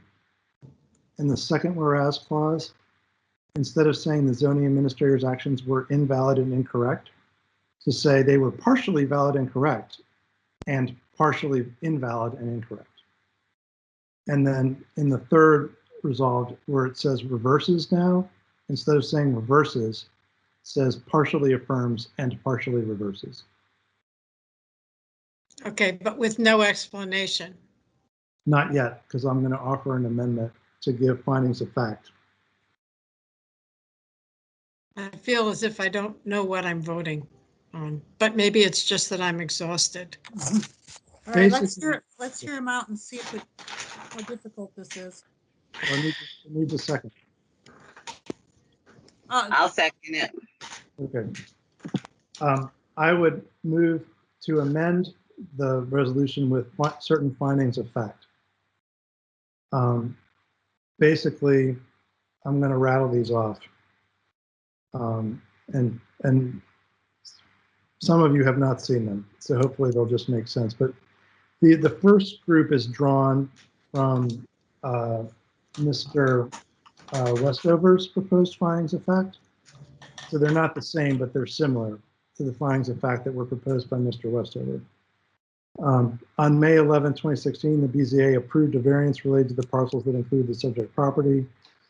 No later than August 2016, the then owners of the subject property filed a proposed subdivision, and Arlington County approved preliminary plats on January 6, 2017. Prior to May 11, 2017, the current owners of the subject property assert without contradiction that the prior owners submitted a demolition plan, prepared a grading plan, and requested house numbers and obtained a bond estimate for construction. On October 4, 2018, the current owners of the subject property assert without contradiction that the prior owners obtained a reapproval of the preliminary plat. On July 1, 2019, the subject property was sold at foreclosure and thereupon ceased to be owned by Bernstein and Cook and came into the owner of American Signature Properties, the current owners. Between July and November 2019, the current owners obtained approval of a preliminary plat, posted a $4,100 performance bond for construction of public improvements related to the subdivision, received a final plat from Arlington County and recorded the final plat with a deed of re-subdivision. Between July 2019 and April 2020, the current owners of the subject property assert without contradiction that they retained engineers and architects to develop various engineering and architectural plats related to the subject property. No later than April 2020, the ASP learned of the possibility of a 13, so this is key.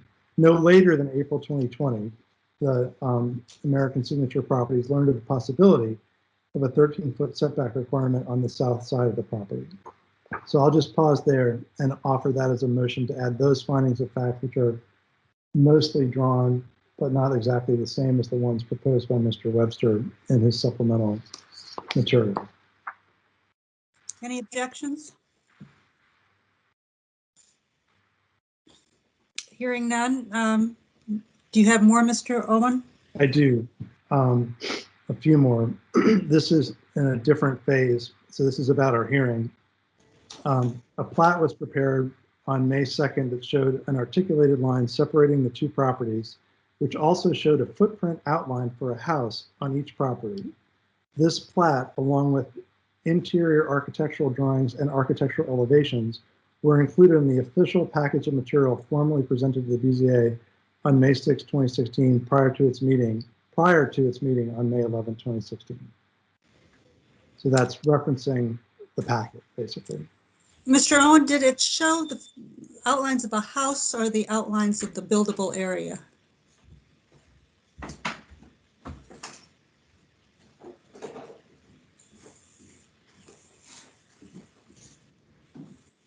What do you think it should say? I think it's buildable, you know, it's not necessarily the house, but the buildable area. Okay. The next finding is the hearing tape for the May 11, 2016 BZA hearing indicates that counsel for the applicants did pass out copies of a plat dated April 11, 2016, showing a 13-foot setback for new construction along the southern boundary line. In both an email exchange with staff and the hearing tape, counsel for the applicant states that it is, quote, very important, end quote, that the BZA see the version of the plat showing the 13-foot setback. And I think that will stop there, because these other ones I think would be more controversial. Any objections to this group? Well, I personally think that, you know, that it's not, I don't think it's relevant. I just don't. You know, just from what we've heard, you know, about intent not being relevant, you know, that our board speaks to its resolution. And as far as, you know, it being the envelope, you know, there's not even any measurements on it. So I can't really say, I mean, it's lines, but it's very vague the way it is, the measurements and everything else. So I just think it's too vague. I have to say, Madam Chair, that I think I tend to agree with Mr. Melnick on that point. I think whether the plat shows a buildable area is a conclusion. Whether it shows a house outline is a fact. And I'm not sure that it shows a buildable area, but I'm sure that it doesn't show 8 foot to the exterior lines or allow it. So I'm not sure that buildable area is the right term as opposed to just a house on each property. Does that solve your issue, Mr. Melnick? If we go back to the term It house? doesn't, but I don't think it shows a house on each property either. It's which shows a footprint outline for a house on each property. That's the whole phrase. A footprint outline. For a house on each property. I'm just trying to describe the fact. I think we should just say what it's entitled, you know, and it's, let's see, well, it's entitled PROP period BRL and then in parentheses TYP. But that's all we know. You know, it's the significance of it or what it was supposed to mean for our decision, you know, I think. Okay. Can we just describe it that way, that there's...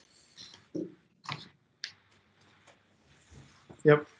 That the drawing shows outlines labeled PROP. Okay, so a plat was prepared on May 2nd 2016 that showed an articulated line separating the two properties and additional markings labeled PROP? Yes.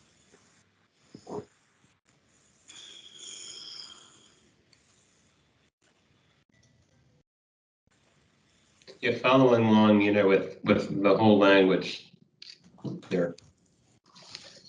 I'm sorry, Mr. Melnick, what do you mean? Oh, yeah, it said the PROP, BRL, TYP.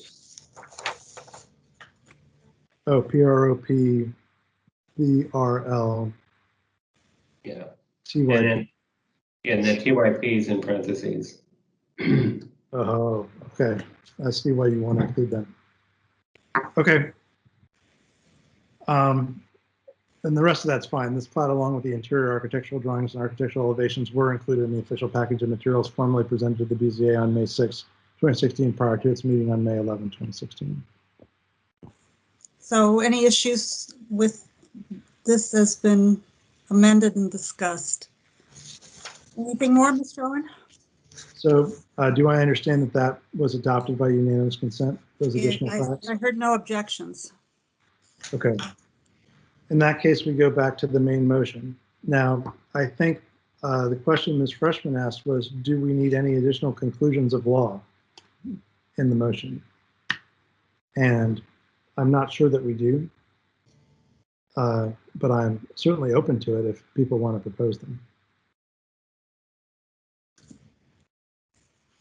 Mr. Owen, while people are thinking about it, you have a list that you can forward to Mr. Rizzi for inclusion.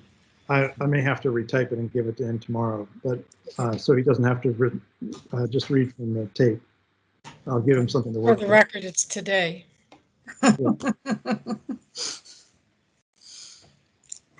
All right. Can we just check to make sure that Mr. Rizzi can still hear us? The staff have been silent for a long time, and I want to make sure we're still being recorded.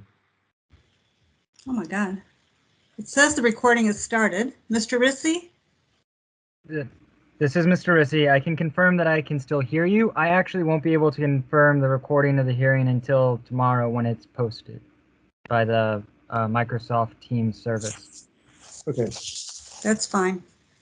Are we ready to vote on this motion? Partially affirms, partially reverses with the findings. Yep. Motion was made by Mr. Owen, seconded by Ms. Clark. I will call the roll. Mr. Owen? Aye. Ms. Freshman? Aye. Mr. Melnick? No. Ms. Clark? Aye. Chair votes aye. The motion passes 4-1 with Mr. Melnick dissenting. Does that conclude our case? I believe it does. Well, let's see if do the parties agree? Do the parties agree that we've concluded the case? Are the parties still here? Does Ms. Core agree? Does the appellant agree that we've decided what we need to decide? I will defer to our lawyer, Zach Williams, but I think we agree. Yep, I'm still here, and I believe that that does conclude the case. All right, thank you. Does Ms. Core agree? Ms. Core? Yes, I do. All right, thank you. All right, thank you for all of the preparation leading up to this hearing from all parties. It was very helpful to have all of this in our deliberations, so we appreciate it very much, and we apologize for the lateness of the hour.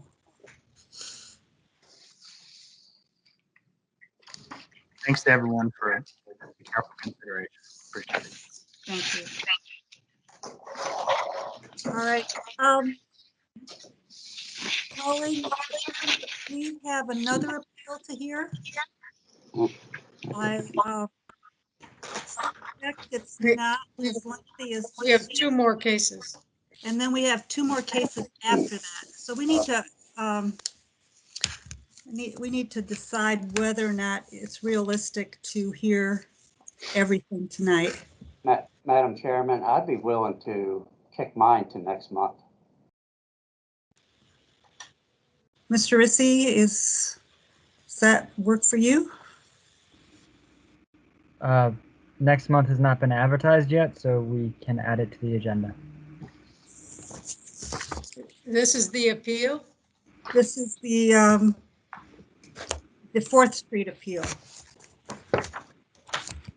Madam Chair, I move that in case V-11601-20-APP1, appeal by Rebecca Hunter relating to 4313 4th Street South be deferred to the February BZA meeting. Second. Motion by Mr. Owen, seconded by Ms. Freshman to defer case to the February BZA hearing. I will call the roll. Mr. Owen? Aye. Ms. Freshman? Aye. Mr. Malnick? Aye. Ms. Clark? Aye. Chair votes aye. The motion to defer passes 5-0. We apologize for the length of our hearing, Mr. Lawson, and thank you for your consideration. Thank you, Barnes. None is needed. Thank you. All right. Question is, are the applicants for case number 9 and 11, number 9 still with us? Yes, good evening. This is Brendan Brannon. Okay. And All right. I'm just checking to see if you're still here. I'll have Mr. Rizzi call your case. And if the board would prefer, considering the lateness of the hour, it's not clear to me how long you all would contemplate the case to take, but we'd be happy to defer to the following month. Thank you. We would be happy to defer. Is there a motion?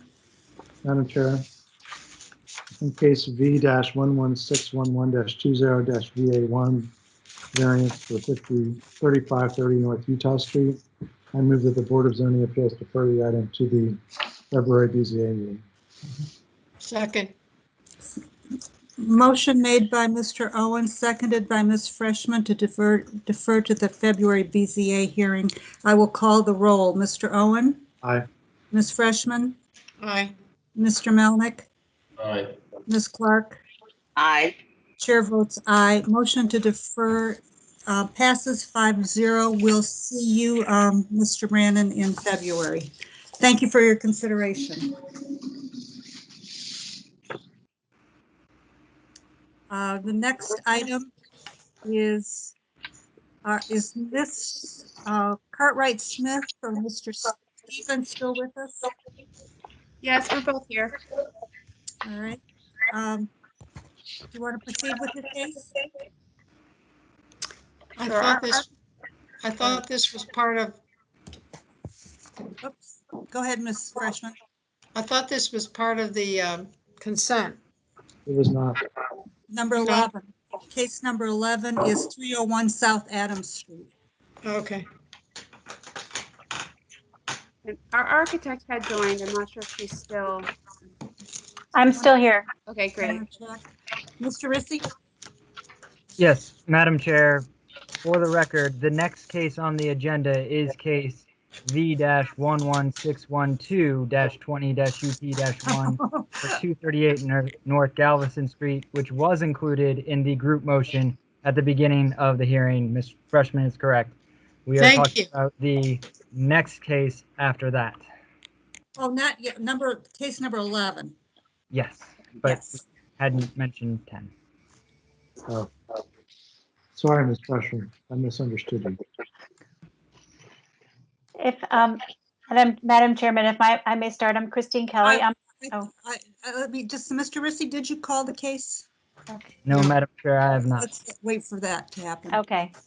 Next item is case number V-11613-20-UP-1. It is a use permit request by Laura Cartwright Smith and Justin Stephen, the owners, to permit a rear setback of 22 feet to the rear two-story addition, 19 feet to the east of 25 feet from the rear property line.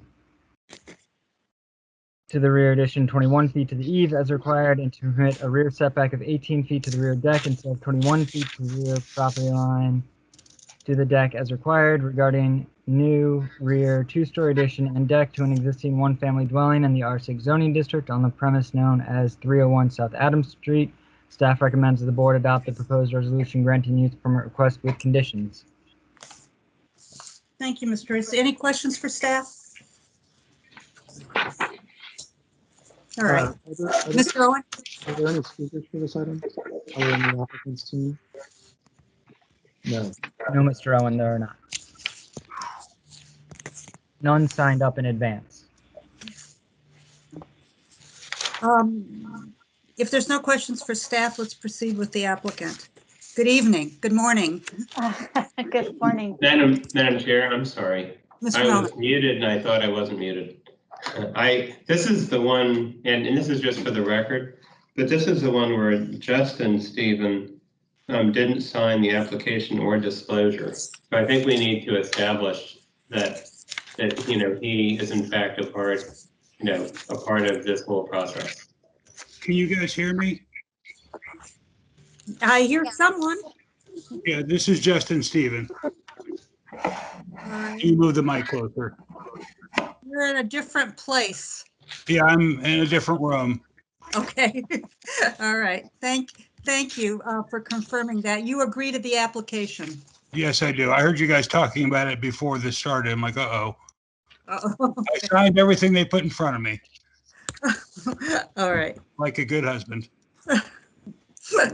Thank you very much. All right. Mr. Melnick, does that satisfy your question? Yes, it does. Thank you. All right. Let's hear from the applicants, please.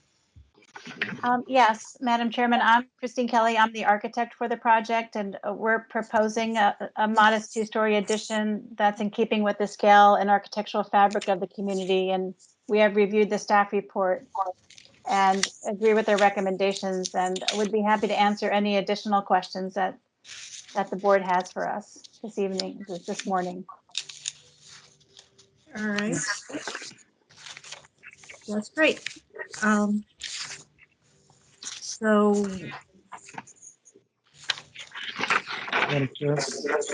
Mr. Owen? Yes, this is a rear addition. I did not see any of the feedback from the rear neighbors.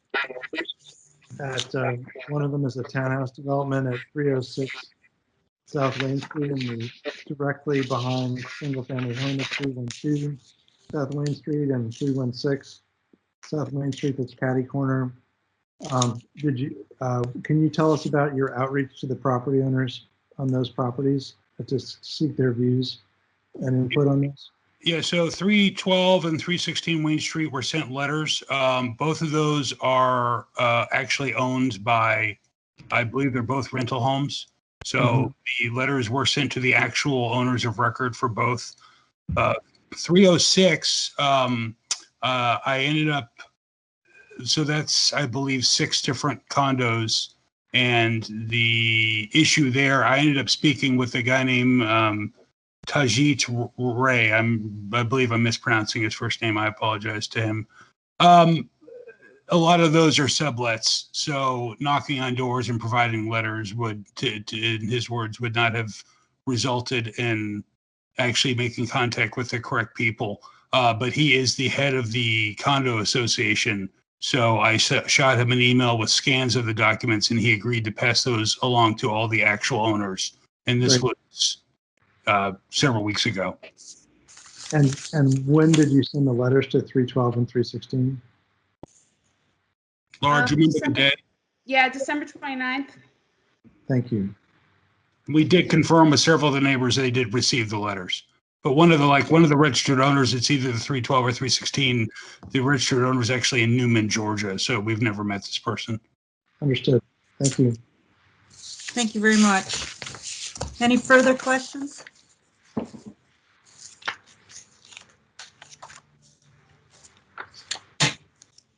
Any discussions with the board?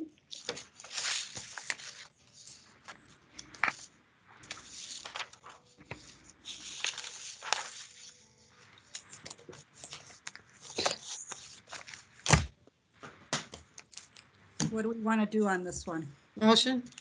Ms. Freshman? I move the Board of Zoning Appeals adopt the attached proposed resolution approving use permit V-11613-20-UP1, subject to conditions listed in the resolution and with a 3-year time limit. I'll second it. Motion made by Ms.